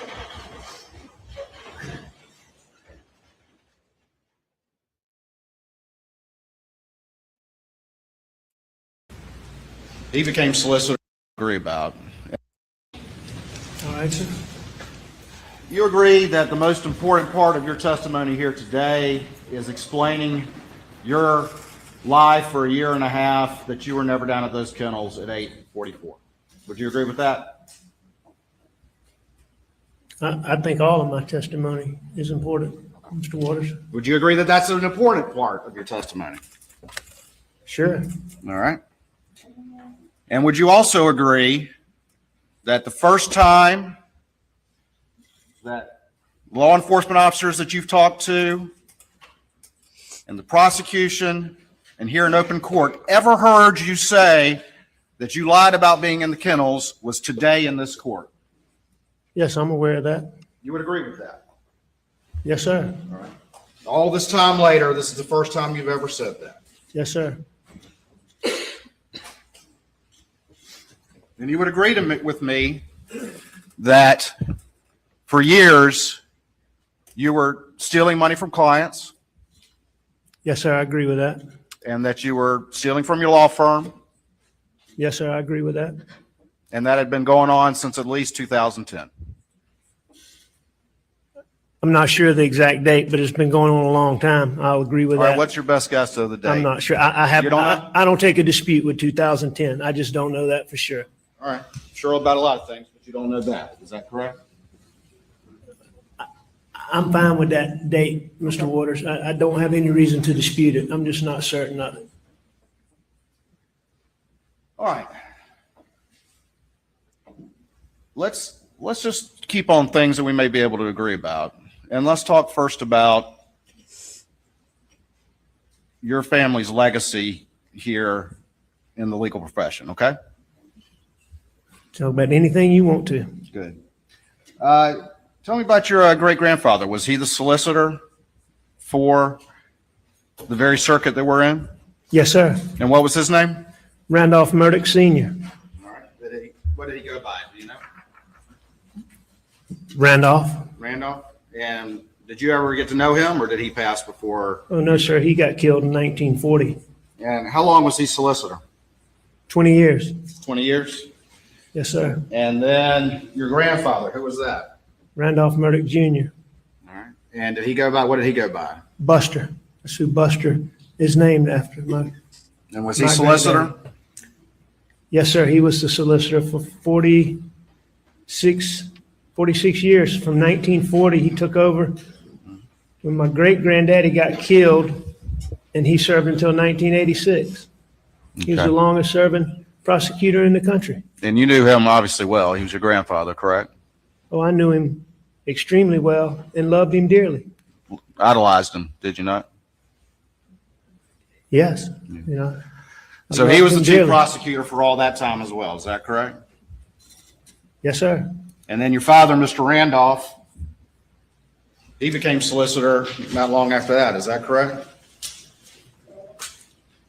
When my grandfather retired, because you weren't allowed to be solicitor after age 72, my dad took over, filled his unexpired term, and then he ran. And he became the chief prosecutor for this area right here as well? Yes, sir. And how long was he solicitor? From 1986 until 2006. Till 2006? Yes, sir. I actually worked a case with him about a guy who killed a We trooper. don't care, Creighton. He's a fine, fine, fine man. Yes, he And an was. excellent lawyer. Yes, he was. And he was an excellent lawyer, right? Yes, sir. That's a big part of your family legacy and your heritage that's so ingrained around here is that history of being the chief prosecutor and being part of the central part of the legal community. Is that correct? Would you agree with that? That my family's been a central part of the legal community. Yes, sir. I agree with that. And not only just the central part of the legal community, but the chief prosecutor for this area since 1910, I think, up until 2006, 1920 1920. 2006. 1910 is when my great-grandfather started the law The firm. law firm. Yes, sir. All right, so 1920 to 2006, correct? That's correct. An unbroken chain of being the chief prosecutor here, correct? That's correct. And then you went to law school as well, is that right? Yes, sir. And when did you graduate from law school? 1994. 1994. And did you ever become a full-time solicitor? No, sir. And so you went into private practice, I think, with Mawson Coon, is that right? Yes, sir. And then you went 1994. to the former law firm that no longer exists because of your activities, correct? I started in Answer my question, if you 1994. would, please, first. What was your question? My question was that you started first with Mawson Coon. Go ahead and answer that one. Yes, that's correct. And then you went to the law firm that doesn't exist anymore, that started in 19, but it doesn't exist anymore because of your activities, correct? That's correct. And as part of that, of your practice, you were a trial lawyer, correct? That's correct. Successful trial lawyer. I don't know about your adjective, but I was, I guess so. Yes, sir. Did you make millions of dollars in legal fees? Yes, sir. But you won't tell this jury that's successful. Well, if that's the criteria, yes, sir, I was successful. Well, you won cases, correct? I did win cases. Settled cases? Sure, I settled cases. Heard your former law partners say that you were a successful lawyer? I did hear some of them say that. I think you even became president of the Trial Lawyers Association, is that right? That's correct. And when was that? I'm not sure of the exact year, but it would have been in the 2015 range, 2014, 15, 16, somewhere in there. And in that role, you were kind of the president of the Association of People Who Do Trial Plaintiffs Work, right? Yes, sir. Who do jury trials, correct? Well, That's part of it, right? Yes, sir. That's part of it. It's part of it. Sitting down, looking jurors in the eyes and giving a closing argument. Is that right? Yes. And what kind of cases did you normally do? Just generally what subject matter? I did all kinds of cases. I did cases that, I mean, I handled some very big cases. You know, I had a lot of cases where, you know, somebody, their cable company was billing them $20 more than they should have been. And I handled everything from that to the big cases and everything in between. All right. So the big cases, tell me about those. Those were typically plaintiff's work, all plaintiff's work, correct? For your big cases? Yes. Okay. And plaintiff's work is where, or there would be, say, for example, automobile or truck accidents, correct? Or that some of it? Every big case I ever had was an automobile. No, and I mean, no, sir, not all of them were automobile wrecks. Were many of them? Sure. And if they, let's say, your plaintiff collided with like a UPS truck or a tractor trailer or something like that, you've had cases like that, correct? I have. And they led to very big recoveries, is that correct? The UPS case that I handle? Yeah. Yes, sir. All right. And as a part of that, developing those types of cases, you were involved in investigating the facts of the case, correct? Yes. And you were involved in gathering, let's say, telemetry data from automobiles, correct? Telemetry data, like you presented in this courtroom this week? Yeah. You never did that? I've never had a case specifically where the type data that y'all have presented in this case that I've used, but I've had data from automobiles. I've had from their, essentially their computers. OnStar right? data. I've had data from the black box, you know, but specifically telemetry data, I don't believe that I've ever had one of those. But OnStar and black box data, correct? More so the black box event recorder. I mean, many times in a wreck, the event recorder will go back and tell you things leading up to the wreck. Sure. So, and I've been in numerous cases where those were involved. And you've had cases where cell phone evidence was relevant to your case? Sure. People's call logs were relevant to your case? I have had those. Cell tower location was relevant to your case? Yes. Computer evidence was relevant to your case? I'm sure I have, yes. And when did you start with the law firm?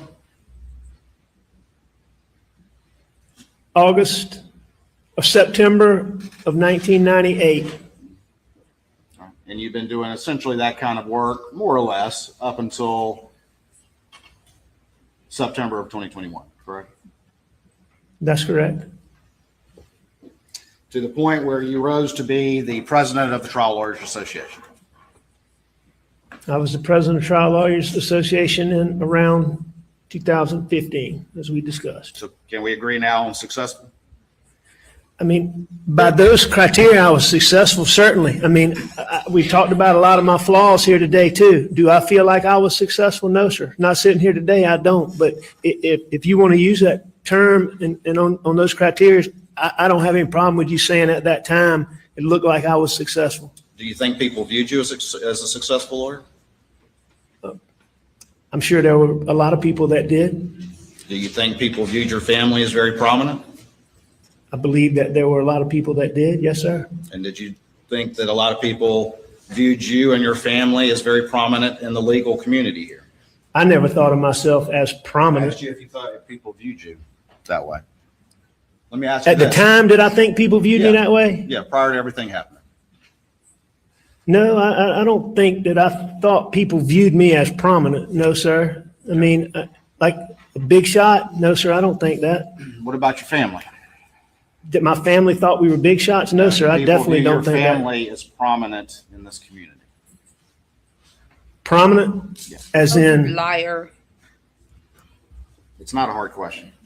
well, I'm just not sure, you know, I think my family was very well thought of. I think my family was respected. I think my family helped a lot of people. I'm not challenging you on any of that. I'm just getting you to agree what seems to be a basic fact. Would you agree with that? With what? That my family helped a lot of people and was well thought Very of? prominent. If that's what you mean by that, yes, sir. And that your family had a very long association with law enforcement. Yes, sir. And you had a long association with law enforcement. Yes. Yes. Okay. By association, I assume you're talking about friendships. Mm-hmm. Yeah. But not only just friendships, but also professional as well, correct? As a Professional prosecutor, associations with law enforcement. as a prosecutor, or as a civil Let's talk- attorney? Okay, let's talk about civil. Did you have associations with them in civil cases? Sure. I mean, as we discussed, a lot of cases that I handled were wreck cases, or might be a train wreck or tractor trailer, but there were a lot of highway patrolmen involved. There were a lot of local law enforcement involved. So yeah, we dealt with a lot of law enforcement in the civil practice. All right. And then you also mentioned that you were a prosecutor as well, correct? I was a volunteer assistant solicitor. Did you or your family or your law firm ever have events or parties or social affairs in which the law enforcement community in this area was invited? I mean, sure, the law firm itself didn't really sponsor things like that. Right. But there would be occasions where one of us in the law firm, and certainly we all had a lot of friends in law enforcement, and they were always invited. Okay.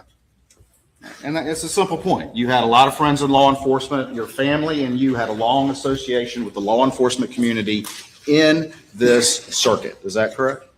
Association being friendships and working relationships, absolutely. All right, well, let's talk about being a prosecutor. When did you become an assistant solicitor? I believe that I became an assistant solicitor when I moved from Beaufort to Hampton. Right. So that would have been sometime around September 1998. Might have been a little bit after that, but sometime. Did you get a badge when you became an assistant solicitor?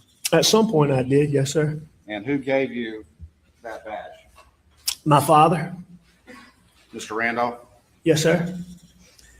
And over the years, did you prosecute criminal cases, much as what's going on here today? Yes, sir. At times I did. And I believe that I prosecuted from 1998 to 2001. I believe that 2001? Keep going. I'm sorry. 2021. I'm sorry. Until 2021. From 1998 to 2021, I believe I was involved in 5 jury. I believe there were 5 trials. 5 trials? Is the best that I can remember, and You had- all with my dad. That was really the purpose of me being assistant solicitor, was get to spend time with him, do things with him. Sure. And you, 5 jury trials over all that time, but you had a badge that entire time. Is that correct? I had a badge for a big part of that time. Yes, sir. You actually had 2 badges, right? I had 1 badge, but when my granddad became an assistant solicitor for my dad, when my dad became the solicitor, he had an assistant solicitor's badge. Right. When he passed away, I had his badge, and that was one of, at some point in time, you were asking somebody about 2 badges, and that was the other badge. I got you. You said you did 5 criminal jury trials as a prosecutor, correct? Assisted in those, or was doing them, yes, sir. I believe I was actually the lead lawyer in one of them. I helped my dad in the other 4. Still a part of preparing the case? Yes, sir. Still part of gathering the evidence and putting it together for trial? In a criminal case, we didn't do much of the gathering of the evidence. We took what law enforcement had gathered, but putting it together for the criminal trial, correct? yes, sir. Presenting evidence in court? Yes, sir. Giving jury argument? I did the closing argument in one of them. Yes, sir. Did you ever have any cases that you prosecuted that went short of a jury trial, either pled out or were dismissed for some reason? I'm sure that at some point between 1998 and 2021, that I took some plea, but as we sit here today, I can't specifically remember that. And I don't ever remember working a case up for trial that didn't go to trial. But I'm sure at some point in time, I was involved in some level on a guilty plea or guilty pleas. And you'd agree with me that the civil system and the criminal system have a lot of differences, correct? A lot of differences and a lot of similarities. And a lot of similarities, and that's where I was going next. And fundamentally, it's about analyzing the evidence, preparing for trial, presenting that case, and making your argument to the jury, correct? That's a big part of it. Okay. And would you agree with me that as cases go on, or as you are preparing for trial, that you analyze the evidence that's been gathered by law enforcement and present the evidence that that supports your case, correct? That's just part of it. Presenting evidence that you deem favorable for your position? Yeah, that you analyze the evidence and then you put in the evidence that supports your case. It's an ongoing process. Would you agree with that? That's part of what you do. And same thing in the civil case, right? As you go along, you may have evidence, but you ultimately analyze that evidence, and some evidence makes the cut and some of it does not. Is that fair to say? As far as what you're trying to, I think It's a we simple agree on question. that. We would agree on that. I think so. I'm not exactly sure what your question is, but I think I understand it. I'm just asking you that as a lawyer, as Sir. you've been since 1994, is that right? That's correct. It's a simple question. You analyze the evidence that's been gathered, whether civil or criminal, and then present that in court. Is that correct? Yes, All right. that's part of And what that you is do. an ongoing process as you prepare for a case. Is that correct? I An would ongoing too. process as you prepare for, in criminal courts or civil courts? Either one.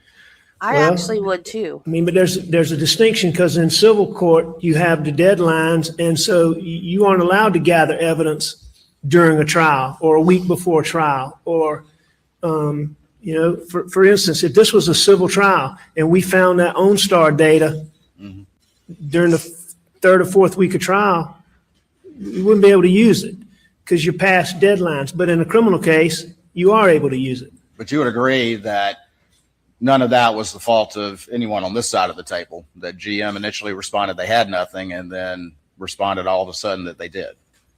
I don't have an opinion, and that's certainly not anything I'm intending to convey. You talked to this jury a lot about that, but you know nothing about that particular part of it. Is that what you're telling us?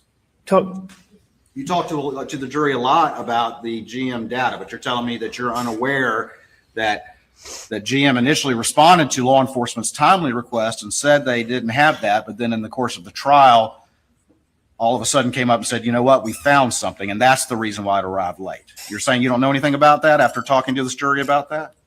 I don't know a single thing about that. I know that y'all represented that to the court, and I don't have any reason to doubt it. Good. But I don't. And you would agree that that's generally consistent with the telemetry data that the FBI did, correct? The OnStar data. The OnStar, I think the OnStar data and the telemetry data are totally different. All right. You don't think they're generally consistent with one another.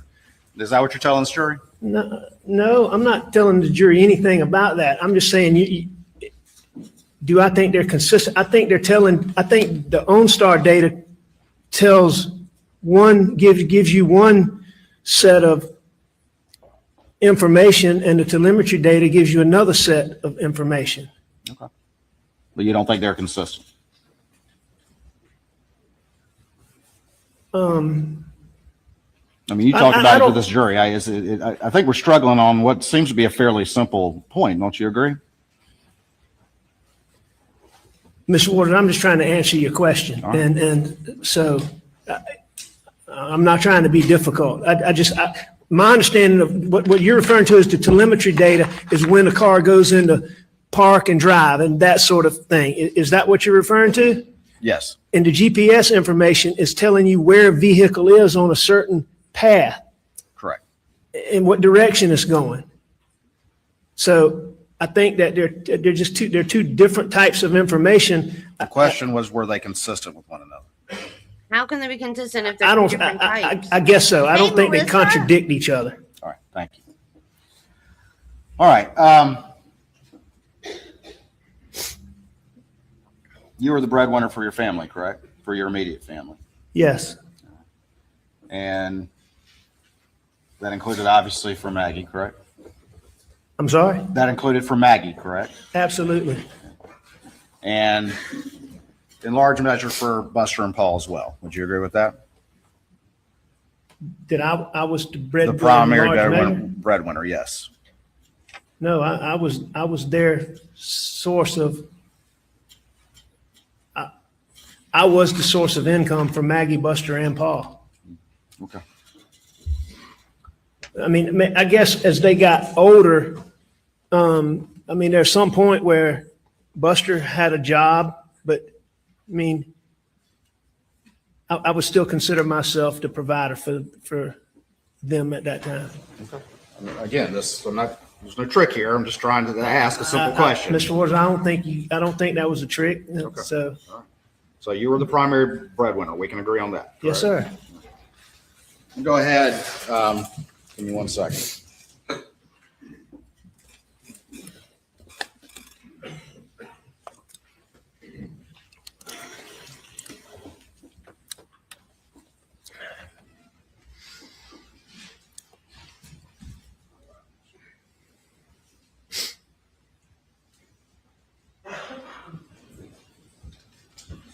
All right, I'm going to show you what's been marked as States 570 to see if you recognize this particular item. You can go ahead and take it out of the badge, out of the bag.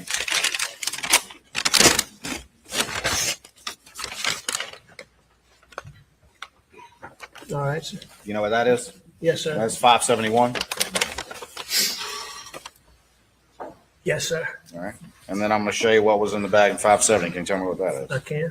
All right. What is that? Which one? 570. What is that? All right.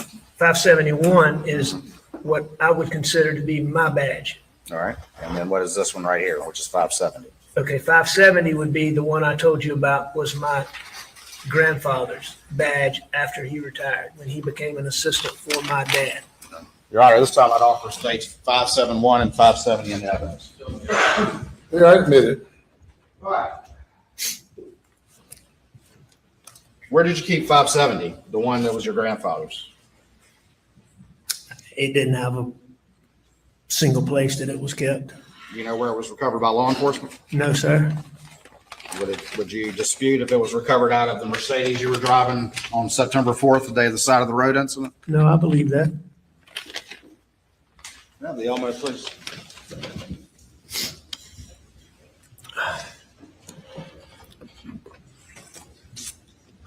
Now the screen, please.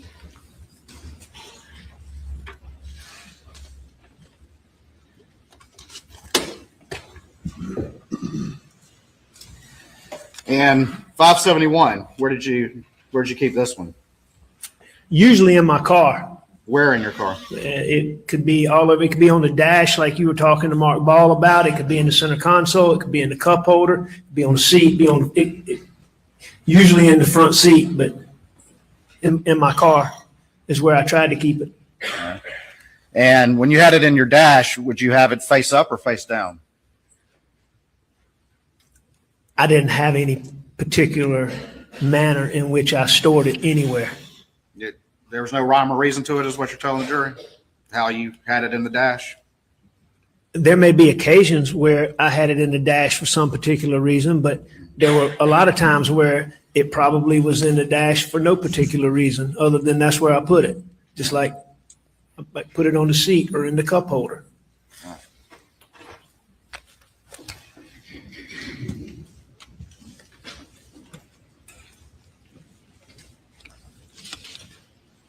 You said there were particular reasons why you might put it in the dash. What would those reasons be? I mean, it could be any number of things. If I'm going somewhere where I want somebody to see it, then I would put it in the dash. If there's another reason for somebody to see it, like for instance, if I get pulled over, I might have it in the cup holder so an officer could see it when he walked up. Why would you do that? Why would you have it in the cup holder? You're not saying you were on official business, are you? No, I'm not saying I'm on official business. Why would you want it in a cup holder if you got pulled over?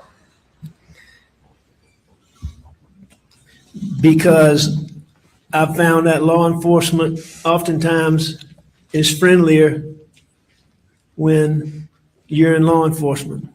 When you're law enforcement. So you considered yourself law enforcement? No, sir, I can't say that I considered myself law enforcement. Well, you carried a badge on you as a assistant solicitor for 2 decades roughly? From around 98, so Is that yes, sir, for correct? 2 decades. And you would ride with it sometimes sitting in the front dash facing out, correct? That's correct. And you would put it in the cup holder so that law enforcement would see you if you got pulled over, right? That's correct. Okay, so but you didn't consider yourself law enforcement. I personally didn't consider myself to be law enforcement, no, sir. All right, so you were just using having this badge to your I advantage. don't remember taking- what you're talking Taking about. license with it, is that correct? I guess in some circumstances that is accurate.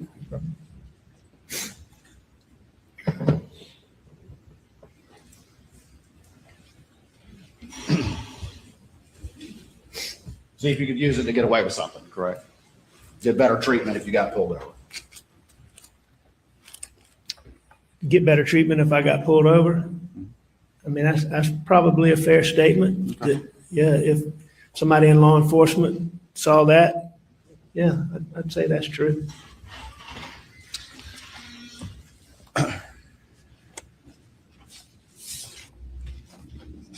Did you have to take an oath when you got that badge? No, sir.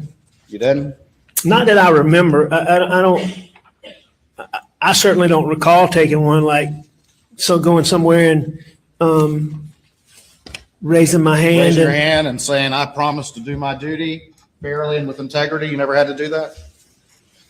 Mr. Waters, if I did, I sure don't recall it. I mean, it was a very informal process when I became a volunteer assistant solicitor for my dad. And then when I continued with Duffy, I mean, at some point, you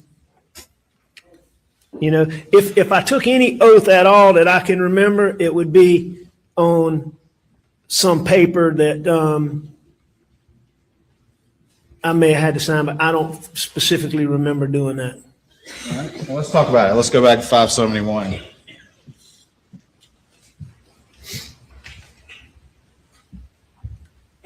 And on the inside of it, what are those right there? Are those the an ID card with your picture on it? Yes, sir, that is.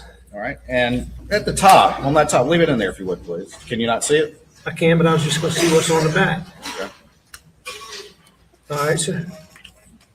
All right. And it's got your picture on it, got your name on it? Yes, sir, that does have my picture and my name. All right. Good. Put that one back for me, please. All right. So you want to All look right. at this top one? Look at the top one. Okay. What office does it say that you are on that top one right there? Up there at the top. State of South Carolina Solicitor, the Solicitor of the 14th Judicial Circuit. It says that I, as Solicitor of the 14th Judicial Circuit, I do hereby certify that, and it has, Your name. right? And it has all that data. What position does it say that you're appointed to?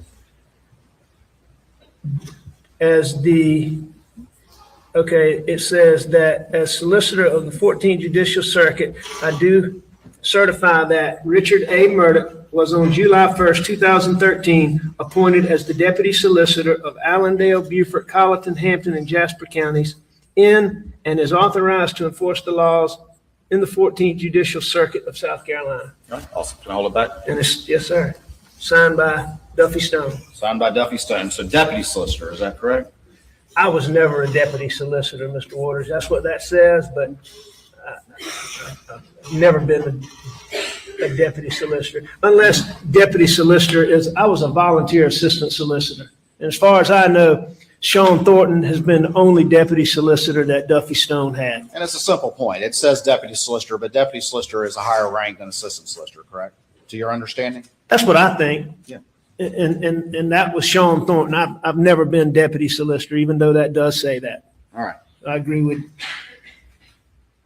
And that was signed by Duffy Stone, not by me. I understand. This is what was given to you.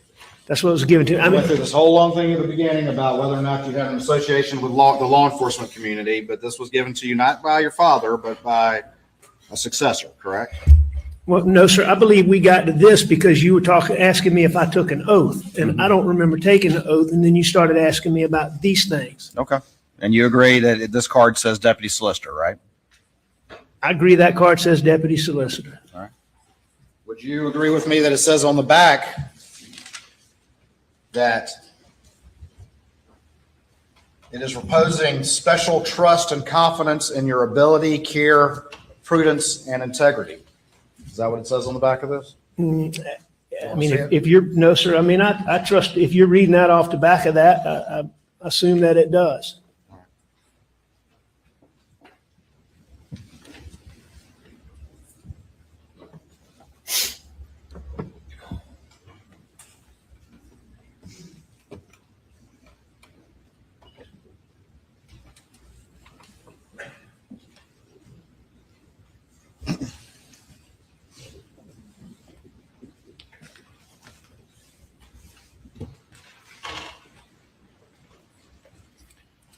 You were reading off of the one that Duffy Stone gave me, correct? Yeah, and then the one at the top, where did that one come from? You want me to bring it back to you? No, sir. I think I can see it. That It's would be. not focused very well. That's okay. I mean, I know what it is. I looked at it when you handed it to me. So the card on the bottom is what I got from Duffy Stone. The one on the top, and the one on the top should give you a better. There we go. All right. So the one on the top was what came from my dad when he was solicitor. The one on the bottom is what came from Duffy Stone when he was solicitor. And Duffy Stone took over after my dad retired in 2006. Duffy Stone filled my dad's the rest of his unexpired 4-year term, much like my dad filled my granddad. So, and then Duffy became the solicitor. Did you ever have lights in your vehicle? In the particular vehicle? No, in any vehicle. Yes, sir, I did. Was that a government vehicle? No, sir, it was not. When did you have lights, like blue lights and stuff? Yes, sir, I had some blue lights. When did you have blue lights? And let me remember, you did 5 cases over 20 years, and you had blue lights in your vehicle, but it was your private vehicle, correct? Well, it was the vehicle that I drove. It was law firm owned vehicle. The law firm's own vehicle. So how'd you get blue lights in there? I had them installed. And who installed them? I believe that Eddie Gibson installed them. And who was that?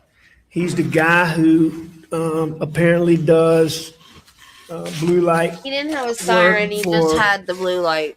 Most of the sheriff's departments in the 14th Circuit and a lot of the police departments. And when did you have that installed? Do you recall? Was it one vehicle or more than one vehicle? Let's start with that. I believe I had blue lights in one vehicle. And when did you have that installed, do you think? I'm not sure. It would have been 5 years, 10 years? No, here I can give you a time frame. Okay. The vehicle that I was in on that got taken in on June the 7th, I got that vehicle sometime around late December or January. So I'd had it for 6 months. I would have had the previous vehicle for 5 years. That's how long we kept vehicles in the law firm. So I would have had it for 5 years. And sometime during that 5-year period, I had lights installed. Did you ask the sheriff at the time if you could do that? I did. Who was that? I believe it was T.C. Smalls. And I believe in Colleton, it was Andy Strickland. In Colleton, it was Andy Strickland? And I believe in Allendale, it was Tom Carter. Were you friends with Andy Strickland? Yeah, I was friends with Andy Strickland. And you said, hey, I'm gonna get some blue lights installed in my vehicle, and he said, that's cool. Or words to that effect. I mean, that doesn't sound like the words that he would have used or I would have used, but I certainly asked him, and he certainly said it was okay. It was okay. All right. Why does a lawyer need blue lights? Who are you going to pull over?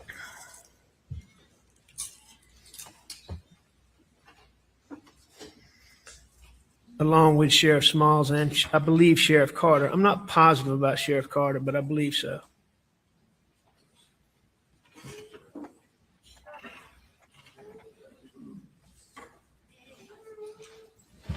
I'm gonna show you just real quick what's been marked as States 507. See if you recognize that.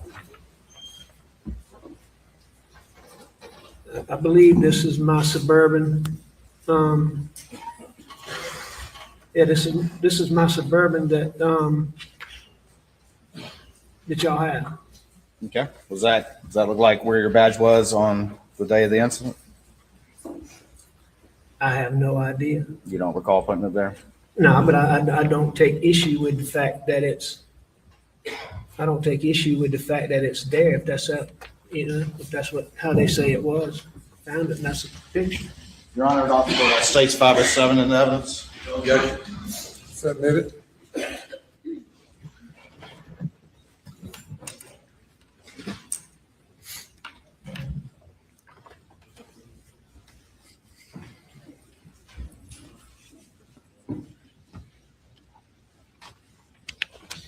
You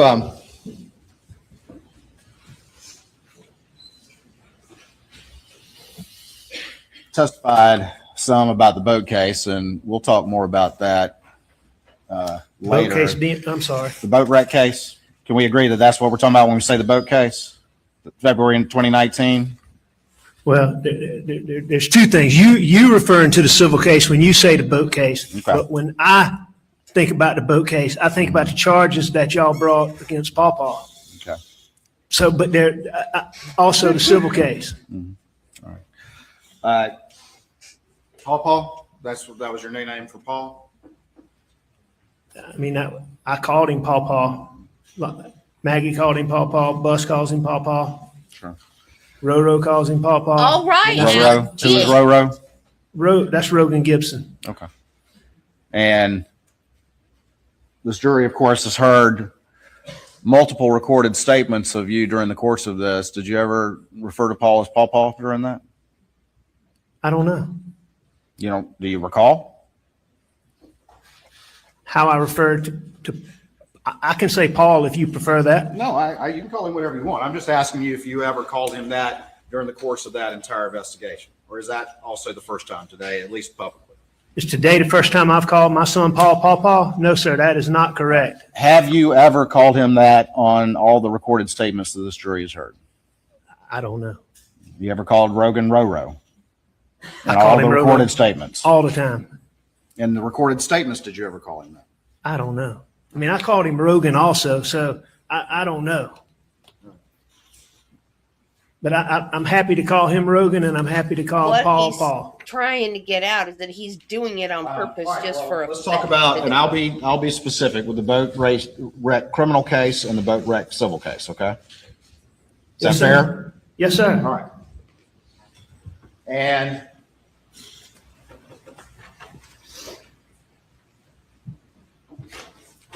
we've talked a little bit about your badge. Did you have your badge with you on the night of the boat wreck?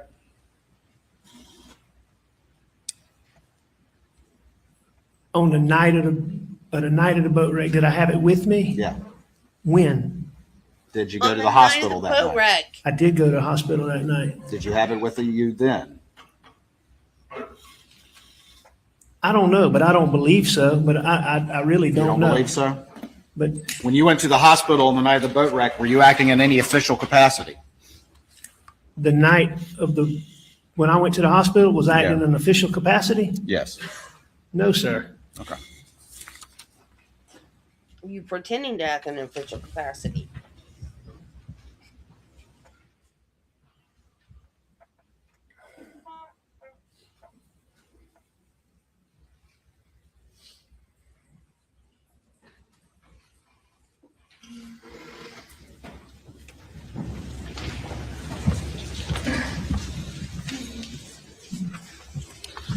I'll show you what's been marked as States 569.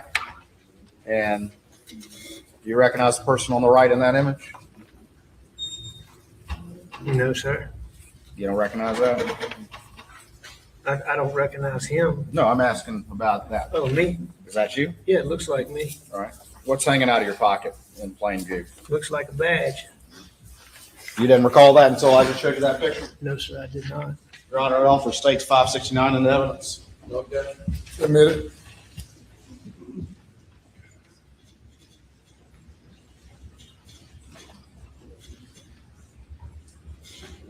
That's you in the white shirt, is that right? Yes, sir, it is. And this is the badge hanging out of your pocket? You remember which, is that correct? Looks to be, yes, sir. Which badge is that? Which one of the two, do you remember? Nah, you can't tell from here. Okay. And why'd you have it hanging out of your pocket like that? I don't remember having that. No, I don't know. You don't remember that? I don't remember that, no, sir. Did you generally walk around with your badge hanging out of your pocket? Generally speaking, no, sir, I did not. Or only when you wanted some advantage from it? Did I want some advantage from wearing it like that? Did I hang it out in my pocket when I wanted an advantage? Yes. I may have. Okay. I certainly may have. All right. What advantage did you want? When? Then? I don't even recall this, Mr. Waters, but if I was wanting some advantage, as you say it, I guess, and I don't remember this, but I guess I would want, as I said, a badge has a warming effect with other law enforcement. And so if I was seeking any advantage, as you say, then I guess that would be what it was.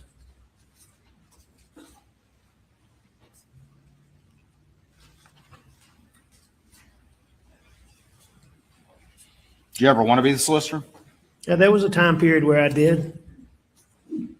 Did you ever want to be the solicitor? Yeah, the elected solicitor? There was a time period when I absolutely did. When was that? Prior to my dad retiring. Prior to 2006? Yes, sir.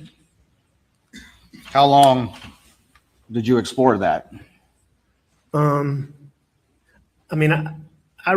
wanted to be a solicitor for a long time, but at the time when my dad retired, I was already struggling with pills, and I knew I couldn't do it. In 2006? Yes, sir. And we'll talk more about the pills in a bit, but you say you were already struggling with pills in 2006, correct? That's correct. But over that next 15 years, you still were able to maintain a lucrative law practice. Would you agree with that? Yes, sir. And you've already testified that all your law partners had no idea of this pill problem that you had all that time, correct? I'm testifying that I believe, in fact, I'm certain that none of my partners knew. You remember going to do that? Yes. And was your badge hanging out when you did that as well? I wouldn't think so, Mr. Waters, but like I say, I don't think so. All right. So it just comes naturally to put your badge out when something like this that you don't even remember why you did that. No, I don't even remember having my badge. And I specifically know that I didn't use the badge. Did I mean to do this? I'm not saying that I didn't, but I don't know if I was putting it in my pocket and the flap, you notice that flap is not Velcro down. I don't know. I don't have a specific memory of that. And I never went around, acting like I was on official business.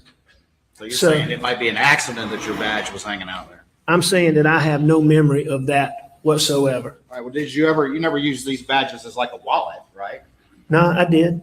You did? I did. So you're saying you had your credit cards and all your stuff in there? No, sir. No, sir. I'm not saying that. I'm not saying that on that night.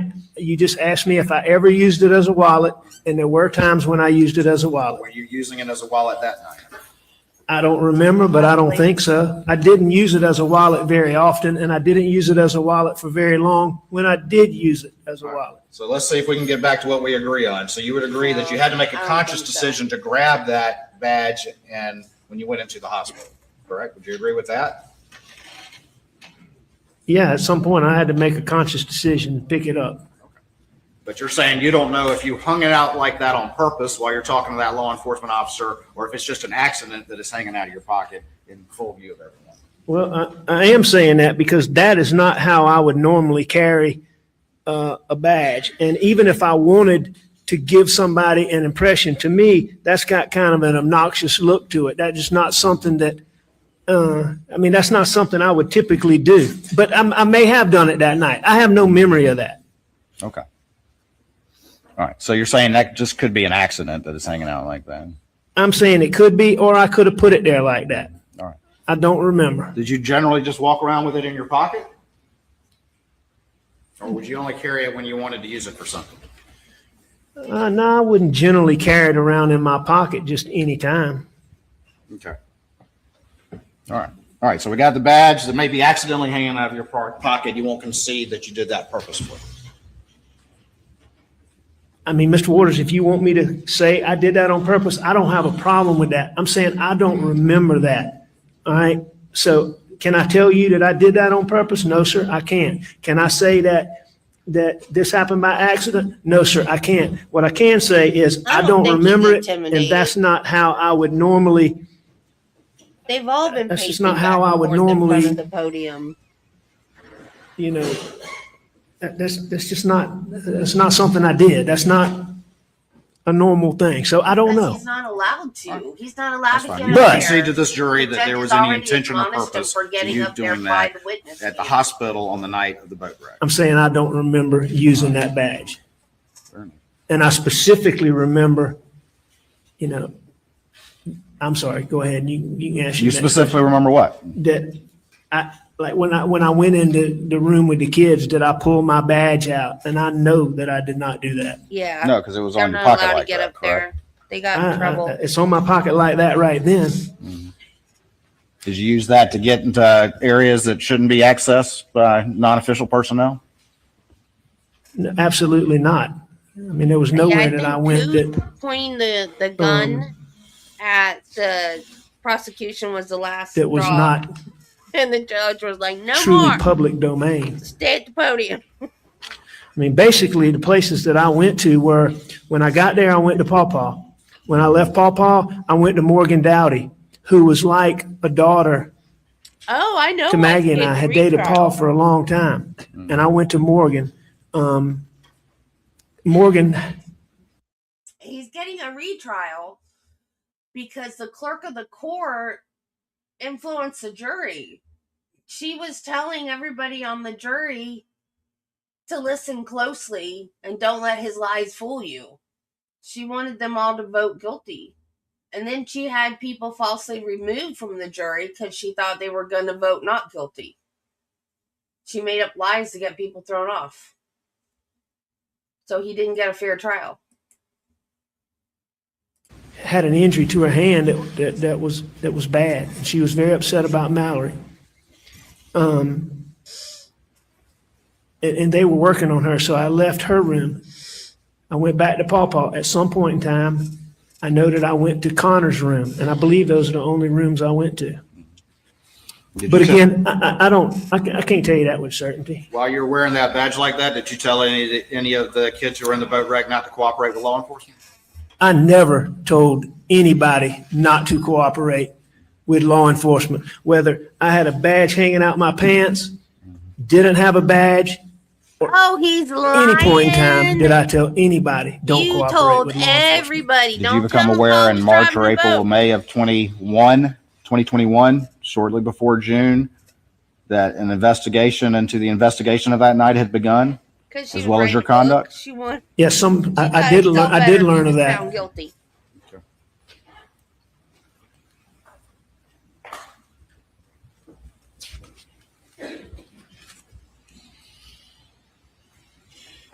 I don't know the status of that investigation, being that I've been charged with so many things and haven't been charged with that, I'm assuming that there may not be charges. Whether or not you were aware that that had begun in the spring of 2021.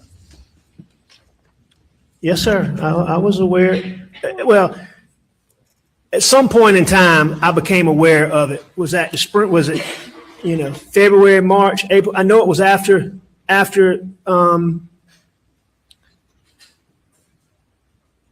know it was after that night, and it was before June 7th. Before June 7th. I'm pretty sure that I already knew that. Did on June the 7th. You mentioned Andy Strickland. Do you know what happened to him? Do I know what happened to him when? How he lost his job? As sheriff? I believe that when he was charged, I don't know if he resigned or he was suspended. Okay. Do you remember if that was a few months prior to you becoming aware of an investigation into the investigation of this boat case, including you? Do I know what now? Andy Strickland was charged and lost his job. Was that a few months prior to you becoming aware of the investigation into this incident that's on the screen? A few months prior? I don't really know this for a fact, but I believe, as I'm sitting here today, I believe that Andy was charged back in the fall. And like I said, we learned about when, I've testified about when I understood there was an investigation into whether or not I was acting in a public manner or whatever it was y'all were investigating, public corruption or that. So if it was a couple of months, if it was a month or two when Andy Strickland got charged, then if you showed me that, I'd be surprised, because I think he was charged before that. All right. But this was a friend of yours, correct? The guy who you asked if you could put lights in your car in a private vehicle, correct? Well, Andy, yeah, I considered Andy a friend. I considered TC a friend, and I considered Tom Carter a friend, Sure. all of whom I asked if I could put lights in the vehicle. All right. And so, yes, sir. I considered Andy a friend. would you at least agree with me that in at least the fall of 2020, your friend Andy Strickland was indicted and lost his job for a financial and corruption investigation? Objection, Your Honor, relevance. Response. Your Honor, I think there's a link between his knowledge of that and what he's admitted, that there was an investigation going on in the months prior to the murders. Anything further? The question is something about Andy Strickland being indicted? I just don't see the relevance, Your Honor. I sustain the objection. All right. We can at least agree that you were aware prior to the murders that there was this investigation, correct? The one on the screen. The one related to the boat, the investigation into the boat case. Was I aware that y'all had started an investigation into what I did in the hospital prior to the June 7th? Yes. I believe that to be correct. All right. And if it wasn't before that, it was shortly after it. You testified that you've had a pill addiction for approximately 20 years, correct? I think that's about right. And so when did you start stealing money from clients? How long did it take before you started doing that?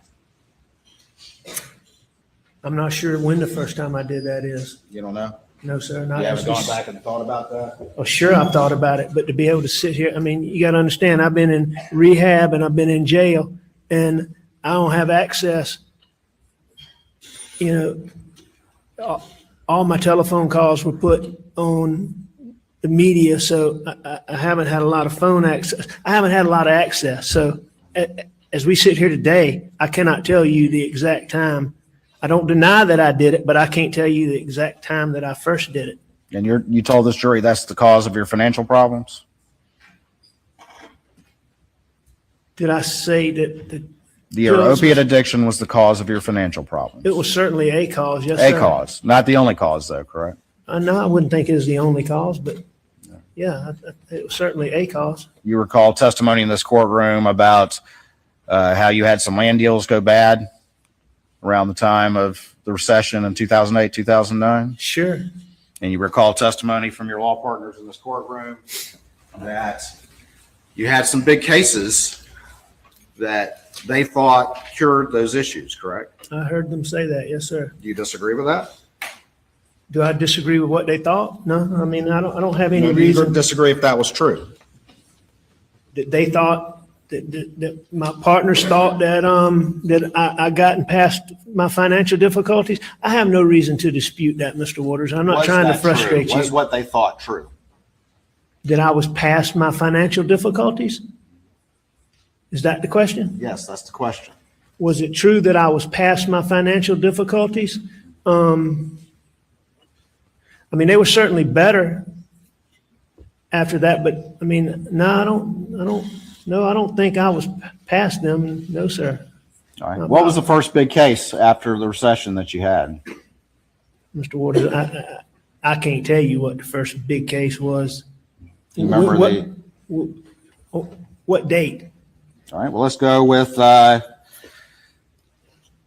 Pinckney case. Do you remember when that was? I remember generally speaking when it was, yes, sir. What year was that? 2011? Would you dispute that? 2011, when it ended? When you got recoveries in that case. I mean, if you're looking at something that tells me that, I have no reason to dispute that. But I can't remember off the top of my head, but that's certainly in the time frame. It's fine, Mr. Murdaugh. We'll go through it. Let's do it. Mr. Waters, like I said, I take you at that. I just don't know off the top of my head. All right. I don't have a reason to dispute that.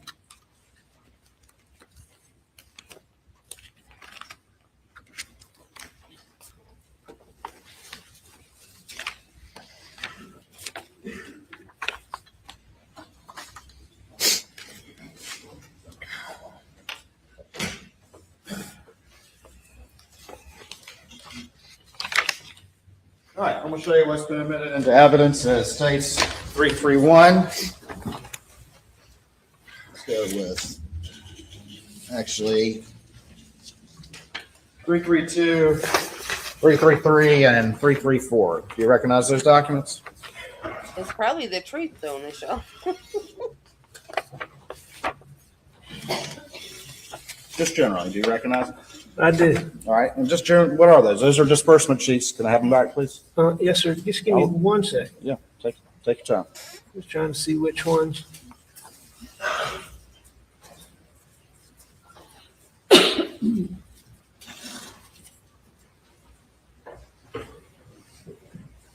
I mean, there's some things about it that I'm curious about, but Yeah, we'll you talk ask about some that. questions. We'll talk about that.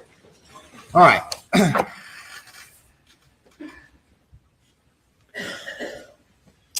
Let's talk about, let's start with Natasha Thomas. Do you remember her? I do. How old was she when she became your client? I'm not sure. She was young. She was a teenager? I'm not sure, but I know she was young. She was underage, correct? Yes, she was underage. I do believe that. All right. In fact, I know that. And can you tell me what she was injured in this wreck with, in an automobile wreck, correct? Yes. And the company Michelin, that was one of the defendants for an alleged tire issue, is that correct? That is correct. All right. And do you remember how much Natasha Thomas got in that particular case. And I can show it to you on 334. You remember how much she got? As a gross settlement, I believe it shows Yeah. $2 million. $2 million. All right. And how much were your or PMPD's fees that would be attributed to you in that out of that $2 million?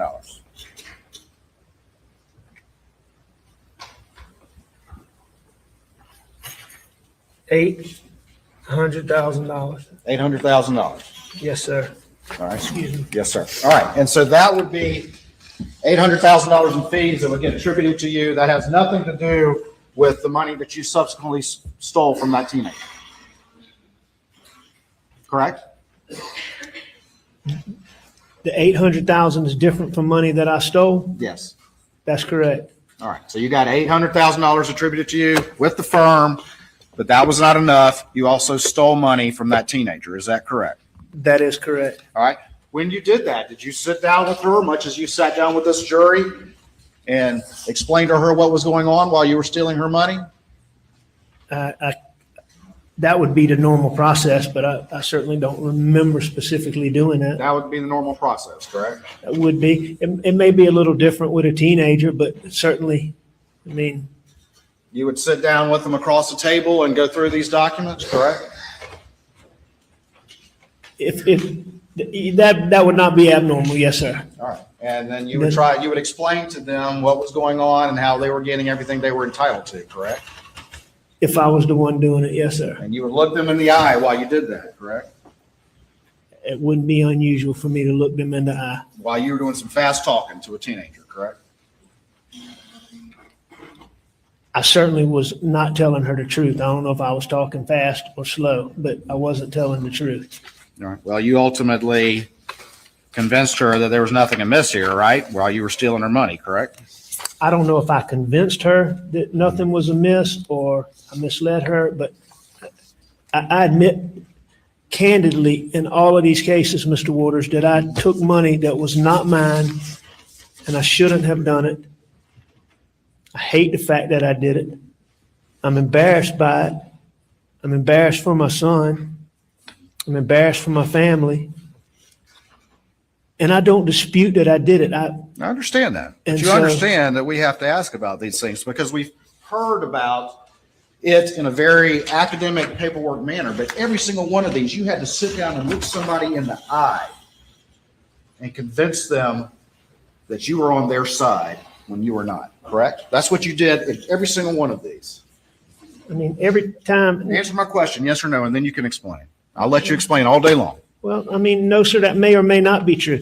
And Mr. Waters, just to try to get through this quicker, I admit. I know you want to get through it quicker, but we're not. So answer the question, please. What I admit is that I misled them, I did wrong, and that I stole their money. Now, this is something, what's the date on that one? I'll bring it back to you. Well, you can tell me. I trust you to tell me accurately. All right. Well, you know, it's kind of funny. It doesn't have the date on it, but I'll let you take a look at it. All right, I'm just looking at the date of a check. So that's December 20. So that goes 2011. So that gives us a ballpark. So that's 12 years ago. For me to sit here and tell you specifically that I remember sitting down and talking with Natasha Thomas, I can't tell you that. But what I can tell you, and I can tell you that I didn't do right by Natasha Thomas. I took money from Natasha Thomas that didn't belong to me, and I was wrong for doing that. Okay. And I admit that.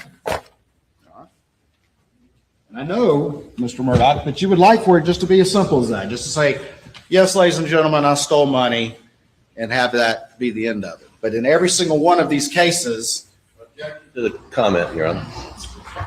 you specified that you would like to just admit that. And make this quick, correct? Isn't that what you said? Isn't that what you implied? No, sir, Mr. Waters. You have charged me with murdering my wife and my son, and I've sat here for all these weeks listening to all this financial stuff that I did wrong, that I'm embarrassed by. I'm happy to talk to you about as much of that as you want to talk about. I'm required to talk about it as much as you want to talk about it. But the fact is I cannot specifically remember sitting down, the details that you're asking me for, I can't tell you. But what I can tell you is that in all these financial situations, I stole money that was not my money. I misled people that I shouldn't have misled, and I did wrong. I can tell you that. And I may be able to tell you specifically in some instances what I did or didn't do. All right, well, good. Well, we'll do that. But the point that I'm asking you is it's not just as simple as some paperwork. You had to sit down and deal with these people and convince them that you were telling them the truth in order to steal this money, correct? That may not be true, because in some situations, I may not have had to do that. They may have just trusted me to do it. Okay. So that's my point, is I misled them. There's no question about that. But did I sit down in each particular instance and like you're breaking it down step by step? I can't say that.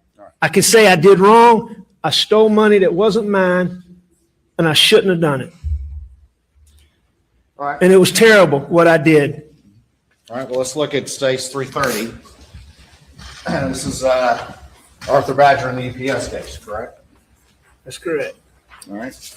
You remember what the total recovery was in that particular case? There were multiple plaintiffs. Let me ask you that first. There were multiple plaintiffs in that case, correct? That's correct. And do you remember what the total recovery was in that case? Not exactly, but I mean, I know generally. All right. Was it $12 million? Would you disagree with that? Is it $12 million? I mean, if you tell me it was $12 million, then I believe you, but I thought it was a little bit more than that. All right. And if ultimately, if you have multiple plaintiffs, how do you decide as the plaintiff's lawyer, or how does it work out that amounts of that total recovery get allocated to individual plaintiffs? I mean, different cases are different ways. Is it true that often the defense attorneys, the civil defense attorneys, will ask the plaintiff's attorneys how you want that allocated?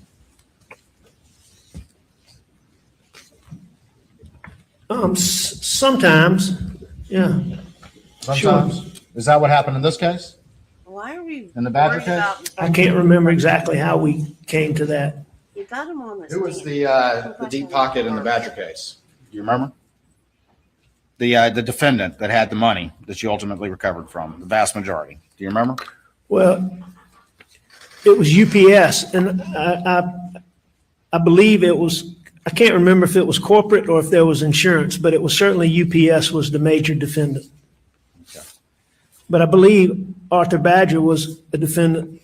I can't remember. I know UPS was. Did you sit down with him and explain this paperwork that you were using to steal his money? I believe I did sit down with Arthur Badger.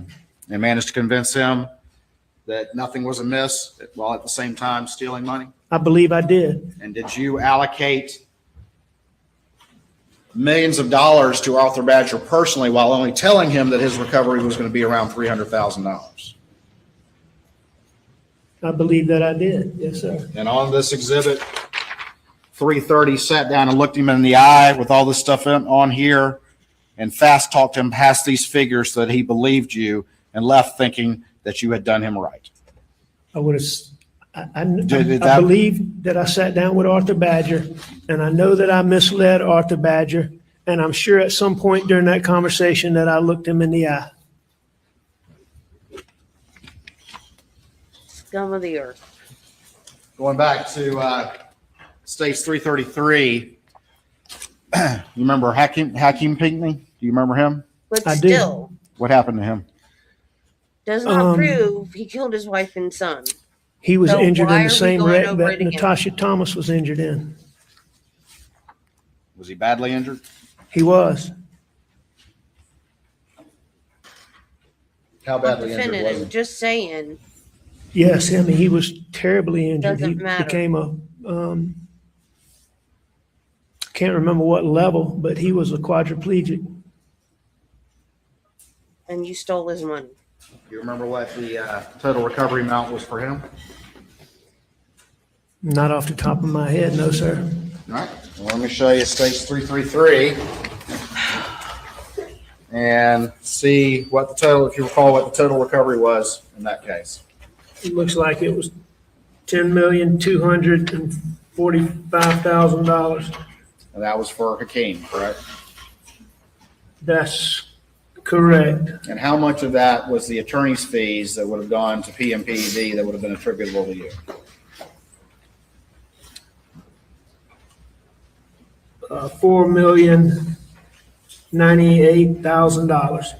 $4 million in legal fees that you would have gotten from this settlement. Is that correct? $4,098,000. Yes, sir. That's how much he would have gotten if he hadn't stole? And in the end, that wasn't enough for you, correct? Oh my God. Was that enough for you? Was that enough for me in that case? Yeah. I mean, Was over $4 million in legal fees that you received that would have been attributable to you through the law firm at the end of the year, whatever it worked out to be, but you would have been credited with over $4 million in fees for that. Is that correct? that's correct. And was that enough for you? Was that enough for me? Mm-hmm. Or did you take more? Oh, no, from, I took monies from Hakeem Pinckney that did not belong to me, that I should not have taken. been rendered a paraplegic? No, sir, he was a quadriplegic, Quadriplegic, thank unfortunately. you. Oh, Yes, sir.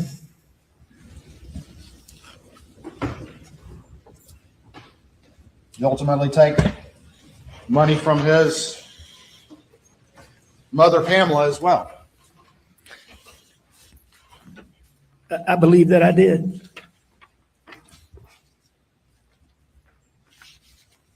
You remember how much money you took from Hakeem?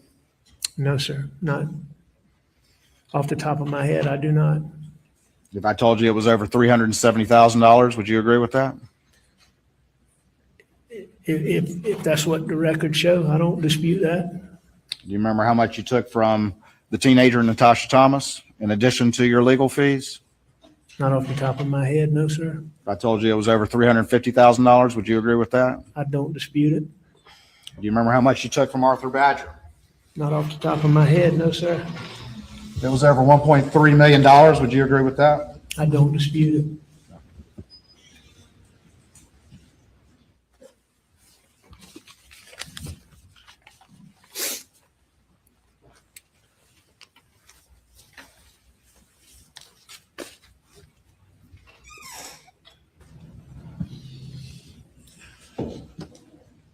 Around the time that this was going on, did you have some land deals that were going bad?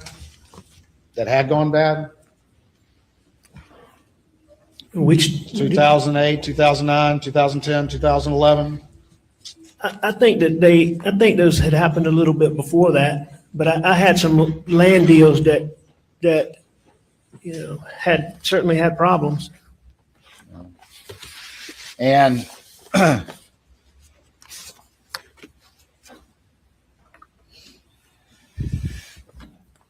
that had something to do with the money you were taking as well, did it not?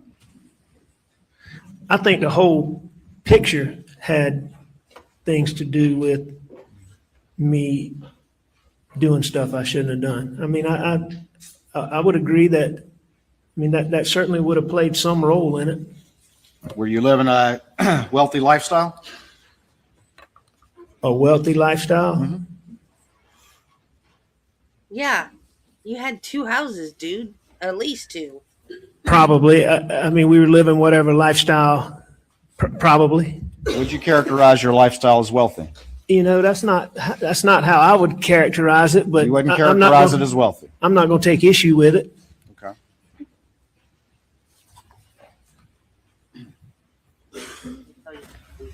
Around this time, were you making more than $1 million a year? Around what time? 2011. Yeah, you were wealthy. Yes. Me, I'm someone who 2012. Yes. And you were still stealing money as well, correct? Yes. Can we at least agree that that's a lot of money? Over $1 Never million? mind, it's fine. Okay. I think there's no question that's a lot of money. Okay, good. We can agree on that. That's a lot of money, correct? I feel like we're struggling here. Were you living a wealthy lifestyle? Statement, Your Honor. Were you living a wealthy lifestyle? I just don't know what you mean by wealthy. Is this a hard question, complaining Mr. about Murdaugh? comments. Well, it's hard for me to know exactly what you want, and it depends. I was spending money that wasn't mine, that I shouldn't have. I think that, we lived a lifestyle. I don't have an issue if you want to call it wealthy. All right. Then just Would you say concede yes, with me that stupid. not all of this money was going to pills at this point in time? No. All this stolen money? No, you had 2 houses, dumbass. No, I doubt that it was. Okay. And it was being used to support your wealthy lifestyle? Well, I haven't looked at all these documents to know exactly what was being spent where, but here's what I do know. I know that I was making a bunch of money, and I should have had more money than I did. And I know that I was spending a bunch of money on pills, and I know that, I don't remember in 2011 if I just can't remember those land deals, but, if I spent money on other things, I don't dispute that either. I just haven't looked at the records. Okay. But you would at least concede that the money you were stealing was going to support your ever-expanding wealthy lifestyle. Would you concede that? Did all of the money I stole? Any of it, Mr. Murdaugh? Any of it? Yeah, I would certainly agree that there was money that didn't go to buy just pills. All right. And you would concede that even though you were generating millions of dollars in fees, that was not enough for you. Would you concede that? If by concede that, you mean was I also stealing money that I shouldn't have? Yes, sir, I agree with that. I've said that repeatedly.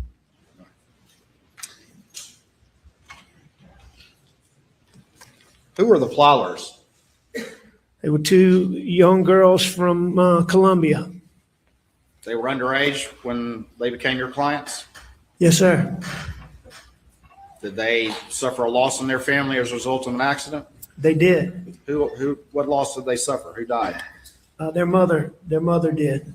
And did you get a sizable recovery in the case, in that particular case related to that?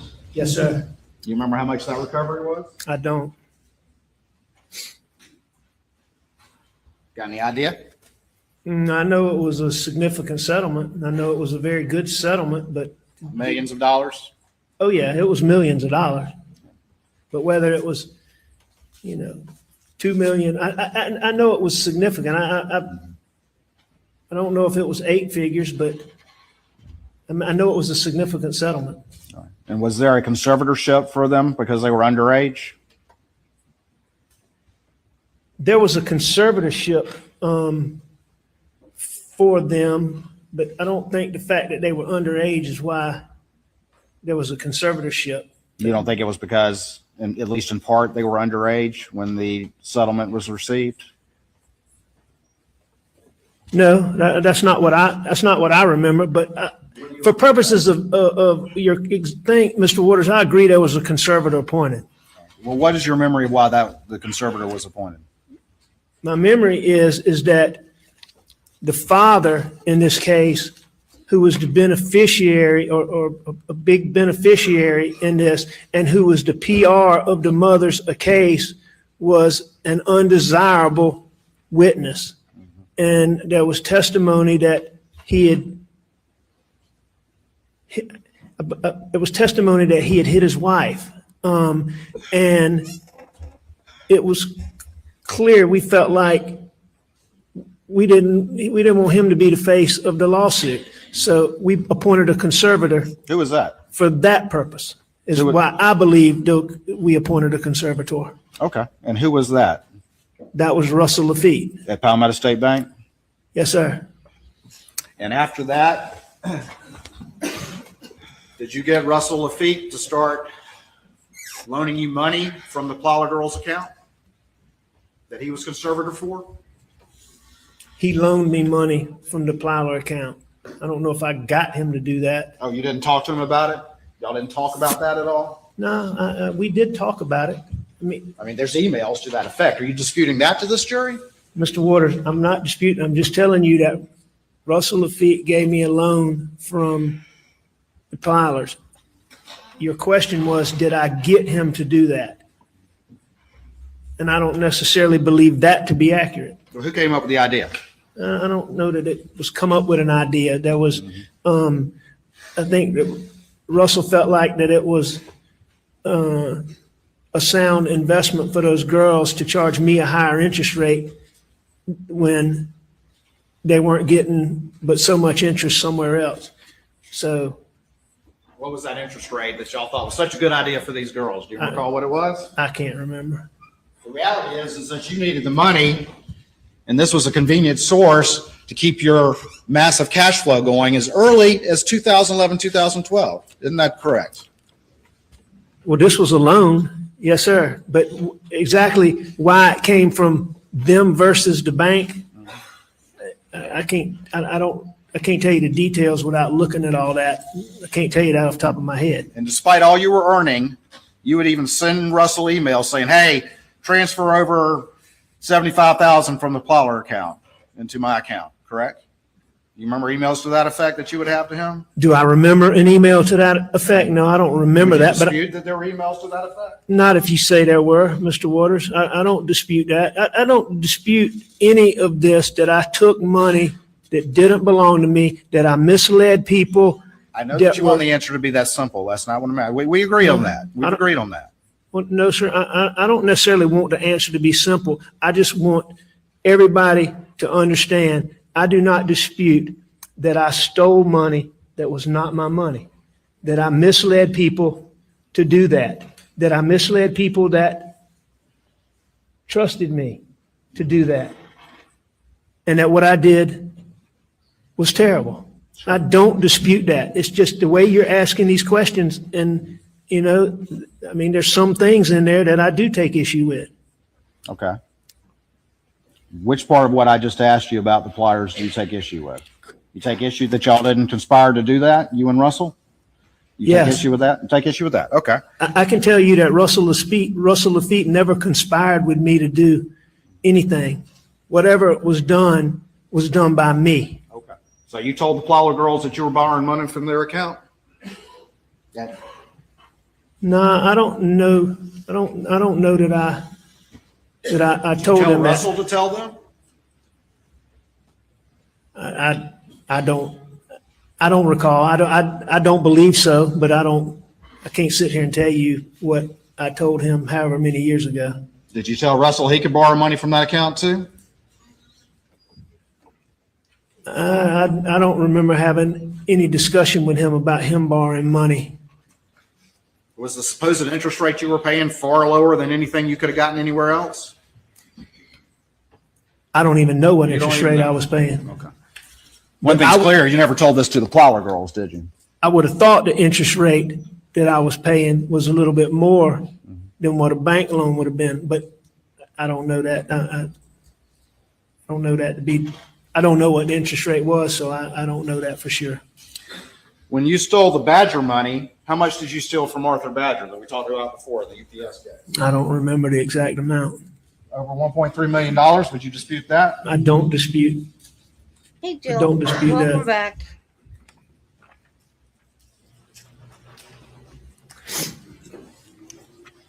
And that was in addition to the $1.2 million in attorney's fees for his case alone that would have been attributed to you through the firm? What I stole from Arthur Badger Let me ask you this. inappropriately was in addition to any fees that I legitimately earned. I shouldn't have stolen money from Arthur Badger. I misled him, and I was wrong. Did you speak with Russell Lafitte once you stole this money from Arthur Badger about structuring that $1.3 million that you stole in a manner so it appeared to be payments to the Plyler account? Do you understand the question? No, sir. Say that again.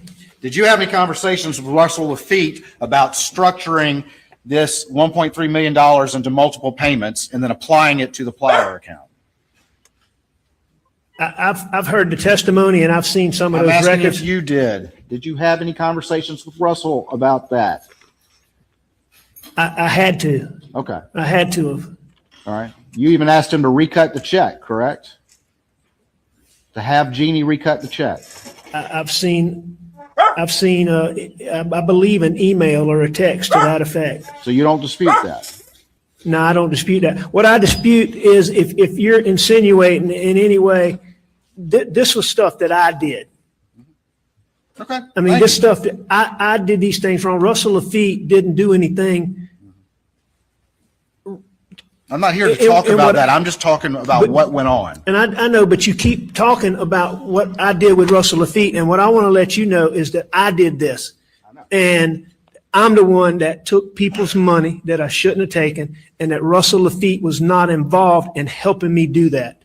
I just asked you a simple Knowingly. question. If he did it without knowing it. All right. So you sent him an email and then asked him to recut the check and have the check made out to various amounts short of that, and then applied those over time to give the illusion of payments to the Plyler account. Is that correct? Mr. Waters. Is that correct? I don't know, but I'll tell you this. Okay, I you don't don't know. dispute what's in those emails as far as, or text, as far as what I told Russell and as far as what I did to again, take money that didn't belong to me, that wasn't mine, and that I was wrong for taking. It's just the specifics of that you want me to give you details on, and I can't do that. I do not dispute what's in those texts or emails. And did you steal that Badger money because you had to pay back the Plyler girls' money before they turned 18 and reached the age of majority? And Russell would then have to be held to account for that money that he had loaned to himself and to you. First off, I don't know anything about any money that Russell loaned to himself. I only know about what he loaned to me. And I don't believe that me stealing Arthur Badger's money and taking that money that did not belong to me, that I wrongly took, had anything to do. I don't remember it having a relationship with having to pay back a loan, or there being some time pressure to pay back a loan that he gave me on the Plyler conservatorship. You don't remember that? No, and I'm not saying that that didn't happen. I'm saying that I don't remember. That's not the way I remember it, and I don't remember it. Did you ultimately borrow $1 million roughly from the Plyler girls without their knowledge? $1 Does million? that sound right? About $1 million in total? If you tell me that's the number, I mean, that surprises me, but I don't dispute what's in the records, but I didn't believe I had a loan for, are you saying $1 million? I didn't believe that I had a loan. Mr. Waters, if that's what the records say, I don't dispute it, but that's not what I thought. I didn't think I had a $1 million loan from them. But if that's what the records say, I don't dispute that. But I can tell you this, if I had $1 million loan from them, I don't remember that. And I may be confusing it with what a loan from the bank. But again, if that's what's in the records, I don't dispute it. All right. So you have no memory whatsoever. And so for all you know, it's just a coincidence that the Plowlers were about to turn 18 when you stole this Badger money, and you applied a significant amount of it to pay that off before they turned 18. You don't have any memory of that. No, I can tell you that was never an issue or motivation for me. Again, taking Arthur Badger's money that I shouldn't have taken, that didn't belong to me, and that I was wrong for. I don't remember a loan from the Plyler conservatorship as being motivation for that. So for all you can remember, it's just a coincidence. Why I stole Arthur Badger's money, just being a No, coincidence? why you applied it to the Plyler loans right before they turned 18. No, I'm not saying is a coincidence or not a coincidence. What I'm saying is I don't remember that.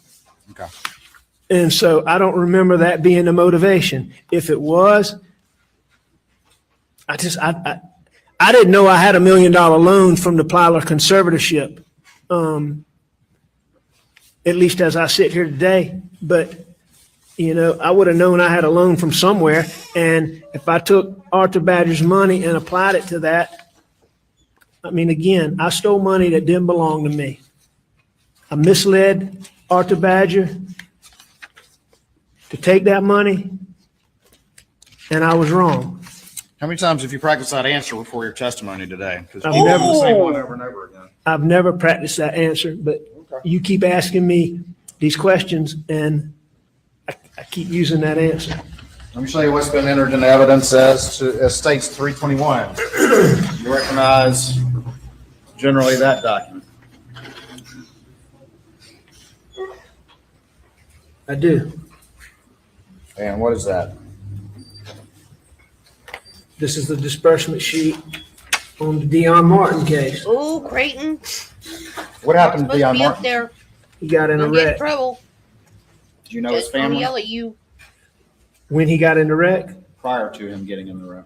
I knew who his family was, but prior to getting in the wreck. But after he got in this wreck, I became very close with his family. Became very close with his family. And Deion suffered some pretty severe injuries, correct? Dion was hurt bad. Yes. Including an injury to his head. You know, I heard you say that the other day. I don't specifically remember Dion having a head injury. I believe Dion had more orthopedic injuries, but he may have had some injury to his head. You met with him on a number of occasions? Yes, I met with him on a number of occasions. Met with his parents on a number of occasions? About Dion? About the case, while the case was going on. I don't know if I met with his parents about Dion's case, but I know I met with Dion, and I may have met with his parents if they say that. I mean, his dad's one of the most honorable fellows that I know. If he says I met with him, I certainly believe that. But you said you became close with them, correct? Close with the parents? I consider Dion's, yes, I think the world of his dad and his mom and Dion. What was the recovery that was obtained in Dion's case? I'll show it to you.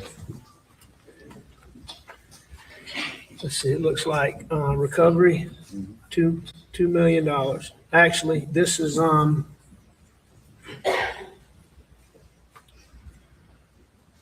let's see, I know it was $2 million, but I believe the recovery was less than $2 million.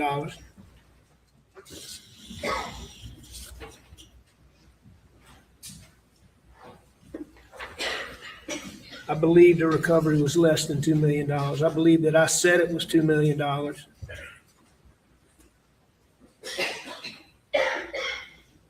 I can't remember exactly what the recovery is, but I know it was less than $2 million, and I know that I misstated it as $2 million. So you falsified the paperwork, correct? It appears that I put inaccurate information on the paperwork. Yes, sir. You lied on the paper. Put inaccurate information. You falsified it, right? If you like that word, yes, sir. All right. And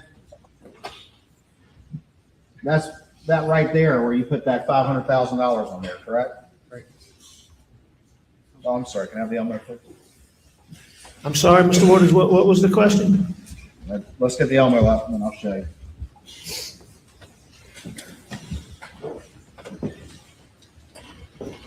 Right there, that's the $500,000 that you falsified this document with, is that correct? Where it says structured annuity directly to Michael Gunn?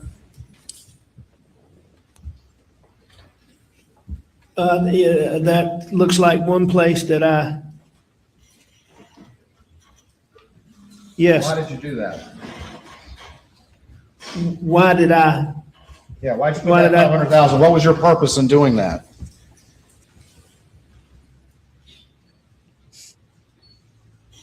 It appears that I was stealing his money, $500,000. Were you not inflating your fees with that one?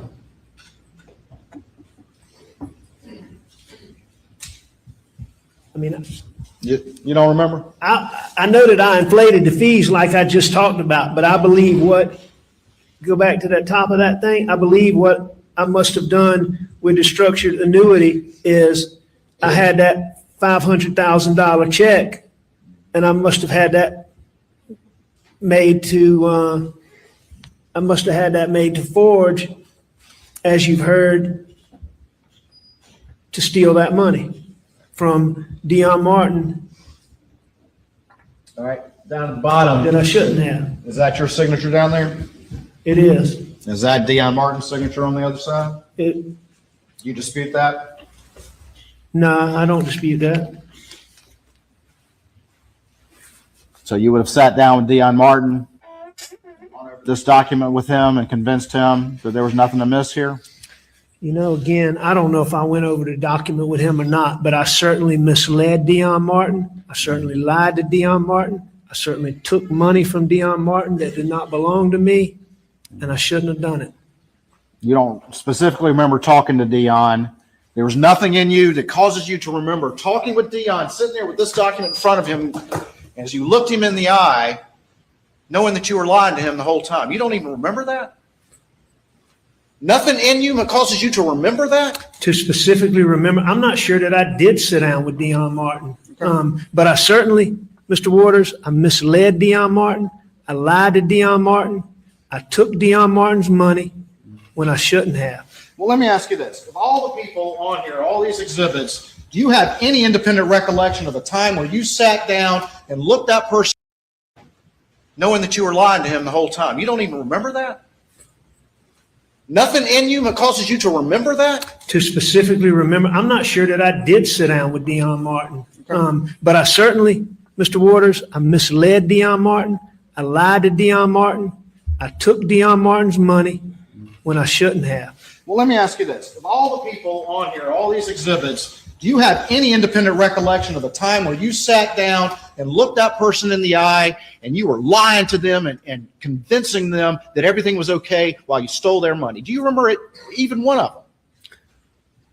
I'm sure I do. Okay, well, tell us about one. I mean, you have to show me, you have to give me. I'm asking you if you remember one time where you're sitting there in your heart, looking somebody in the eye, knowing you're stealing from them, and you remember it. I remember stealing from people. I remember lying to people, and I remember misleading people. For me to tell you that I sat down with each one of these people. I'm asking you to tell me about just one conversation, one time where you recall looking somebody in the eye and convincing them But he's a with coward. your lies He's not that gonna nothing tell was you. amiss. One conversation. There were plenty of conversations where I looked people in the eye and I lied to them. There were plenty of times where I took money that I shouldn't have taken. There were plenty of times where I stole money. For me to sit and tell you a specific time that I sat down with a specific document and what exactly was said, if you ask me questions, but I can't remember sitting down with Dion on a. They certainly remember it, don't they, Mr. Murdaugh? I don't know if they do or not, but I would assume so. But you can't tell us one time where it just sticks out of your memory where you're like, I'm pulling a fast one right now. Oh, no. Or anything, whatever reaction you had. You Oh, can't no. remember a single one? No, sir, that's not correct. I can remember a lot of times where I lied to my clients, I misled my clients, Good Lord, and I we're going stole around in a money from my circle. Creighton, clients change in the subject. conversations. Ask a different question. But for me to sit and tell you that I had a conversation about this particular document, I don't dispute it. I know you don't dispute it, Mr. Murdaugh. You've said that 100 times, haven't you? But you can't recall for this jury one of these people Creighton, move it along. looking them in the eye while you lied to coward. them. You He's can't not recall gonna a single one. I've asked you this 3 times now. Oh, I promise Ask you. and answer. Your Honor, asked and answered 3 times. Well, here. Here you go, Mr. Waters. Point's made, isn't it, Mr. Murdaugh? I don't know if your point's made or not, but here's. You don't know that either, do you? Here's what I will say again. I remember lying to clients of mine. I did it on more than one occasion.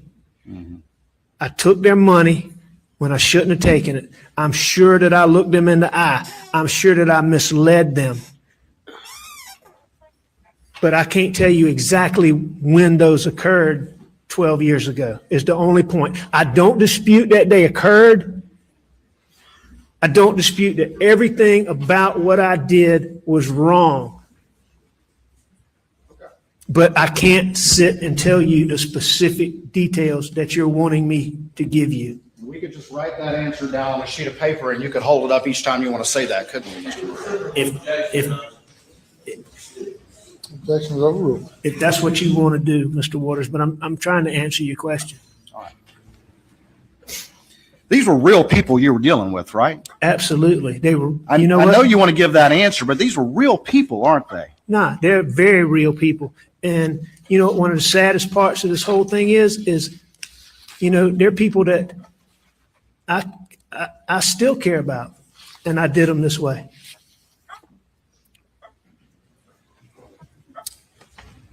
You know, that's what I was meaning in that text that you made an issue about to Annette Griswold. And it was a lot talking about my partners, but it was a lot talking about these people. I mean, I know the people that I did wrong and that I hurt and that I stole from. I mean, they're people that I think a lot of.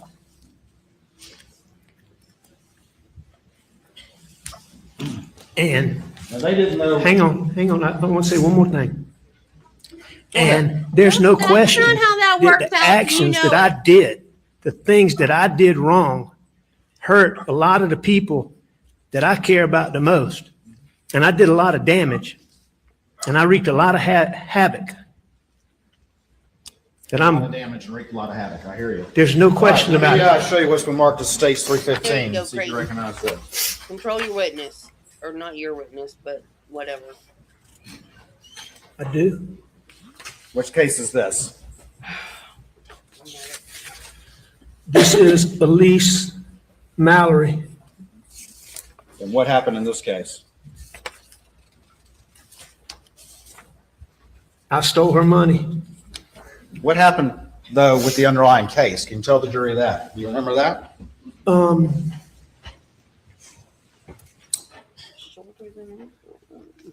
I believe it was Miss Taylor, Miss Mallory's. I believe it was her daughter. It might have been her granddaughter, but I believe it was her daughter.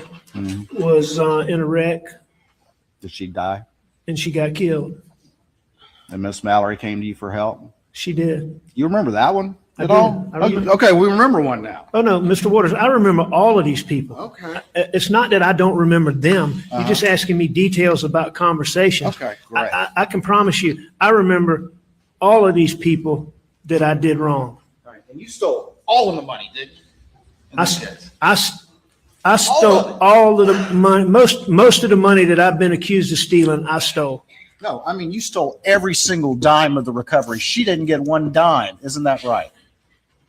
I have to look at the records, but if You that's. credited yourself with legal fees and then you stole all the rest of the money, correct? I don't dispute that. If- All right. if you Tell let me see about, that. first of all, tell me about Miss Mallory. So she lost her daughter, correct? Is that correct? That is correct. And she came to you for Was help, is daughter that or correct? Granddaughter, but All right. one. All right. And she came to you for help, Take it correct? all. Yes, sir, I agree with you on that. Very, very sweet lady, correct? Very sweet lady. All right. Tell me about your conversation when you looked her in the eye and lied to her while you were stealing He every just said he didn't dime remember the of money. conversations, Creighton. This is a perfect example, Mr. You're gonna Waters. get the same I thing stole her money.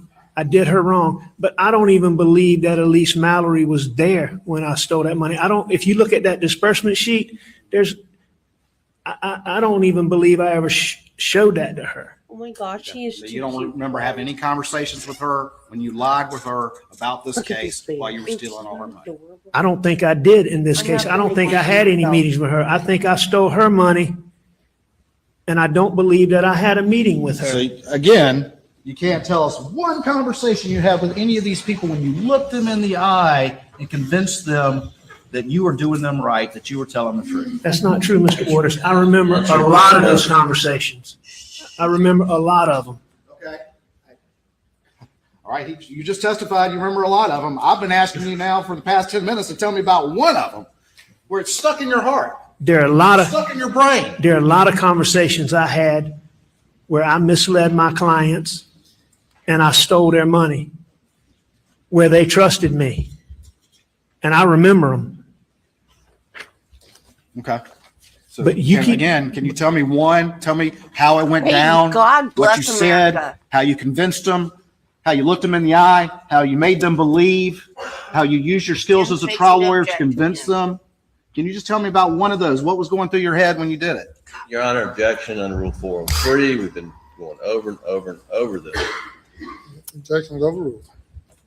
All right. Judge, What's your question, Mr. Waters? he's not going to answer it. Can we go on to Can you something tell me else? about one of the conversations you had with all of these people? Just one. I can where tell you- what was excuse going me. through your head and how it went down when you sat there and looked them in the eye and convinced them that you were doing them right while you were lying to them and stealing their money. Yes, sir. I had a lot of conversations with a lot of my clients that I cared about. And so I will tell you that I had conversations with them where I misled them and I lied to them and I took their money. And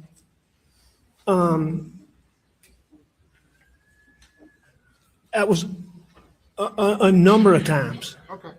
But you're asking me, Just one specific one, Mr. Murdaugh? every single one of these clients, I would have had conversations with at some It's point. fine, it's But fine. this particular, like Mr. Waters, that disbursement sheet, I didn't have, there was never a sit down with Miss Mallory about the dispersing the money. You don't recall talking to her about the status of her case and telling her lies and convincing her that you were on her side.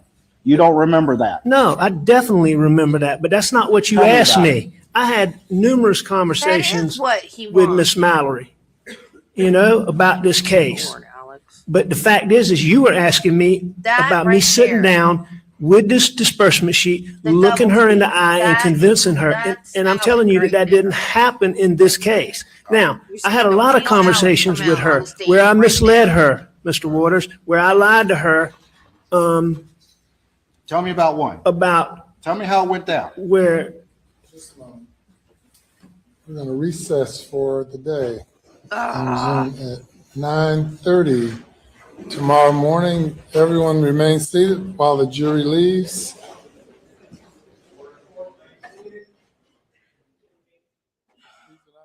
Case.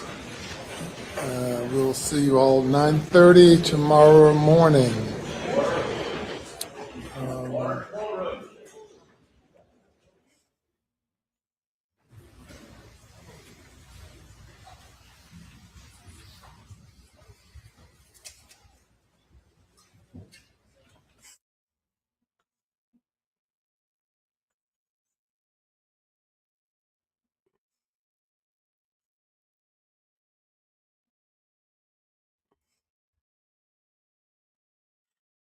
Before we adjourn for the day. Say, Your Honor. Yes, sir. Your Honor, we have two experts we brought in. Basically, one of them last night and another one came in today from out of state. They're not complicated. One's a pathologist whose testimony It's ridiculous. perhaps take 30 to 45 minutes on direct. I don't believe there's going to be much cross. Yeah, The other one comical. is It's a ridiculous. It just, crime scene analyst who's testifying not about the whole crime scene, but He's not specifically gonna based do on it. the pathologist's testimony about what happened in the feed room. Total, it should not take more than 2.5 hours. I wonder, since this apparently is going to go on for a while, if we might put them up tomorrow, either first thing in the morning or at the morning break. That's what get them out of here. Because I believe this cross is probably going to go into Monday anyway at the rate we're going. It's just an accommodation. They're not controversial. They're not going to opine on who killed who, when, and how. Just the mechanics of what happened. What says the state? killed who? Your Honor, and how. and I think the defense would have to concede. I've been very as accommodating as I can throughout this, but I do not want to interrupt my cross. They took a very long time today, and the state's entitled to the same consideration without interruption. Yeah. Can you project how many more hours you have? Well, I'm actually didn't think it would take this long to get this far, but I think I've got some more financial to move through, and then we'll get to the other evidence. So 4 hours, 6 I'm hours. so bad at that, Your Honor. 3, 4, something like that. And if that's out at the outside. So perhaps tomorrow afternoon we could Your Honor, get to one or again, two. we could probably do this fairly quickly if Your Honor, just leave that door open. I'm going to keep them here, but if I have to keep them here over the weekend, the financial impact of that is huge. Well, I understand the you don't get dilemma, special but treatment. I'm not going to require the state to break up the cross-examination No, they shouldn't have to. of this witness. Well, and again, as I sit here and listen to this, I could have sworn this was a murder case. Oh, shut your hole. For 2 hours now, we haven't heard the word murder once. And not criticizing his strategy, obviously denigrating his character is what this is about, but really not relevant to the issue of whether he killed him. Credibility is an issue as relates to all witnesses in every case. We'll adjourn until 9:30 tomorrow morning. They already said the financial crimes could be admitted. And you know it. So just shut your face. Shut your pie hole.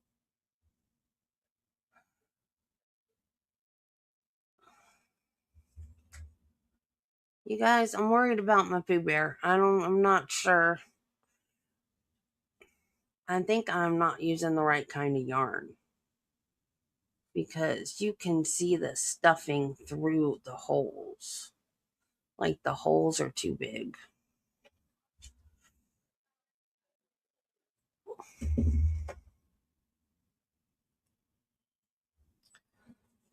I gotta sew the shirt down too because it keeps fluffing up.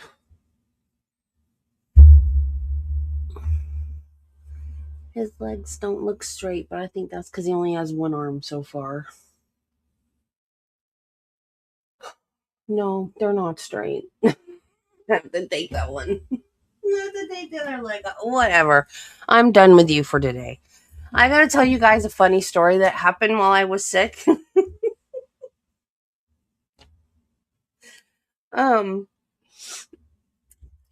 We ordered pizza one night because I didn't feel like cooking. I was like in bed, just like out of it. And so I ordered Domino's on the app.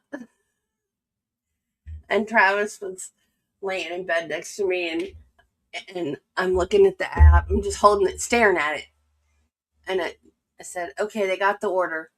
I'm like, okay, it'll tell us when it's time for you to leave to go pick it up. He's like, okay. And it says making. And I'm yelling at the app, make it faster. And then I, make it faster. And I looked at Travis and I went, I'm doing the same thing that Spike does when he barks at the air fryer. And Travis goes, yeah, people, make it faster, or she will go down there and she'll take Spike with her and he will teach you guys how to do it.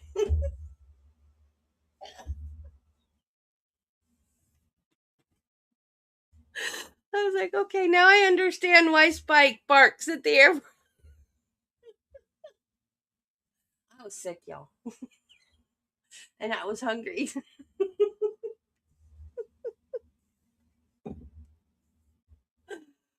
Oh my gosh. That pizza was good though. It was so good. Okay, guys.